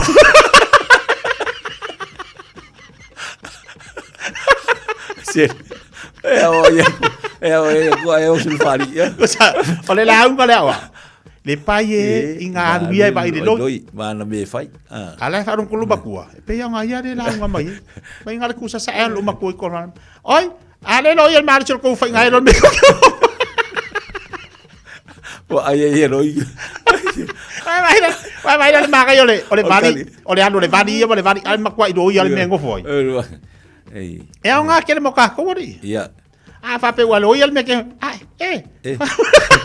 Uluga. Per caso pa. Alu ka supa. Ka ko ku. Le paye ngalu le loi. Tori. Ai kallo mako. Le lo yo mar ko fa ngai do. Ba de ko fingalo lo ko le ni lo ke. Iya, perka ko supa. Pakai kai apa? Pakai apa? Ya falo mayo lunga kas kan me lausunga fa fe ngesi va ya ku kanga ka kamaku o fa ka ko o le fa kanga sa usafa fa o kero mai o la ke va vai ya mo ka ko sa fa fulu ya lunga kas haya ko fa lunga lima ongo fi lunga tawa iba fulu ya fa pe lunga ya tafa kasi dua tafa lunga olu fa ya lima luma kasi dua ya luma olu fa lima kasi le fefe le lo lang yo kausanga kasi le fefe le lo ka phrase ya luma kawa lua lalo kolu lunga kawa lalo lima aya ko so lunga fa pe ya lunga lunga kolu fa lima aya aya valu ya fa malo si pa ta tu tawa ya tu lima ya tu luma fa lunga fik fa iba fulu lunga kas lu ya fa fa lim fik fa de manga ya fa de mu fa kas ya lunga ta lunga lang bali aya kas lu ku fa ya lim fik lalu iba ful ya lalu ya baila ku le fa pe ya aluma vai ku Ule ya gas ya ku stress ai vai mar lima ya tu tama tira matua usao ready go Luma. Lua. Ya. Luma. Ali tua. Fa. Luma. Ali tua. Ongo. Luma. Fiku. Tua. Valu. Luma. Iwa. Tua. Sulu. Ya. Halo. Ngaya. Ya. Ngaya. Kale si lo vai fa pe lunga. Ya. Ah. Si du vai.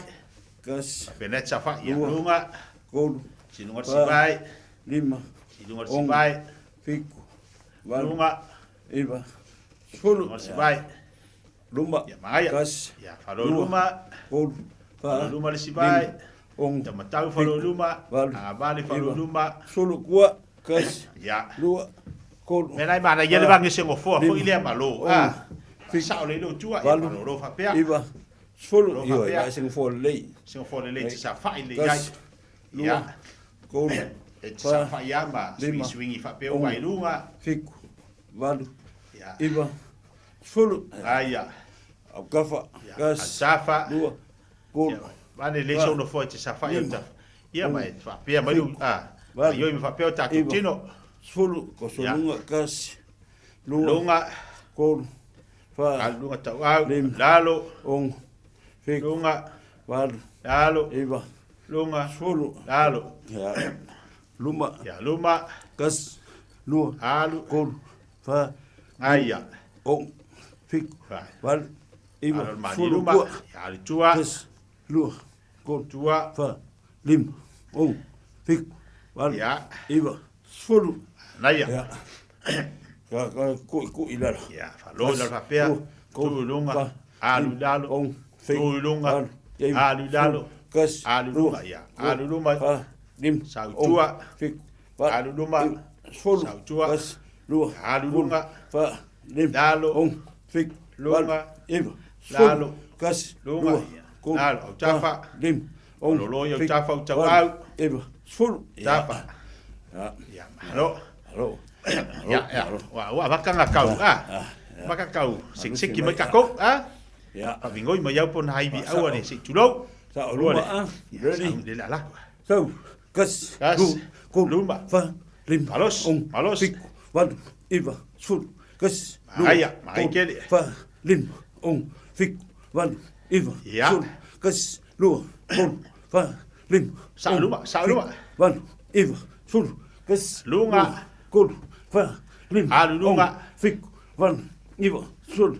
Kas. Lua. Aya. Kolu. Alu lunga. Fa. Lim. Ong. Fiku. Valu. Ya. Iwa. Sulu. Kas. Lua. Kolu. Ai ke fofa. Alu lunga la vale. Sali lunga ka makau. Iwa. Sali lunga ka makau. Sali lunga la vale. Ya dio kafa. Ong. Fiku. Pea. Valu. Iwa. Sulu. Ya. Kas. Lua. Kolu. Tabi bilo fa pea. Tabi bilo fa pea. Fiku. Valu. Pea. Iwa. Sulu. Kas. Lua. Kolu. Fa. Ya. Lim. Ong. Fiku. Valu. Iwa. Sulu. Kas. Lua. Lunga. Kolu. Fa. Lim. Lunga. Fiku. Valu. Iwa. Sulu. Kas. Lunga. Lua. Kolu. Fa. Lim. Ong. Fiku. Valu. Ya. Sulu. Kas. Lua. Kolu. Lunga. Lim. Ong. Fiku. Valu. Iwa. Sulu. Kas. Lalo. Kolu. Fa. Lim. Lalo. Ong. Fiku. Valu. Aya. Sulu. Kas. Lua. Ya. Kolu. Fa. Lim. Ong. Fiku. Valu. Aya. Sulu. Kas. Lua. Kolu. Fa. Lalo. Lim. Ong. Lalo. Valu. Iwa. Sulu. Heya. Sik. Halo. Tato matua. Halo. Ya. Ha. Kas. Lua. Kolu. Fa. Ya, wele la la kuskang. Ah. Ya. Ke ngofa dunga ngofa ma fai. Au ke mo pole fuai, ke ngofa dunga ngofa fai. Ya vai mai. Ya. Vai. Ready. Go. Kas. Lua. Kolu. Fa. Kafa. Lim. Ong. Kas. Lua. Alu luma. Fa. Lim. Sa luma. Kas. Lua. Kolu. Alu kafa. Lim. Ong. Sa Kas. lunga. Lua. Kolu. Fa. Lim. Luma. Ong. Kas. Lua. Kolu. Kafa. Fa. Lim. Ong. Sa lunga. Kas. Lua. Kolu. Fa. Luma. Lim. Ong. Kas. Lua. Kafa. Fa. Lim. Ong. Alu Kas. lunga. Lua. Kolu. Fa. Lim. Luma. Ong. Kas. Lua. Kafa. Kolu. Fa. Lim. Ong. Kas. Ya. Lua. Kolu. Fa. Lo fa pea. Kas. Alu Lua. fa pea. Kolu. Fa. Lim. Alu fa pea. Eya. Vai bangai. Ah. Assalamualaikum. Ya. Ya. Mo ka kau au ya. Apea a. Sa o leo lima ya. Falo yo lima. O fo so ngalu ke lunga. Lum. Fio Kas. Lua. Kun. Ya, lunga. Fik. Lunga. Wal. Iwa. Sul. Kas. Lua. Lunga. Kun. Fa. Lim. Si lunga. Fik. Alunga lima vale. Iwa. Si lunga lima tamtau. Kas. Lua. Alunga langa vale. Lim. Alunga tamtau. Wal. Iwa. Sul. Kas. Lua. Kun. Alfa pea. Ya. Kas. Lua. Lua. Kun. Fa. Lim. Fik. Wal. Iwa. Sul. Kas. Lua. Kun. Fa. Lim. Ayo fa Palestina ya cacau. Iwa. Sul. Kas. Lua. Kun. Fa. Lim. Ngayo i fu ta tau au ya tanga ni ba ya so ina ya ngayo. Ya. Sa lunga. Ko so mai lunga. Ya fa lo fa pe la ta tu. Sa ku. Fa lo ilalo. Ready. Go. Ya. Kas. Lunga. Kun. Ya fa palasi ilalo. Lim. Lunga. Lalu. Iwa. Ilalo. Sul. Kas. Lua. Lunga. Kun. Fa ilalo. Lim. Lunga. Lalu. Ilalo. Sul. Kas. Si Lua. lunga. Kun. Fa. Ilalo. Lim. Fik. Lunga. Lalu. Iwa. Ilalo. Sul. Iya. Ko so mai lunga. Ngaya. Ready. Go. Kas. Lua. Tua. Fa. Lim. Luma. Lalu. Iwa. Tua. Kas. Lua. Luma. Fa. Lim. Tua. Fik. Lalu. Iwa. Luma. Sul. Kas. Tua. Lua. Kun. Fa. Luma. Lim. Tua. Fik. Lalu. Luma. Iwa. Sul. Tua. Iya. Ya malo. Makaya. Kulei luma. Ya. Bila kulei luma. Kulei luma. Ready. Go. Kas. Lua. Kun. Fa. Lim. Fik. Lalu. Iwa. Au aja unga ta fu ile fa malo si uta o luma ya ngate ni. Fik te fa longa ia por al swinga le malo si no ya joy. Kun. Fa. Lim. Ya. Fik. Lalu. Iwa. Tua. Sul. Ya lalu. Luma. Kas. Lua. Kun. Fa. Lalu. Lim. Fik. Lalu. Iwa. Sul. Kas. Lalu. Kun. Fa. Lim.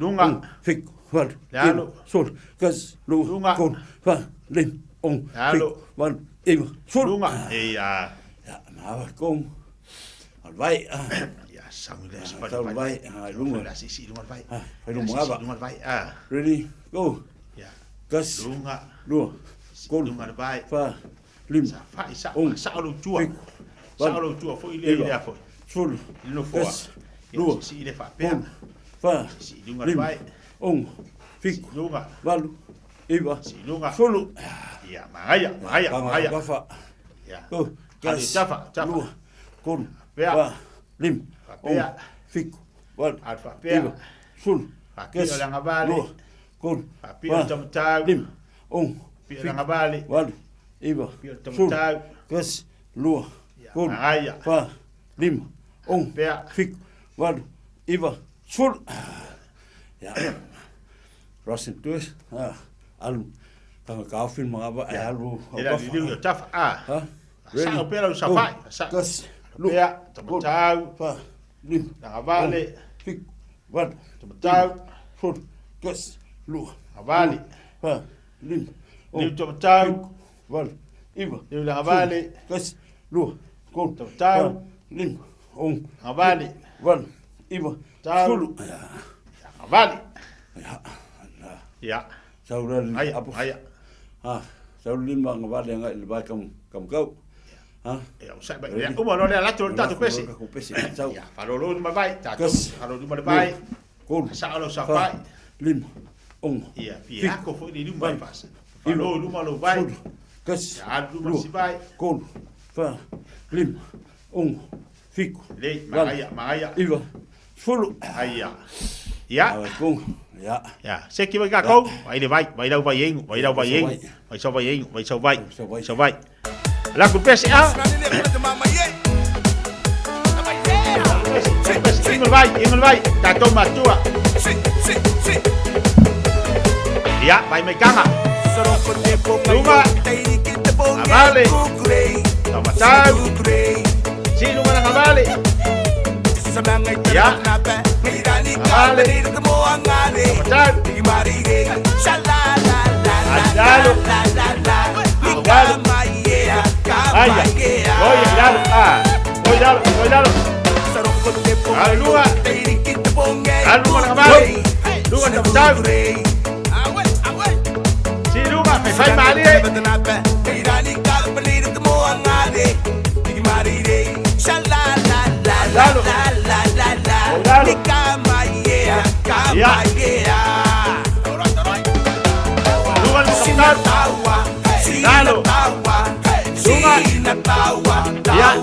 Ya, bawa makan kau sek-sek ya. Ya. Vale. Sinakona, sinanimsa, sinakona, nimsa, si. Mangaya. Dua.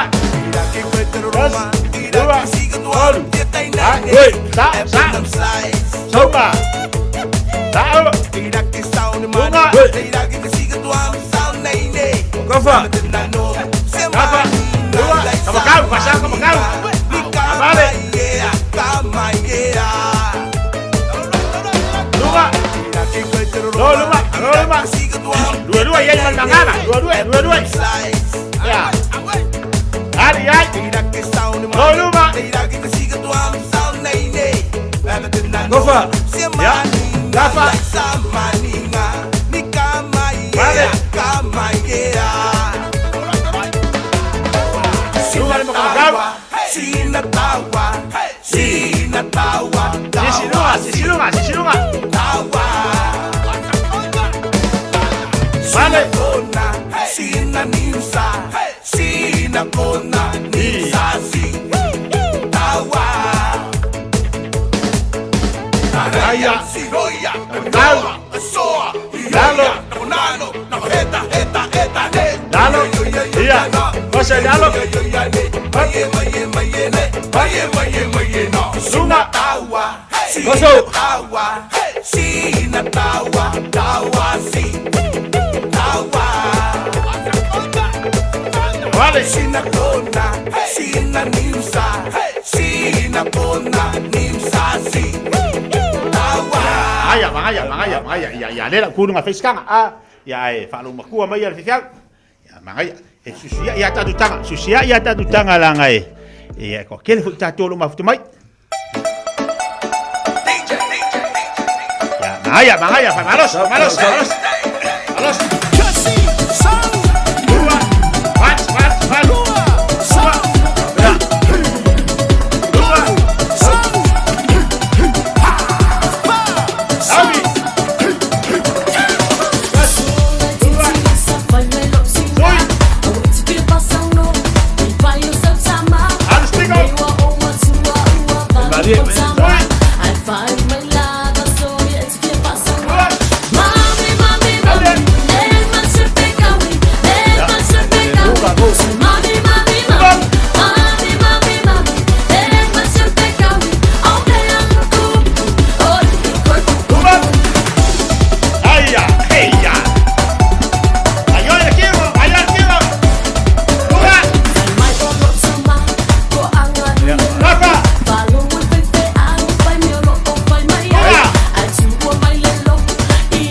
Aya.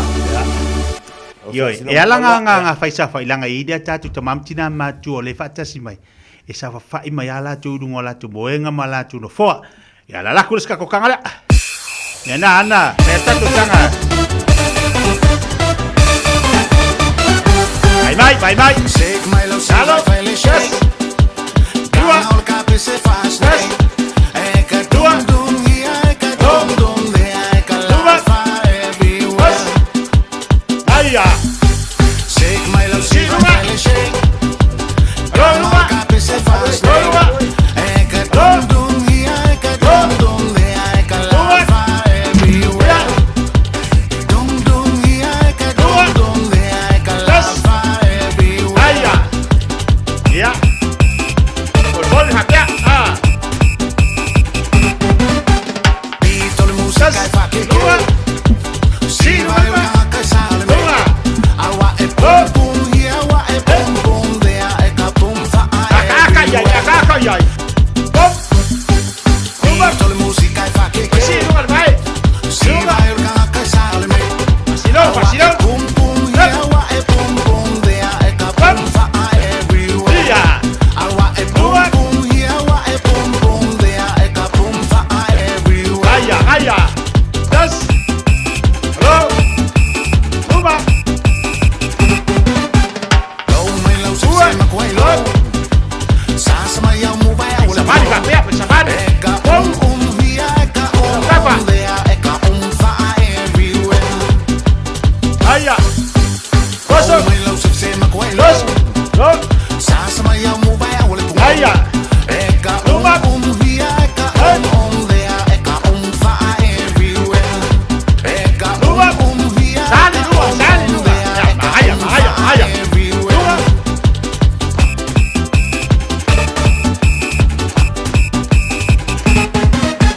Dua. Leila lue away Dua fakya. Mele mole pense ka vale vale. E ka bang bang here, e ka bang bang there, e ka bang kakai de dei. everywhere. Kai mi Leila lue away Mele mole pense ka vale vale. E ka bang bang here, e ka bang bang there, e ka bang everywhere. E ka bang bang here, e ka bang bang there, e ka bang everywhere. Hello, Dua tawal. Hello. Dua. As. Oh, Yalo. Dua. Oh, Corona. Yalo. Dua. Al Dua. Dua. Yes. Shake my love, see like fire shake. Dua. Gang all the cops say fast way. Eka dum dum here, eka dum dum there, eka lafa everywhere. Aya. Shake my love, see like fire shake. Gang all the cops say fast way. Eka dum dum here, eka dum dum there, eka lafa everywhere. Aya. Eka dum dum here, eka dum dum there, eka lafa everywhere. Eka dum dum here, eka dum dum there, eka lafa everywhere. Ya, malo. Koso.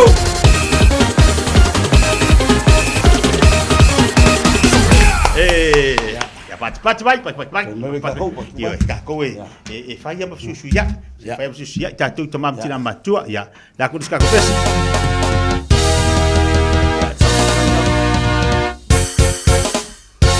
Ya, ai. Yes. Mana ya foye bangale olanga. Tuma. Mafuzi ya ile tele otangata. Tuma.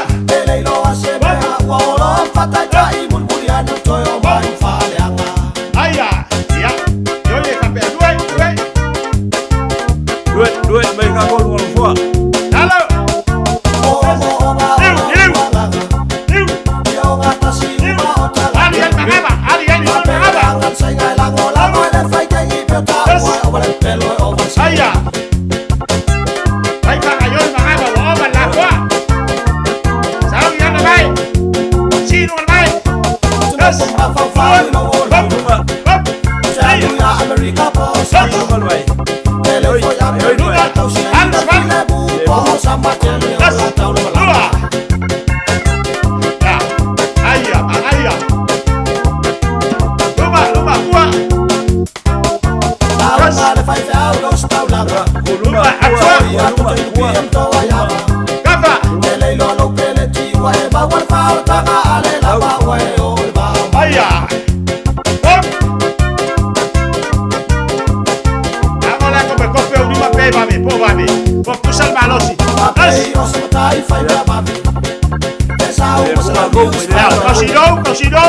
foi mas fai ma go mo le la ngi fa tu sai nga ya America po ya pani aya ya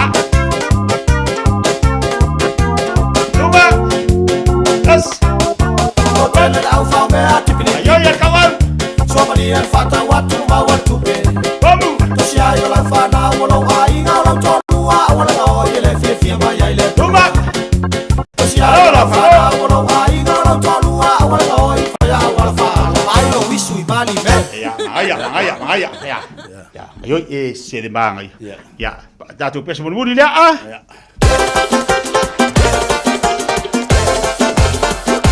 ya sao do datu pes mun mudi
Malaya ya tahu ale ayo lo fa masino nei ya lo mai la yo lima asa fa pero lima chama chamam china vai ngocho lima pea para lo fa pea ya dale ko vale para lo fa pea ya punga chala fa pea chicho ya lalu ya milo ifafo milo chichonu asa olunga alilunga aludalo ya tahu pidalo ya olunga macam dalo vale dalo sifat casino alidalo anaya ya yo papel cawal papel ya aludunga papel ya papel ya palolo bayang ilu molo koa Ngolo moenga whaolo ia i o vai. Ia, malaya.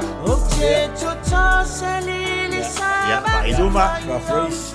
Pea. Au tafa. Alu duma. Au tafa. Alu duma. Alba pea. Ya. Ya na mimilo lo le tuto matau. Alula, mimilo lo tuto wanga vale. Vale. Mimilo le tuto matau. Mimilo le vale. Na pelo ulu, o mi fa pea. Ya, tango le vale. O mi fa pea. Ya. Mimilo fa pea lo wao. Alunga. Ya. Aya. Heya. Aya. Ya. Ya, malo vai la limanga ya. After ya tu na tamama na tina match tua. Tau fai lava mori atu tatu fa mar stilo lita ya to. Yoi. Matu filo ai manisi for tatu atu no uli fa mo sa fa le lu fu tasi se tasi fa nau ina le mauta Samoa. Fa fitaya. Fa fitai tele lava ya to. Ya. Fa ngai na nipo kala me to lo mauta la te lo fu la wa super man lita ya. Fa mai ai ala so sama ia. Manga ia fu e wadi sumpa kaya ke kia ma pa au e fa ala lo i ka komi ai ia. Ia taua tele lea. E le tau fia fu ila tau sami. Yoi. Ai tango ha o ia fa ila tau maftanga te do tala fe ngai le. Ia ma fa ila fa marstino le tau. Amana ia la a uma fa ila fa marstino tau. Ia e a mata foi de vai asolatu te falongo ina wa yele me te tau na fai sa vali le taimi sa vali le taimi wa fa mingo ile tino la tu male manava se tu lo ia e tu langa foi le me ai ia ngai fa longo foi le swinga ta wa mo tatu le ni tau ia ai fa fitei tele na te mamna tina matu ni tau lo sunga fa fenga io te tia ele ia se sim fain fire swing oi oi la te fire swing oi le ma fai on e miti te fia oi America. Le sa unga yo inga te oi America le fai foi na oi America. Le sa unga yo inga fai le se me ke fai ngalo dream ma le se ngal ngaka. Man me ngal dream ma fia dream me fia o size fia ya ai uma ai le ya uma tau sanga. La ngal dream ma le singa ya ngal wenga fai Nunga winga ia e fa tai foi nei tamam nei tina ma tuanga ko felo ile asole. Astona, ya, ile fa mo. Ia e fa tai foi te le ngai tanga tamatu lo tan lo pe afta wi i pekin save ia me foi la to la e follow po kalame. Ia lo mo menanga fa tai le kio onol po kalame matango fia wa ile mfingo kongi ti meo ye ta ya.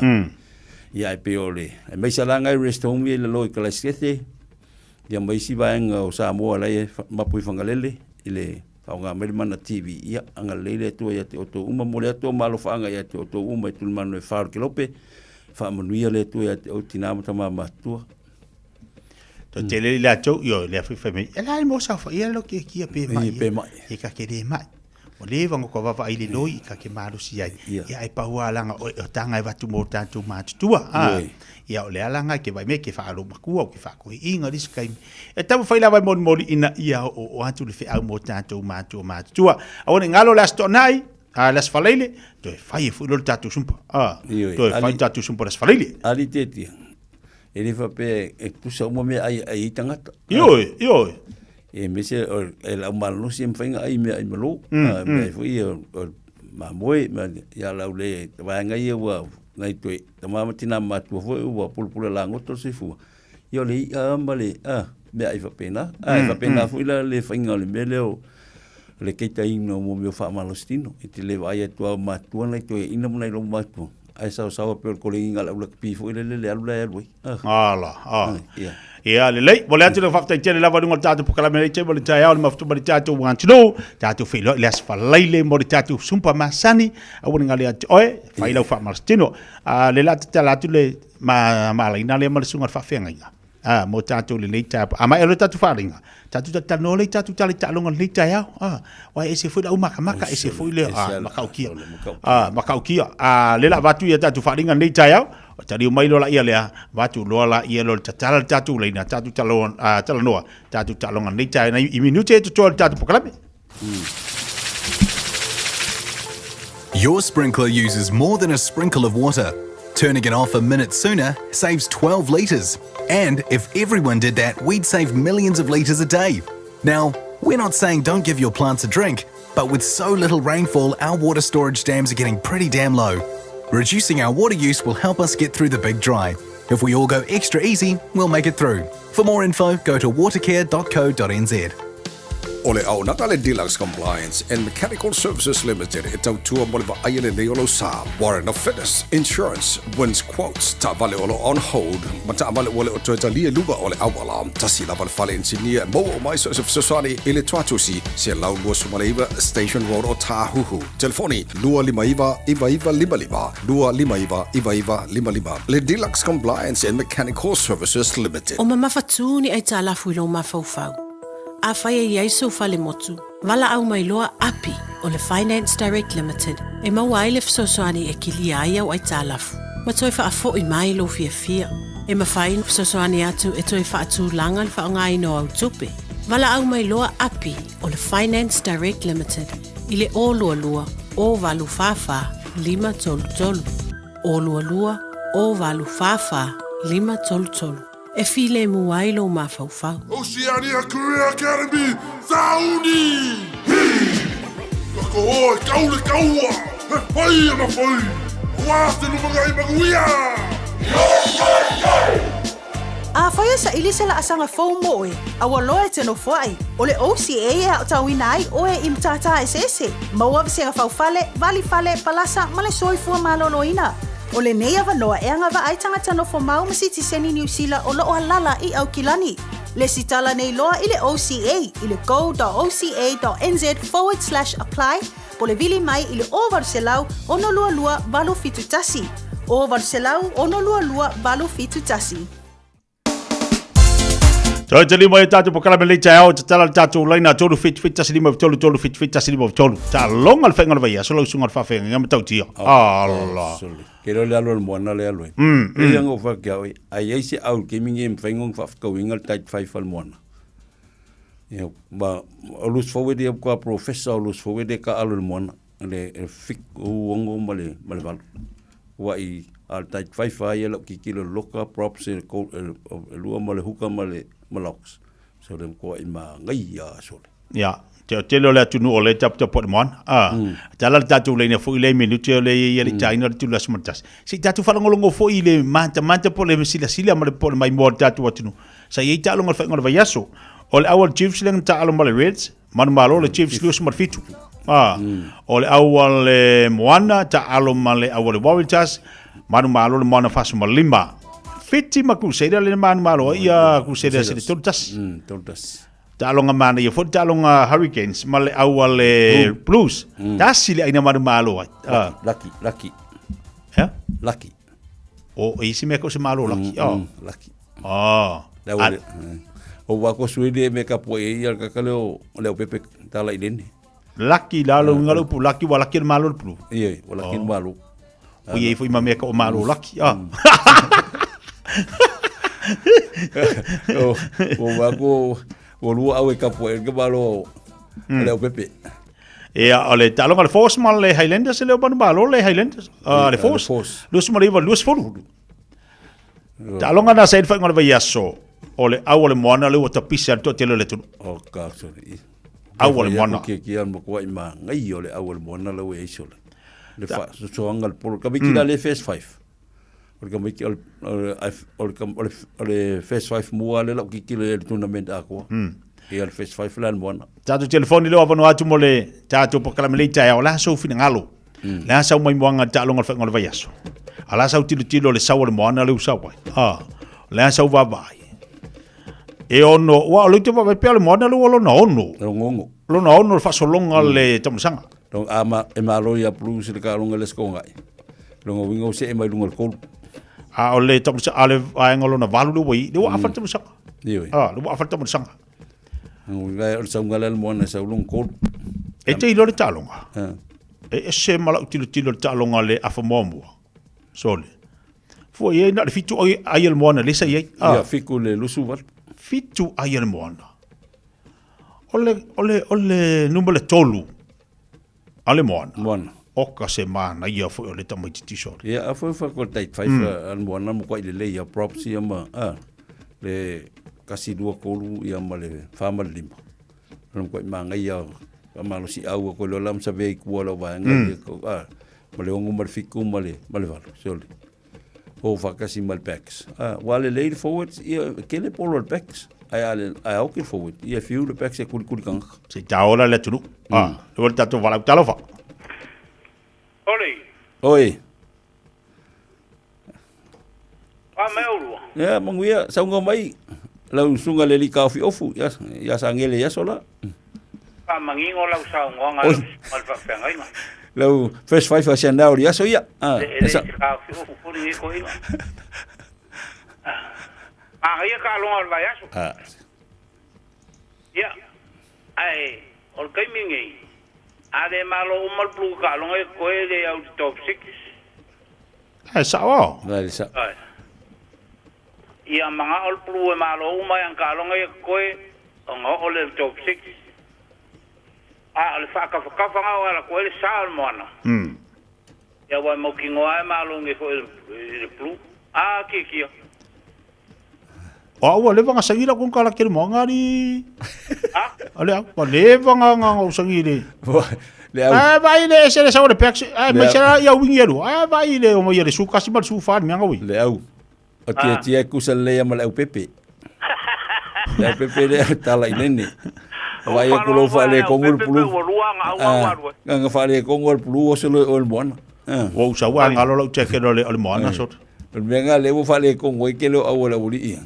Wa ku le fa le ko kale lo le plu so le pola ngi me ora be ai so le plu ora be le flu ho le mo o Mexico le flu e o ke fo wiki o mo kwale tai fai o makua o makua tai fai ala sa tino fo ile sa wo le mo na fa lo na do ali le ola so le ke fa ko o le fa mo le se fa o kamer sanga le super rugby le ngai kam ki konga na yes kali kongo o mal si senge o kam fai foi si au ngau kam ki kila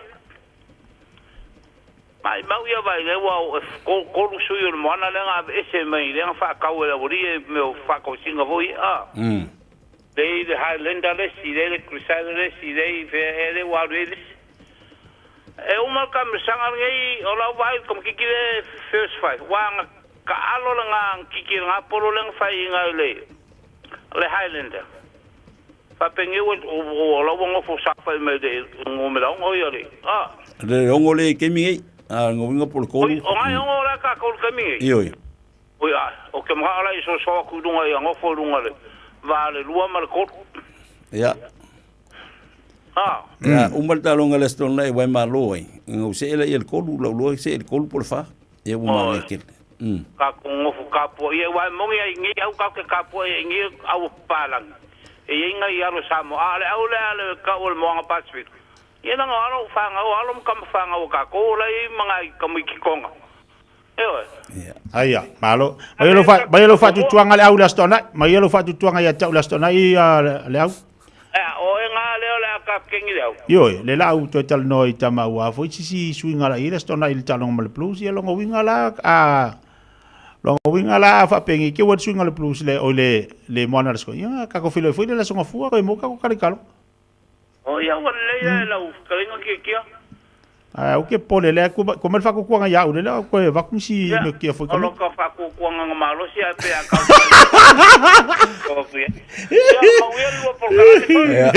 ala patrão ya ona tata mana ia foi fa so a tamai ala nei tai au ta o foi le mo tatu ya ala basta tu te mi ri fu ia ka ko ka karngo ona lewa se mal tai mi mai e foi tatu pokalam o le tatu sumpo le te tali mo tatu fari masani ya fari masani i le tennis tomle i mankaul mele sa fa il polifesta tamai tia o ngai le vai asan tu nei ya e fata la e o le kula e Ngai fiku whakala e ke loa kala i whainga ngā maraka shop le masentala i son fuama so lulu tia.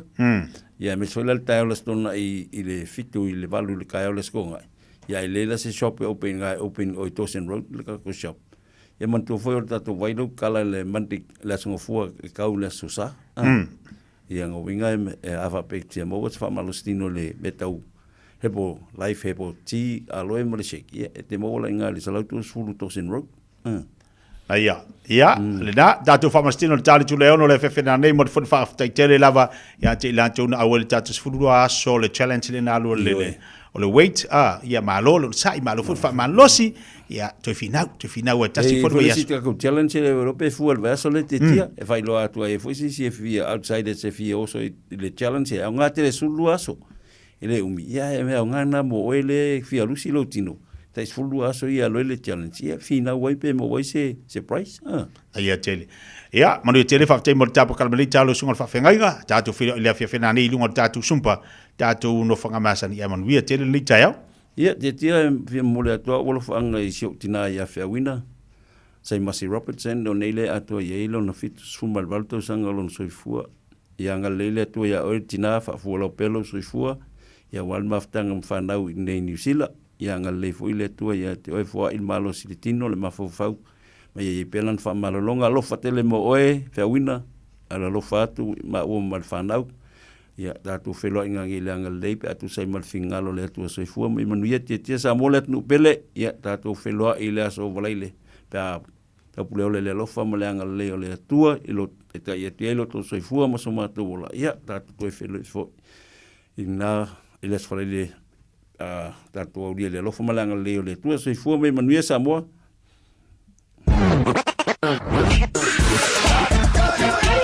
Malo so fua o se fufonga Samoa Radio Samoa tasilima ivatolu amo se kia Radio Samoa 24 hours a day 7 days a week Radio Samoa streaming live on www.radiosamoa.co.nz.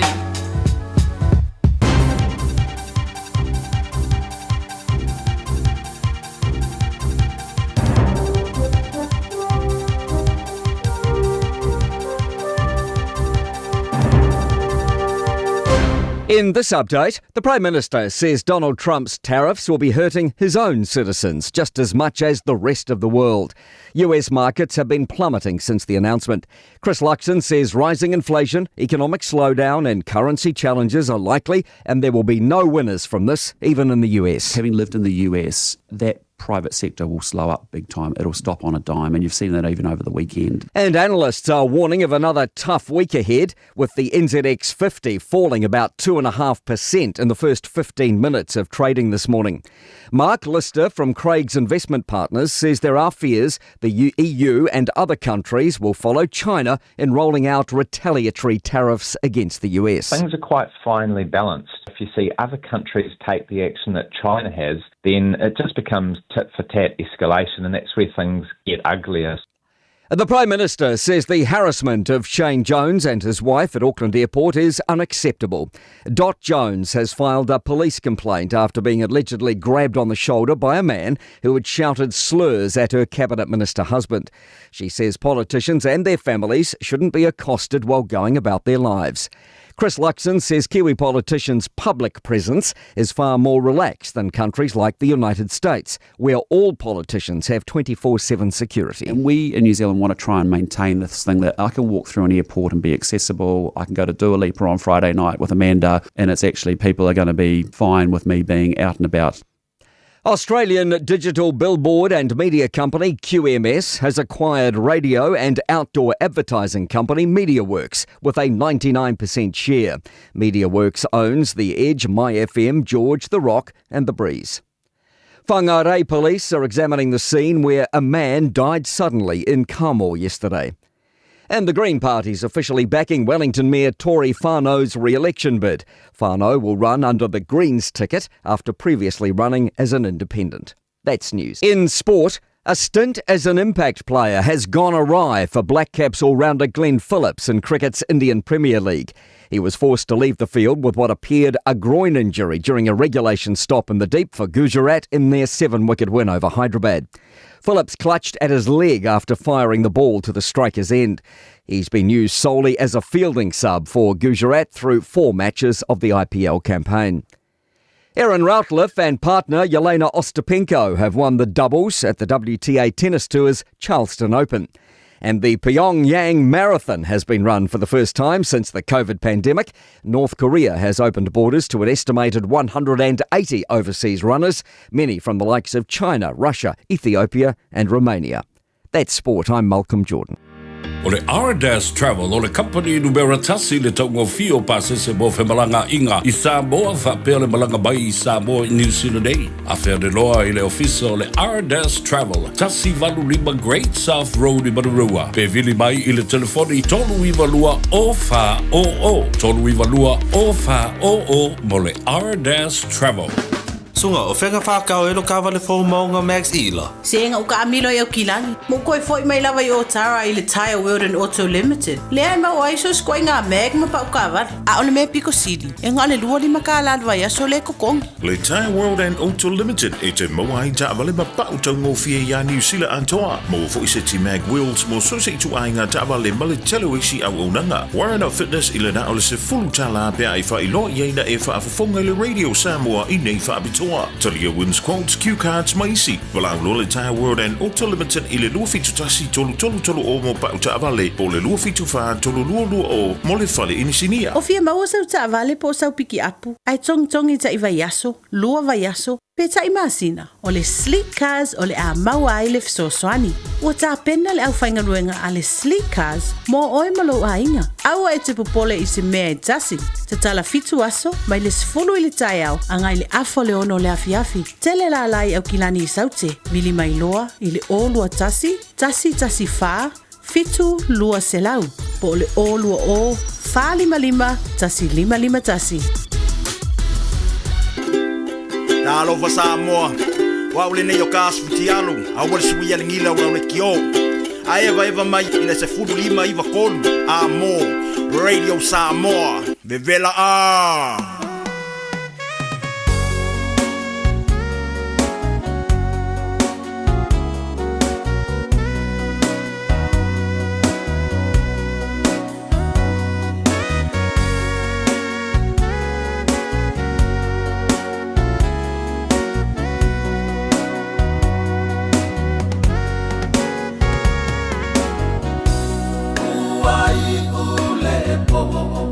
Wa umale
E leo ngā tasi pēa le futia ma le umele.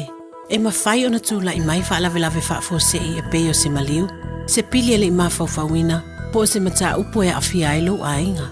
A whaila e iaiso whale motu, ma ua mo o mia se fisosoani tautupe, wala au mai loa api o le Finance Direct Limited, I le o lua lua, o walu whaafaa, 533. O lua lua, o walu whaafaa, 533. E so ala upule ai o mana o ngā tautupe. Hey, don't be that guy, or that auntie, ignoring a sore throat. This isn't just some drinks and lemon tea in your sweet situation. Untreated sore throats can lead to rheumatic fever. Nobody wants that for their family, eh? Go get your Pepe's sore throats checked at your GP, school nurse, or pharmacy. It's quick, easy, and most importantly, free. So come on, whānau. This summer, take care of your tamariki. Get it checked and get it treated. For more info, hit us up on socials at Stop Sore Throats or visit stopsorethroats.nz.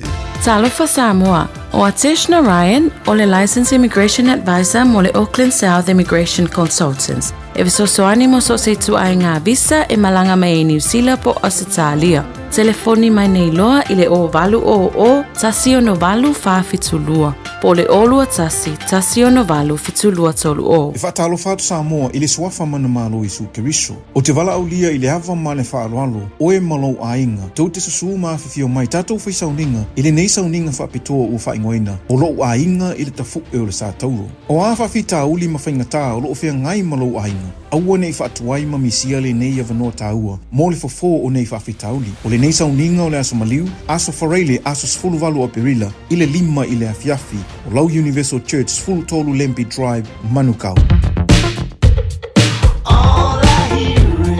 Radio Samoa, Radio Samoa, Radio Samoa. Tasilima iwa tolu amo. Radio Samoa, Tasilima iwa kolu amo. So isi. Yeah, the famei. So isi. What do you want? Huh? Famei. Yeah, man. Hey, kene ku perguntar, ela desse me coi manga oi. O fai pula inga mea. O le koia yo se anga pungo. Le koi fai a oi pulo e o famei ai makako.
Sifunga madia sunga ya Zai Frank Sola.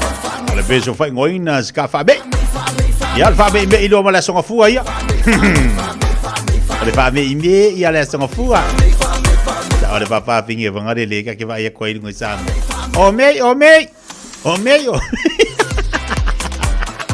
Ia wa fa me i fu le songa fua la ko. Ia o me. O le wa uma la songa fua. Football iba minuta chane le jula se football jasi le nei fo ya so fo pe ona ia ta tola batanga le ya so ma lo fa ma lo si ma lo no sai le wa ta tali mai po klame nei fo time le tai au fa si mai le sala po klame le ulo elito finga aisha hoto mo tatu tala oto wa fo fa fonga tatu atu mo fa tola tu nei tai au fa tala fa tu le to finga ma lo le su nei tai au Malo foi le usu ya te oe, tia le nei tai au, malo lava le tawatai, malo foi fa malosi, fa talo fatu i le mamalu se tato watu nuu ia o lo o maua maritapo kalamile nei tai au le asunga fua, malo foi fai o le faiva, ia le amatanga foi o le nei vai aso. O le o mei ya. O le o mei ya, fai kako ngaruinga. Ia o le whaafitai sili. O lo maua pele malosi. Ia wala vale whaawa wina o tiute mawhaiva o lo o whapenao na titofi ai o tātou tangata. Ia mai tātou uma, tātou te ngā lulue ai. Ia e peo na tā ua e tetia. O mei. Aua le nofo umbi fale. O mei whai ngaruinga. Ia maua e fo isi na sele. Ia wala vale tau singa o ainga. E langa kere ma fo fongo o sokia o e ma kere me ro yo o me o le siku ar fa me ia la tanga fua o me ya uma la tanga fua la ko yo vale awale alwa I fol ma fo o le stress ai fo yo se mai fenga wenga ia ona alwa la ia mafuta ma ainga ia me se fo fa na fa tan mai ia me se ile mai aion o aong me ngi yo le tu pa fa fingi ngai kama yo upu le o mai o mei vai pa fitai le lango mei ko ki lango mei ia o anga ia ona for te le o me o stupu nei vai tau ia o tatou le happy o le fia lava ia o te lo le tu langa la na le te le vo ila ia fa upunga le ua sui ai nei fo ila le tu pa ia pe ona e tau Mana ia le whai ngora vai aso. Mana ia te le whai. Pisi whai ngora vai aso, umatua e Malpori Fest. Iyo. Paftai ia le ri tau da stona. Iyo, sa o lei, wa le tūlanga ia le asfarai le mata utia, e o mai le taimi nei o la o, whapena o na tō lava ti munga, i le asfarai le. Ia e peilana e ta ua, whaftai i le maua i se lao, i le astonai. Ia, le ana mawhai ona whaatau no ui nai la malmanuia te le o whaamoe ngā nei whana wa o ngai pe ona tau wa ai le Polyfest.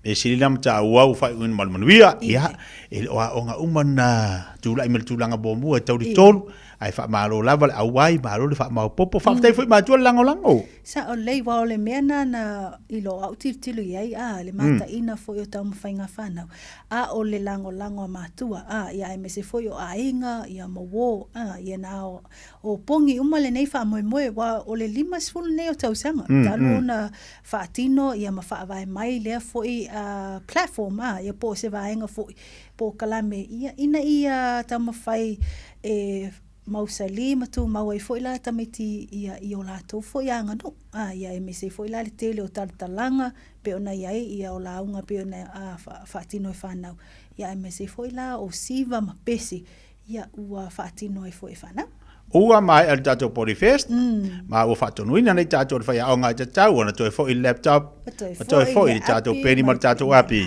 fai tau le lei ia ai o le tūlanga lawa na fa peo le commitment lea fa peo le malosi lea o lau alo e whaatino le siva ma le pese lea i le fia ma sina ma le vai aso sa tāpenai ia te tau foi lana tusa le o le tūlea ia ma le tusa le fai tau tusi ma fai mea aunga ia wa o le mea sili lava ia ma ua se ai o le fai unga le tau sa sa o le lei toi langa ni lola ia lea ia o lau api ma lau laptop toi baba ai au mea onga ai mo le taiminei toi teu le lei lau sei furu moa ma lau titi furu moa se ia i le la tau sanga au le taiminei nga i lua matua fai tatu mea onga toi tali mai o tatu pakala me le te mai tai au lau te baba ia tinisi o tatu tala o to tolu 5 miliona o lo pui ai al nupi fa mai le no nga tu pes 3 miliona a se kalesia Tolu sifuru lima miliona. O lo pui ai le nupi fa mai le nonga tupe sifuru tolu miliona. Yeah. O le tūlanga le pe ona tō mlaulawina tato ulutala nei tai au titia. Ia tūlanga la le tō sifuru 5 miliona. O le security po assets ia po aseta ia a se ekalesia pe ona ta ua tato ulutala. O lo pui ai o la tō foi no ngā tumpe sifuru miliona lena lena fa pena ona mawhai ona whaatanga ina ia me se foi o le approve ina ia o le tūlanga ia ele vaenga le nei le nupi wha ia o se no ngā tupe po se loan fo ia se kalesi pe ona ta ua tato ulutala ia mai tato tala le nei tae au. Ua mawhai ai o na whaatino le vaenga. Wai mai tau ina o toa te le lava. Ia o iei se aseta mawhai o na pui ai. Le whaatino i o le vaenga o no ngā tupe. Ia lea la ua whaalawi loa. Whailoa whaalawi tele mai fo ila te whono o le whaalaputonga o le whaaputunga tupe o lumana i manuia o tangata le nupi wha. Le sunga ia pālii, pānoa tāwita moala. Ia le mafua anga na talia ai la komiti. Ia lea fo i vaenga. Ona ua mai tau le iai le afoi. Le mawhai ona whaatino le vaenga. Ona o le iai o le puipuinga lea. Tō sifuru 5 miliona lea tau a whai. O a seta. Ia o mawhai ai la ona a tono e mamulu atu ai la le approval. E whaatino le sifuru 3 miliona nei o le nonga tupe. Ia o nisi nao vaenga pe o nei ai. A tono ua whapena ana fisilingi ai fo ato tele. Ia mwhapena fo ila o na whaalawi loa mai fo ila le taitei whono ia pali. Ia tu sai fo ima se tasi o whaasalaunga. Ia mawhaatanoanga se tasi fo o awala o whaasalau. Ia lea lana mawhai e o na whaatino mawhai loa le vaenga. O le security po o le puipuinga la nei. E tō sifuru 5 miliona. Ia o le whamawina e au mai a seta o se whanua. Ma se whaletani maa lo. I vai tele whapea fo le malu tapuai. Ma le whanua fo ia le kalesia i le taulanga o pia ia o lea la na whaamanino ai le vaenga i le mawhai ai la o na whaatino o lea no ngā tupe sifuru 3 miliona a tā lati tia. Poringa maila o lo o lava a seta le kalesia e to tongi ele le ngona tupe le sifuru 3 miliona pe a whai wa sifuru 3 miliona ia le ngona tupe tu atu la pe a whaatupe e ia a seta le kalesia 5 miliona lava matoi o vaenga la na koru fa polisi sur koru wa over tapo trip por mero ia mana ia manino le ai ta ua yo lo foi tau manino foi tau to ia i laina ma vai lainga o tatu tala na manino foi la ia le ai mai se lo tala anga ka ko nga ai kwa mai oka kinga sa or koru 5 miliona pui ia ala fa mai oka ma kwa ke le nga kupe ave ar sur koru le ia kupe mfaio ia ai pai kau mangingo. Iyo, esa lei wau tu langa lava na ia wau peo na ta ue titia whai tau manino iai tātou tala. Ia mai se foi o nisi walela tuai foi male audio. I whaatata no anga nei. E manino ai lava lalo whafong anga i tūlanga iai i meo lo tutupa. E mai se lava ia tūlanga i tupe. Ia peo na whailo mai foi nisi o tātou tamali. Ia i Samoa. Malele marea, soli tula folo le seki folo ta valeu du fale male vale le fale lo. Ta sile mata upo le o lo balunga mai tolo tatu atuno. Sole. Mata tia lava. Ia tūlanga iai. Ia o atono o le tilo lava ia pulenga o le male vale. Ia i le puipuinga. Ia o tangata ai mai se fo ia tūlanga o iai inisio whaalinga ia ma whaasalanga whaalawa i tele mtanga luenga o leo i se tasi fo o le o titono le tātou atunu ia o whaatino fo inisio son ngā tūla fono titono le malai valele. Ia ai o le tūlanga iai ia o lea ua tilo iai ma ai tonu ua i loa ma tilo le leanga va. Ia e soli tūla fono whaatino ai e le vaenga o le airport ia po o le malai valele. Le whaatino ai o search ia e unlawful i tūlanga iai. Pe so tūla fono le whaatino ai o le vaenga wai ele o iai se lato aia inga i lalo lato fo i tūla fono po regulations. O lo pui ai fo i lato ngaluenga. E le o iai lalo, e le mwhai o nā iai nei lato le vaenga se i vanga nā ai i a law enforcement. Pe ila o na iai le mtanga luenga o leo. Ia atono le mai tawina fo i tato reporti. o le sa fa pe na una fa tino se feilo inga bo se fa ta singa fo e tala no ina ia vai ma le na tu sa o mai lava ele lawyer official lawyer sili ele ia la to le vai ele anga va fo ila to fa tino le search se ivanga na ai tu langa fa pe nei tu ina tu se fa tanganga ai mesi o le iai po le present le o le mtanga wenga le leo ia beta na fa tino lava ila to ia ato ile pe na ile la fo iva ia so tu nai ia ato no le na fa tino mai lava ia to tele fo ila tangata wa fa alio la to fo yang atu ngalunga ona ole o atu ta au fi luma ole entry o lele yo atu tono le ul fale atu tono le airport le o fa tino le fa tino le fo ngai yo inga o le sa ilio la to sa po ta vale ya alele yo atu tono le malaiva le met ta ona search ai la to ia le Samoa Airport Authority e ia yo la to fo i tu lango ia e mawhai ona whaatino le vaenga. Ia ale whaatino mai tua. Ia o vaenga lana. Pe ona iai la tatou talawi nei. Ia ua whaai loa. E le mawhai e solu tu la fono le vaenga. Ia o le lana mai tawina ilo u toi fo e mai atitia. O lena o atu. Malmanatu a tono e toi whai. Ia e peita o te ratu o le toi iai se vaenga whapena. Ia ua a tono o lava ia nisi fo e tu singa mtanga luenga o le mtanga luenga o le leo. Ia me se follow ia sili o le fautua. Ia i le pulenga. Ia wa foi le vaenga wai e ia i tūlanga i le tūla fono e ono o iai. Tau whamsinonga. Pe a le tu uala to fo inga i o inga len whaatino titia. Ala hale tau le tongi le pakalo i le malevali? Se fulu tala. Se fulu tala le wai ai le tongi le pakale taimi nei. Ia pe o na ta ua fo. Le na iai fo inisi o lato fo i whatanoanga. Ia po consultations. Ina whaatino i tangata ia le malu lau tele. Ia i vaenga whapea i le pakala le manisi fo i o lato. Fo i tax payments e whaatino i o le manai vaalele. I vaenga nei o le anga i ato le tato tangata i le malai vaalele whaapamalo. Le anga ufisi le vaenga le langa i la antou whai mai. E o ale latu e drop le tangata. E sfutala. Sfutala lava. Ia. E tu sa lava pe te latu pena e taua. E la torta vale enter pe un fale atu drop le tangata to sau sfutala. Tu sa le male mata vale le la ku pakale. Oh. Ia. O tu langa lava na la fa ali ai foi la tu ngalunga tangata. Ia tono ia wole na fa manino foi.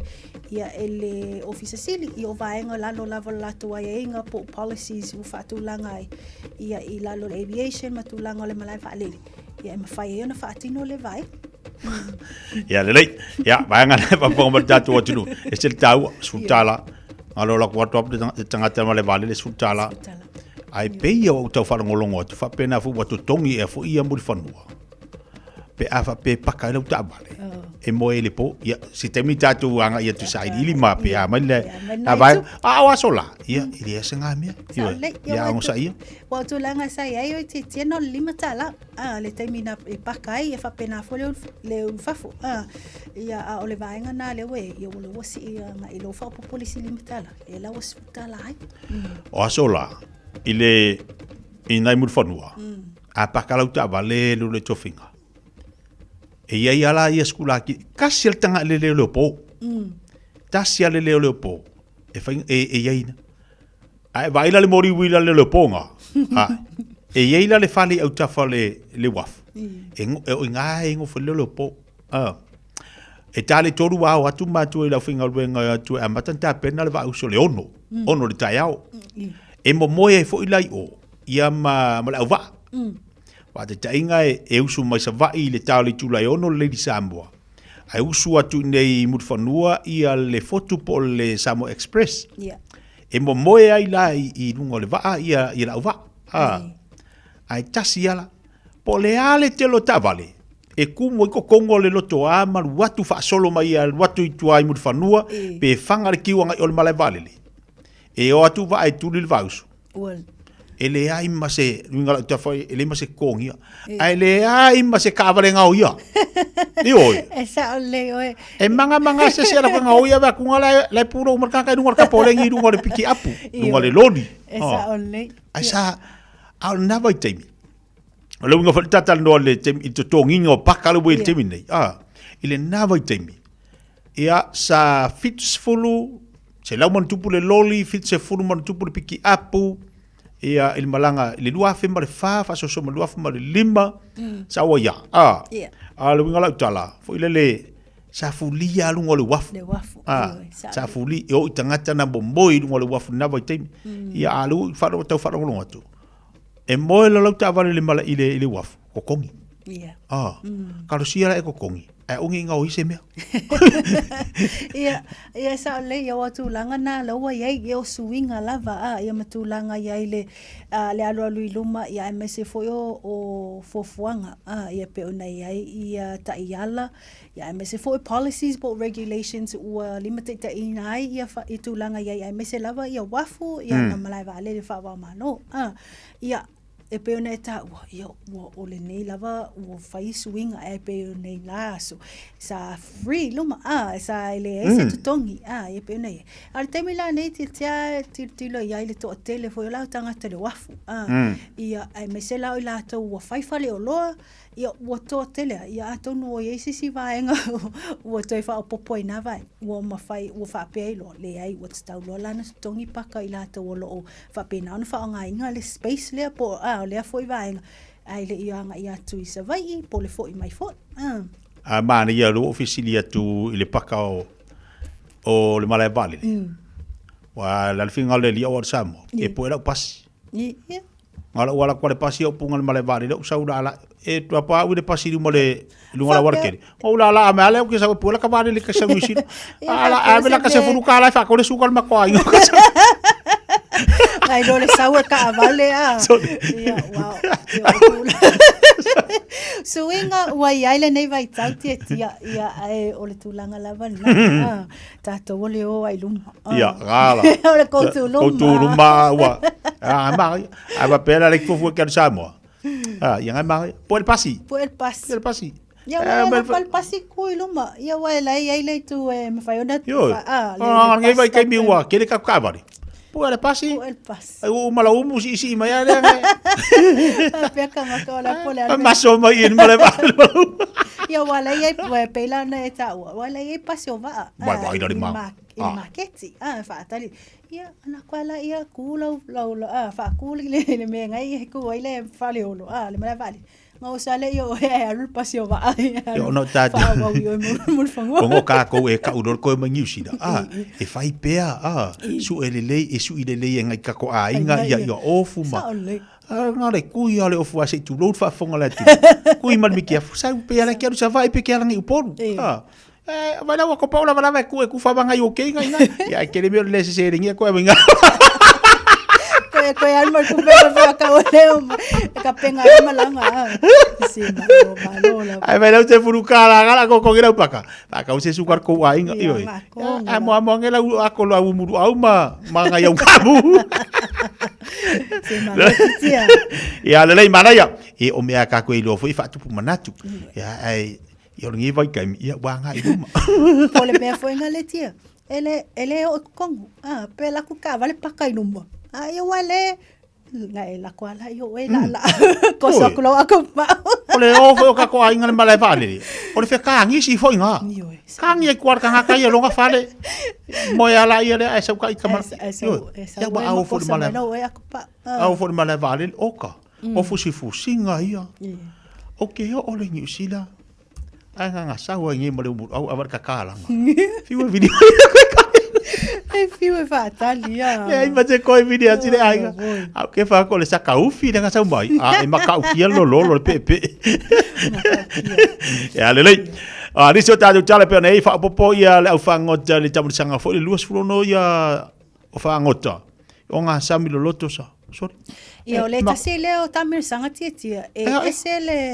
wo fa tu pula ia la verto telo ila to e fia le ile tau vanga le nei ia po le talonga le nei o le fai po fishing ia tu langa ia pe la nei tato mai tawina to tele ia le fai le o le tau va o ai tanga te mo le ala po e fuai kilos pe le mafa ia po la for tu ai ngai la mo tanga ia le la na fa mawina le fai fionga le vai aso, le na tala lo ia ta o le tatou malo, le fionga le palmia, ia i tūlanga iai. Le na tala lo ia ai le nei ta amilo sanga. Ia le mai ta wina o le anga i whaatasi, o le whaatino whaatasi Malaysi fo i ta amilo sanga. O le fo i lava a ta alonga. Ia o lo whaatino lava i tono Samoa. Mai tau ina tia u tele lava i a tau sanga o whaatino lava lewa ainga tono Samoa. O fia lava to a tele i lato e pe e anga i atu i Samoa e whaatino le tamino sanga le nei. Ia ma o le o whamawina o le tamino sanga lona luas fulono lea. Luas fulono lea. Ia talo na whaavai mai le nei talonga tono Samoa ia mal whaatino ai o le vaenga. Ia ma le me tau wina to tele lava i tu moto le Pasifika ia e me se foila. O tatou sui tono Samoa o nisi mai New Zealand ia e me se Australia ia ma Amerika Samoa. Le tau sini o tono lea fo i ta mirsanga. Ia o lea lae whamawino le nei vai aso o lo whaasolo ai ia mal whaiunga fo i o le vai aso nei. O le a whapinau na mawai i a tongi, ia malau i nai fo i la to whapinau na manmalo, ia o le vai aso atole nei, ia o lo whaatino i le nei ta miusanga titia, ia o vaengala nei tūlanga o le Samoa International Game Fishing Association, o i la atole nei po le whalaputonga le nei po le asosi, ia o lo whaatino ina le nei tauwanga tele, ia i tutonu se tātou watu no titia. Panda ia. Wai mana tua fo ia lulu te fingal to telo tatu tangata. E fia kele le fa hoka. Iyo e sa le. Mai se tangata fo ia le mana ba. Lava le manga ba. Ia. O la to uma fo ila ia e tilo. Ai mai tawina fo o e fai lava sina te leo le tupe. E maua le tangata. Ia wai mai tau e fai e fua poai le tangata e manmalo i le kele o le kilo. Po le mamafa o le le numera o le mamafa o le ia. Ia o to tele lava la tatu tangata o tau sinio i le vaenga. Ia mama fa pena o na manmalo i le foi i tu e ngata misanga. Mana ia, sorry. Se le tele foi o mana ia na ia foi vai ngai mo a le ngata ni mo ia na selen. Ioi. Ia ai mana ia alu ngal ka kai do au. Ia o la to le fai la ko rods e o lunga le va ia wai ngai va ai tai i le vasa. Ia e tu langa ia ma fai lola o ai la ka nga le va venga mo la ngai ia nga mafua mai lung mai yuka fua. O ai la ka nga la ke le mama fa ia ka nga la nga la ma wa tupe. Fi lo la vala sina tupe ai pole me se fia o te faftai e titia. O le mau o tangateanga i atu tono Samoa. Whai aringa le tālonga le nei. Wai mai tawina o tia e le te misilo vai i tangata atu nui fafo. E anga i atu tono Samoa. E whaatino le melea o le fishing e anga i le sami. E whai ia whangotanga nei. Ia o tūlanga lava. O le ta amiro sanga le nei. O ta alonga lava le tele na whaatino i lewa iaso mo lewa iaso. E mai tawina la fo ilungo o le itu lau ai la to le Samoa International Game Fishing i la to le nei e toititia vai aso uma ta ilua vai aso fa o mai ia o la to foi press releases ia po o la to foi tala e fa ilo ai ia o le tangata le na maua le o le tangata le na maua tuna ti le lava ia o le tulanga lana o le to atele o la to o mai fafu ia fia la ia nga ia tu Samoa e fa ngota Samoa ia ta ua fa pela fa ngo ka ba ia ke ua ka lu mala ka ofe a kongi aku ai ke ua ai la koi mo e mala tala foi ke ua sa le ai la ka ma un alu o ka punga lu le kuli le ia mala aka kuli a ko mala ka ma un aku ai ko alu le ia o ke ngi lo ka punga o ke ngi mala ai la sam ia o le man ko la sa ai ku ma un ai la ia la fa amal ma un yo ka sa la ia ku la ia fa ka ngai ia nga le sio tatu tala pera fa fonga tatu atu nei tai au fa tau manino ai mana ia tau lunga tapo kala me sitasi fo vanga tau sitasi o tangata na leua fea ile tire mui Amerika sa o leia titia o se tala fia o se mitanga foi le tatu tangata Samoa o le avea i se tamaita i Samoa mua o se Samoa ua avea ma se whaululunga o se pūlenga o Tinei Mū te tonu Amerika. So o le tamaitai le ne swafa ia Siona Stallings alai 5. Ia o se alo i Samoa, se alo Samoa, ua whapena ona whirwhilia e nā te whaululua, pe nā te taitaina ia le pūlenga o le Tinei Mū le vaenga o Tacoma, Amerika. Ia o se mitamitanga foi la nei o tātou foi tangata. I le tāleni a o le anga wa o tātou tangata i nei foi a whaulu i matata ai me se foi o positions mawalulunga. Ia leu wha mawina o le tamaitai ua silia nei ua lata le 2 tausanga talu o nā veo se tangata whaingaluinga Tinei Mū po le firefighter. Ia ma o lea sa amata mai lava le o langa tautua le tamai tai tonu lava o Tacoma. Ia le tu sai foi ma maunga ia matala mai i Amerika. Ia au lea u whapena o na pale mai. Ua pale mai lea foi to finga maualunga ia i tonu o Amerika. O le whai unga la o le vai aso te tia po i la foi vai aso le sa whamawinai la le whai o le induction ia po o le swearing in o lea foi tamai tai. E a vea mataitai o Tacoma Fire Department i tono Amerika te tia. Aia. To inga talala ia te fia lungo Facebook. Lungo penga te whailangi. Anga kakala kola Facebook. Ia a meua.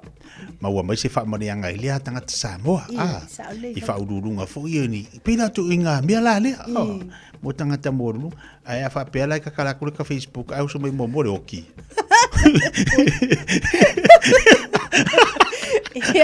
Ia tu o vahenga fa pena tia ele mfai ona e sola mai ai. Ai manga kua foi la le do tofinga. Ka fai le kala le o nga foi o ia le o nga la e pure isu. E ka kala ko le Facebook ele le vanga manga kangwa ko le mali wala ale anko. O ia la ingo le onga. Ai ko e kangwa kunga ia kama ia le kama ki. E kala ko le Facebook. Ai o ki melong anko. Ia.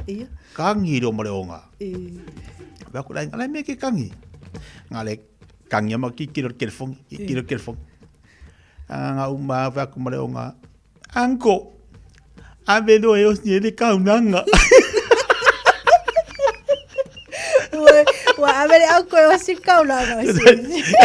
E ka kala ko Facebook le onga. Ale onga jupu. E va ko onga anko le o ki mai ngol pe lai. A mai fo le o ki onga anko ngol Facebook. Kangi le onga mai. Anko, ia amene o si de kaunanga. Wale na vale o gafa yoki. Wale o fa pesi o nga. Le aso so o mai na vale le ma ba kule. Wa puto le o ga ko la ku se la kala fa ko yoki. Ave mai si de amene o si de kaunanga. Ia, paole ia mo file mu. Ia mo wa fana. Awale besi. Awale besi. On me la kai boa. Ole kala ko Facebook ai va. Ia ve o si kala. Ora ko mai ko lo mai. Ave lo si kala. Se malo tia. E que noi. É unha foi, ka foi ki ka ko nu ngi meu pe. Ia vai lá ale faina. Vai lá faina. Lenga la lenga fai mai. Pe la lenga sau mai. Ko sau mai Samoa. Lenga fai mai ka penga mai le ai ngai Samoa. Le malanga. Le umu o mea umba Samoa. Lenga vai aso. Vai ui e wale wa fiwe vidi fa pe. Anga sikanga kanga nginga ngi fai le umu ase vai. Ko se ko ruma singa va ko le ngole o ki os ka mai si ai ngale nga mai ave o se ka. Ai alo fio vidi. O fio vidi. Ni ana ko anga kala.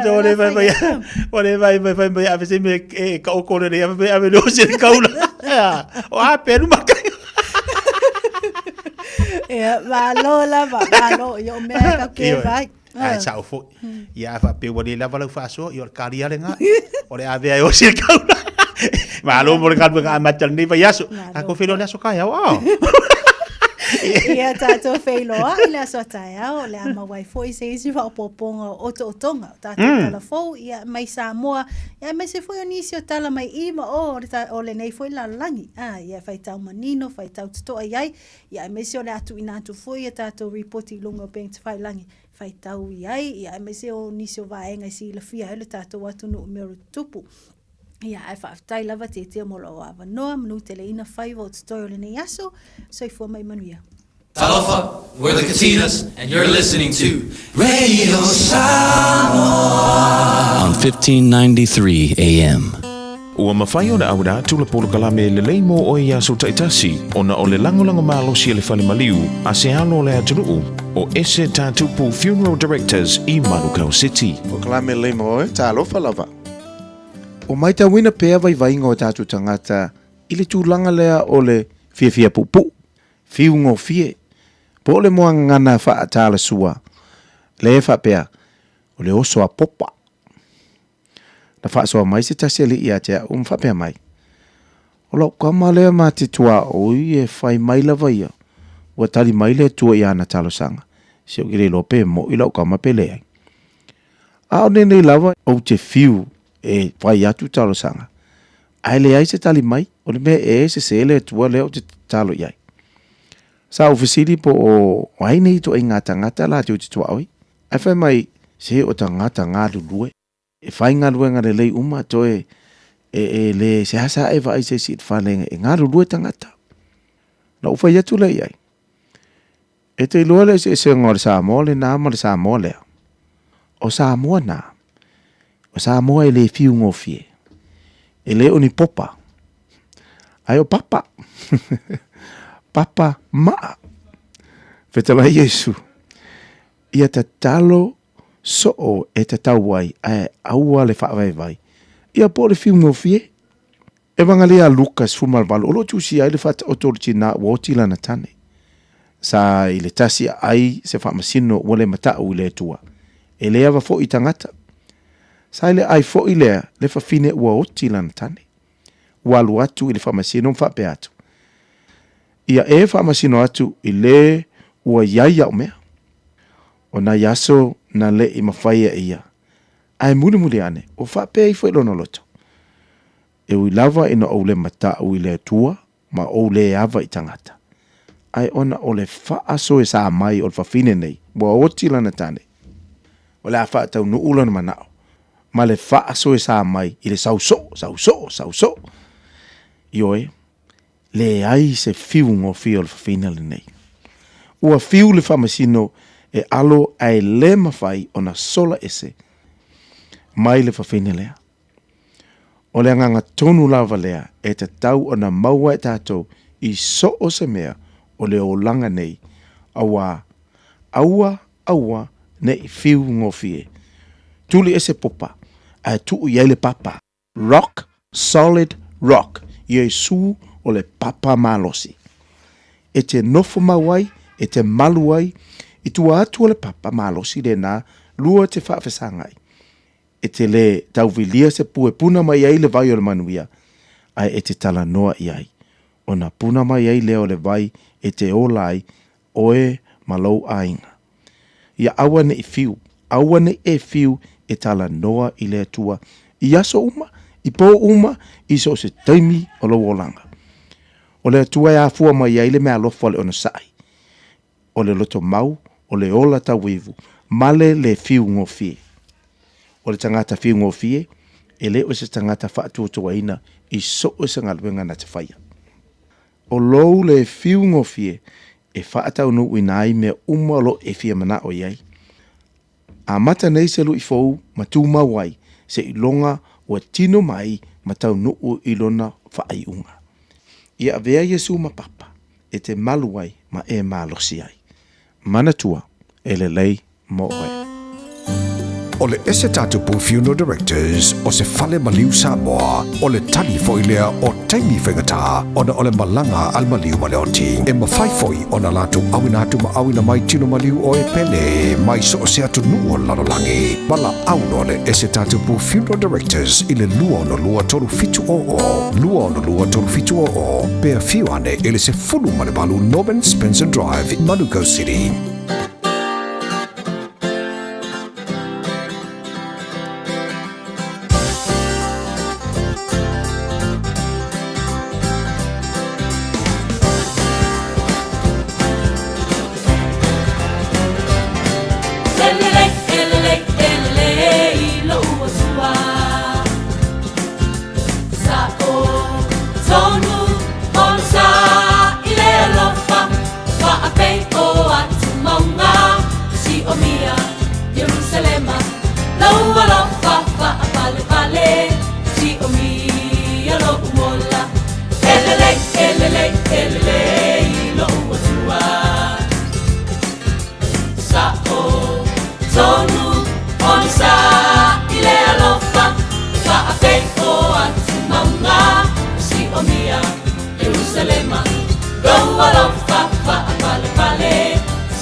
Orange Guy and Pup here. The local elections are this year, which means your enrolment pack is on its way. When it gets to you, open it to check your details are up to date so you're ready to vote. Go to vote.nz or call 0800 36 76 56. Brought to you by the Electoral Commission. Talofa Samoa, o Ateshna Ryan, o le Licensed Immigration Advisor mo le Auckland South Immigration Consultants. E visosoani mo so se tu ai ngā visa e malanga mai e New Zealand po Australia. Telefoni mai nei loa i le o valu o tasi o no valu whawhitulua. Po le olua tasi o no valu fitulua tolu o. Mātau te whaia ni fo aro i le aso lava e te whio mai ai i le Shine Dental. Ai e ia inga whapitoa. Mātau te salia le Afterpay, Zip, Q Cards, whapea Wins Quotes i le Shine Dental. E whaia fua whatalanoanga mai le ACC i le Shine Dental. Le aise tongi mo whanau i le bao le se fululua i le se fuluwalu tusanga i le Shine Dental. Talanoa mai le tongi ino le whainga o ni po e whaunga ai le Zip, Smile Now, Pay Later, le aise tului i le Shine Dental. A whio mai le 5-5 Great South Road manukau pe wala au le 2-5-5 2-5-5 mo le Shine Dental. Toi tolu minute talo le tula suma lua tapena male to faya fonga mua se manu Francis yone a wale fa wina tatu pokalame le tai au nei. Tatu filo le asa tai au tatu pokalame sani o le ali ese pokalame le tina ya eti le asa tai au. I ona failo mo tatu le vayaso mawai. No winga to fo imal tatu pokalame le vayaso fo ai mo le asa tai au la le tatu pokalame na mo tatu. Ya, o la ifo ina indisio tatu pokalame masani pe ona ia ile tau tumala unanga le siu fonga de video Samoa ma le tau tual fifia mai tatu filo ile aso ata yao malo lava le maftu mai fafta ia tu nei tatu pa umalava ya mai so tamam tida matua ya pa nga umalava le tatu fala inga le tias papa kiu fafta ile tatu maftanga le stona ya mai se fo i aluanga le male afia fo le tatu fala inga le stona umavai pa mo ya tu le tu ya tu tamam tida ile ngata fo ile ya wo pa nga umalava ale tias papa kiu ya le na tatu mafuta se so ya sulu matfatu mali west pa tai para lango le mai se fole ainga o dia le tu amale lo le tatu wantunu na fia le tatu fole ainga ile aso tona tatu filo le aso tai le lo fo malanga le tatu matai si le langi lo fotele atu tia manu teleina ia fo fanga o le afia ngai mo tatu wantunu le ni yaso ai mai se le fa ingo le yas mai se le ni yaso tatu yai so i fo mai manu ya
Samoa tasilima ivatolu amo Radio Samoa. Tasilima ivatolu amo.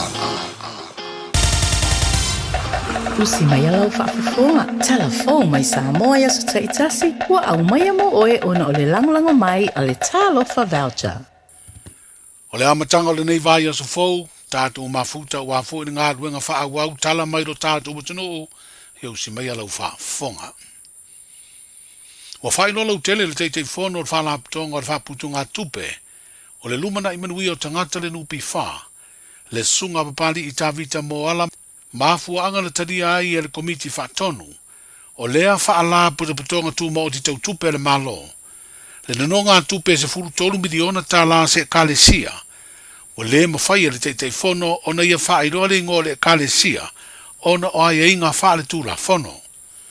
E tōs furu 5 miliona tā la le pui puinga po le security, o le tau leo ni a se tā lea e kalesia watu inatu, e wha mau ina ai le lātu ai tā lafu e peo na whaairoa e papali i se whaataluanga ma le vaenga whaasara lau o le talamua. O le security e tōs furu 5 miliona, e au mai lea i le aseta o se whanua ma se whaletari malo i vaitele, whapea le maru tāpua i ma le whanua fo i o lea e kalesia o lo i le taulanga i a pia. O le whinangalo le teitei whono o tali atua i se whaasara launga, mai le teitai o le itua ngai ma lana vaenga wha upu whai ua wha ilo ai, le ingoa o lea e kalesia ma le au wha inga o lana ai tālafu i le nupi wha. O le lako security lea leo tata tala no langa leo wa ngia I tonu o le tusi le se fu tolu miliona e fa fea ona fa maule se fu tolu miliona lea to ti sila tu ile tusi le letter of afa le wo fa sa la lungo le illegally e fa wai fa ta wale hotel lai vai tele o le hotel o se tasi o I minsta saile HRPP o teleta o minato. A faila initial HRPP o le faiti o le media. Tele le fiso soani ale kalesia nei I le tauta tongi na o le aitala fora nata mali. Leanga o le fale lea. O le hotel le whaanga ele long lea. Na whatau mai ele tamali na o teleta o le ingoa. Leanga iai a tangata e tong tongi maa mai. A whao popo le meto tino le kalesia le ua loka I le talafu le. E se fulu 2 miliona le value o le hotel la, e lua eka fatasi ai ma improvements o lo iai. Security na e first mortgage pe mortgage mua I le nupi fa. E iai se si security. Ioi. Chile fia le kale e tangata I e whaitio. Le fale sa le tu I a pia. Whafsa nga ai ma Bluebird ma Rudy Ott. I le si tu. O le ale veli o le whanuana na. Lua se fulu tolu miliona. Whamole mole lau sunga le taitai. Ua o tā ua nei mea leanga I le ua una tā ua I le whapeo nofu sau wha malama. A ia malama e o lo tua ina ai tātou. Pena le lei, pena tu whatu la whanoina le watunga ele no pi wha o le nonga tupe lea. Wha popo whatasi le value o security lea e first mortgage. O lea e wha mau ele no pi wha. Tolu se furu 5 miliona. Tolu se furu 5 miliona. Fua mai lai o tau lea o masani le whaingo mene o lons. O le ai tā lafu lea ua whaali le wanga le lunga. E se furu tolu miliona. Alu le ai tā lafu lea ai leki tongia. Ele ai ma se sene pala ele ma whaio na recover mai I totonu o le nonga tupele. Ai se a. Se fulu tolu miliona le long. Ai tolu se fulu 5 miliona. Ia le security. Mea tō tino ia. O la la solo ia. E soli tu la fono le fai unga na fai e le komiti fa foi ma le pulenga. Fa masino o esamo. Fuman tato fo in mai le security. No ngā tupe. Malona titongina. 5 miliona le si sata tano no mo le kalesia. Mo le tau le leo le kalesia le wo fai tuai. Ele o se client a fai nei se la tono no ngā tupe fa mo le mo. Ko lewa le maftanga le. Ko lewa le maftanga ma fai ngā pa anga lupi fa mo le client ne. 5 miliona. Umana te tongi le i tai atoa le taimi e whaangata i le aitala. Te le ma meo tupe na maua mai ai e ala mai le tului. La so whaafonga i ai. O le kale sia lea. O lea e te tongi. O le voto o langa mai lunga pe eise arias pe le ai.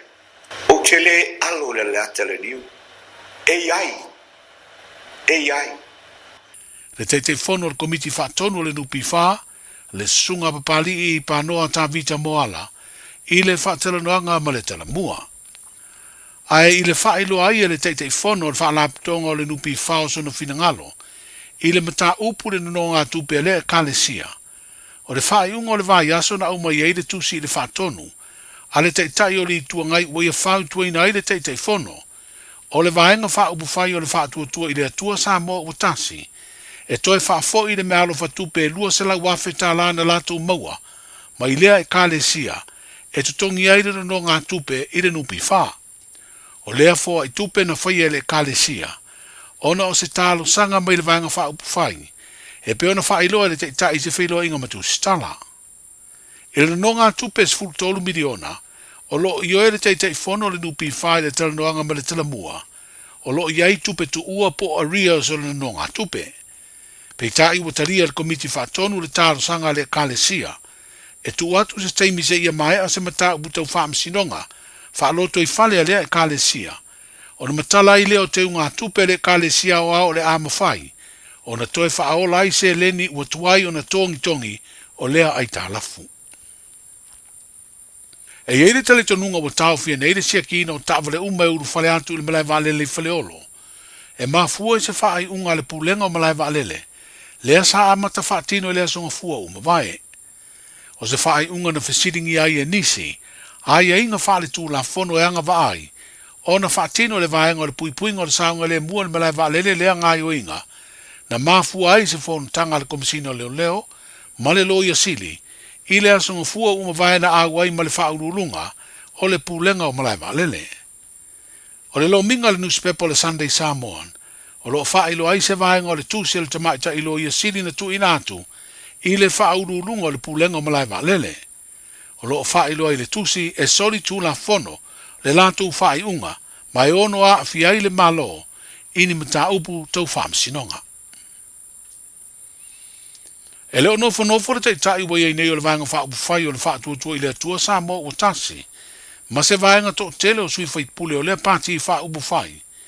I le tapena ai o se whina unga whaale tū la whono le atu ina atu i le whaamsinonga, i le wha moe au tū e ave se ai le pāle mia, ma min stau le kāpeneta po le pūlenga whaatonu o le malo. He peo ni si le fia o mai ala fwe lua o le whaatuatuaina, na au tū lava i le whaamutaina o le pūlenga malo, lea o lo teita ia le sui whai pūle o lo tofanga, o lo tau veina le tofi pāle mia le fionga fia mena o mi mata afa, ma min stau lana kāpeneta e peo na te ena ia la fwe lua i le pāle mene.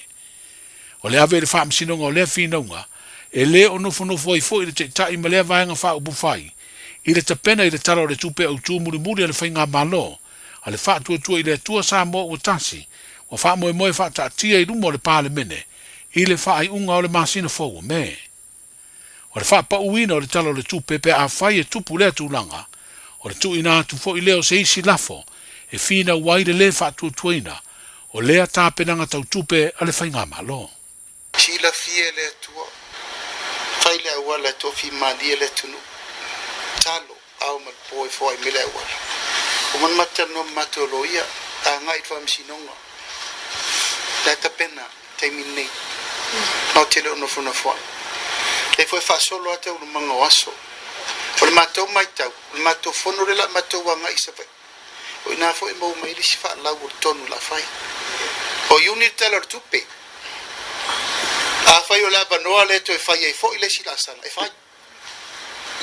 Ile fai na mato no fo matalia pele mele ya. Ala e a fo e te me fa sa o te la tu ile pa e soli tu la fo no me uma e fai. Are we allowing that to happen? Ai mato le no fo se monta. E lo se me fai kanga o ma ko ka ko fa mo fisa. Ku lo wa fa fo ngale tu. Ai poi vangana. O nisi o mata upu o fola sia nei le sunga la auli masui fai pule al faa tui. O lana vaenga faa upu fai e to lua sfulu. O fai te o ina ma fesiringi ai le pulenga faa tonu. O loo faa foia le pale mia mara kampeneta. Ma ua faa li ai se fina ngalo le te tai o le itua ngai. I le feiro inga masani matu sitala ma ia faa utua ina la auli. E leo i la tau o se itu o ngai ale malo. Ai le tapae tu sitala o se fina ngalo le sunga la auli le watea polata e vau Fosse Smith. Fa te tau i lea tūlanga. Na ia wha li ai ei fo i le pito la aua lana vaenga wha ubu whai. E whesiringi ai le whai ngā mālo to i titi, le minority government. Lea na e tā ua wha mole la o whionga te te i whono le sau noanga la auli o ia tuila e pai le aswan nafi. Wha pia e tūl tau fia i tua ngai o la tau e tua ngai. O le atono ala ta ungol tau vaenga le ia i te min le wa le pe e o le ufa sanga tau fautuanga ia ma fo i o le vaenga le ta o le minority le fo e fasang sanga ia tuila e pa mala tau vaenga i lo lato tiute fa ai tuanga o mato o fenga malo fisfilia atato tele no sa o la vasevi mato le ile majority le fenga malo ana fa pe fa ma oni de vaenga le tu la fo no le vano esi if they are honest enough malo lo fo le tu o esi o inele ele majority le mafudi o la fa democracy do tato foi ask yourself ask them la meto tele fe sile ya fi me o fe le malo si le tata o ve le malo te mi o la le malo si na ya te oi tell us o la le malo si fe le tu la fono e no foi tu tau male fa nga malo Samoa na tau ave mo ese minority ele se mea tau male tu no le lalo langi o ran le melea na ma lo komunisi o fese ma Lord Pacifica o tau ave mele ele se mea o matau le fainga malo mo i le fast e matau tele le fono fo ba matau ba itu la tau valele ngor fast ala e o matau ave e ala tau ave o tutuli atu mai le tai o le vaenga fa fai o le fa tu i le tua Samoa o tansi sunga la auli le watea polata i vau Fosse Smith i le whailua inga matu stala. O le ua whailua le asosio le tālonga whainga whaiva whaavau māloa Samoa le whao popo au whango ngota ua tausini o i le tāmilu sangalona luas furu ono le ana tala le teitai o le māloa le fionga i le pāle mia i le aso tō na ina te nei. O se tāmilu sanga ua whaia whatasi ma se isi o tausini o ngā le tālonga lewa le nei o whainga whaiva i o ngā sami do loto le tātu utanuu lo tausini o ai au mai atu motu o le Pasifika. O au whangota mai Samoa nei, o Amerika Samoa, New Zealand ma Australia, o lo a wai le tāmilu sanga, ma o le whai ungo le vāiaso le amai ai, ma laua i loa matongi. O vaenga masani e tongi ele nei tāmilu sanga, o le ia e siri o na mamafa mai tu ainga o i e maua, ma le tu au whainga o le mamafa o i e maua se au tau vā. E ei fo isi vaenga lo wha masino i ele tausini onga le nei, e peo na awai au whango ngō tā lii ma le vasenga o tamatai. O le no whanga tūtu tonu o le whaalapitonga o au whango ngō tā lea tunuu le Samoa International Game Fishing Association o lo i matau tutai se vaenga se so o male wafu tele o lo o whamautu i ei waa whango ta uma a au whango ngō tā o lo o tausin yo. O tala amatai o le nei vai o sa fau i lau whaafufonga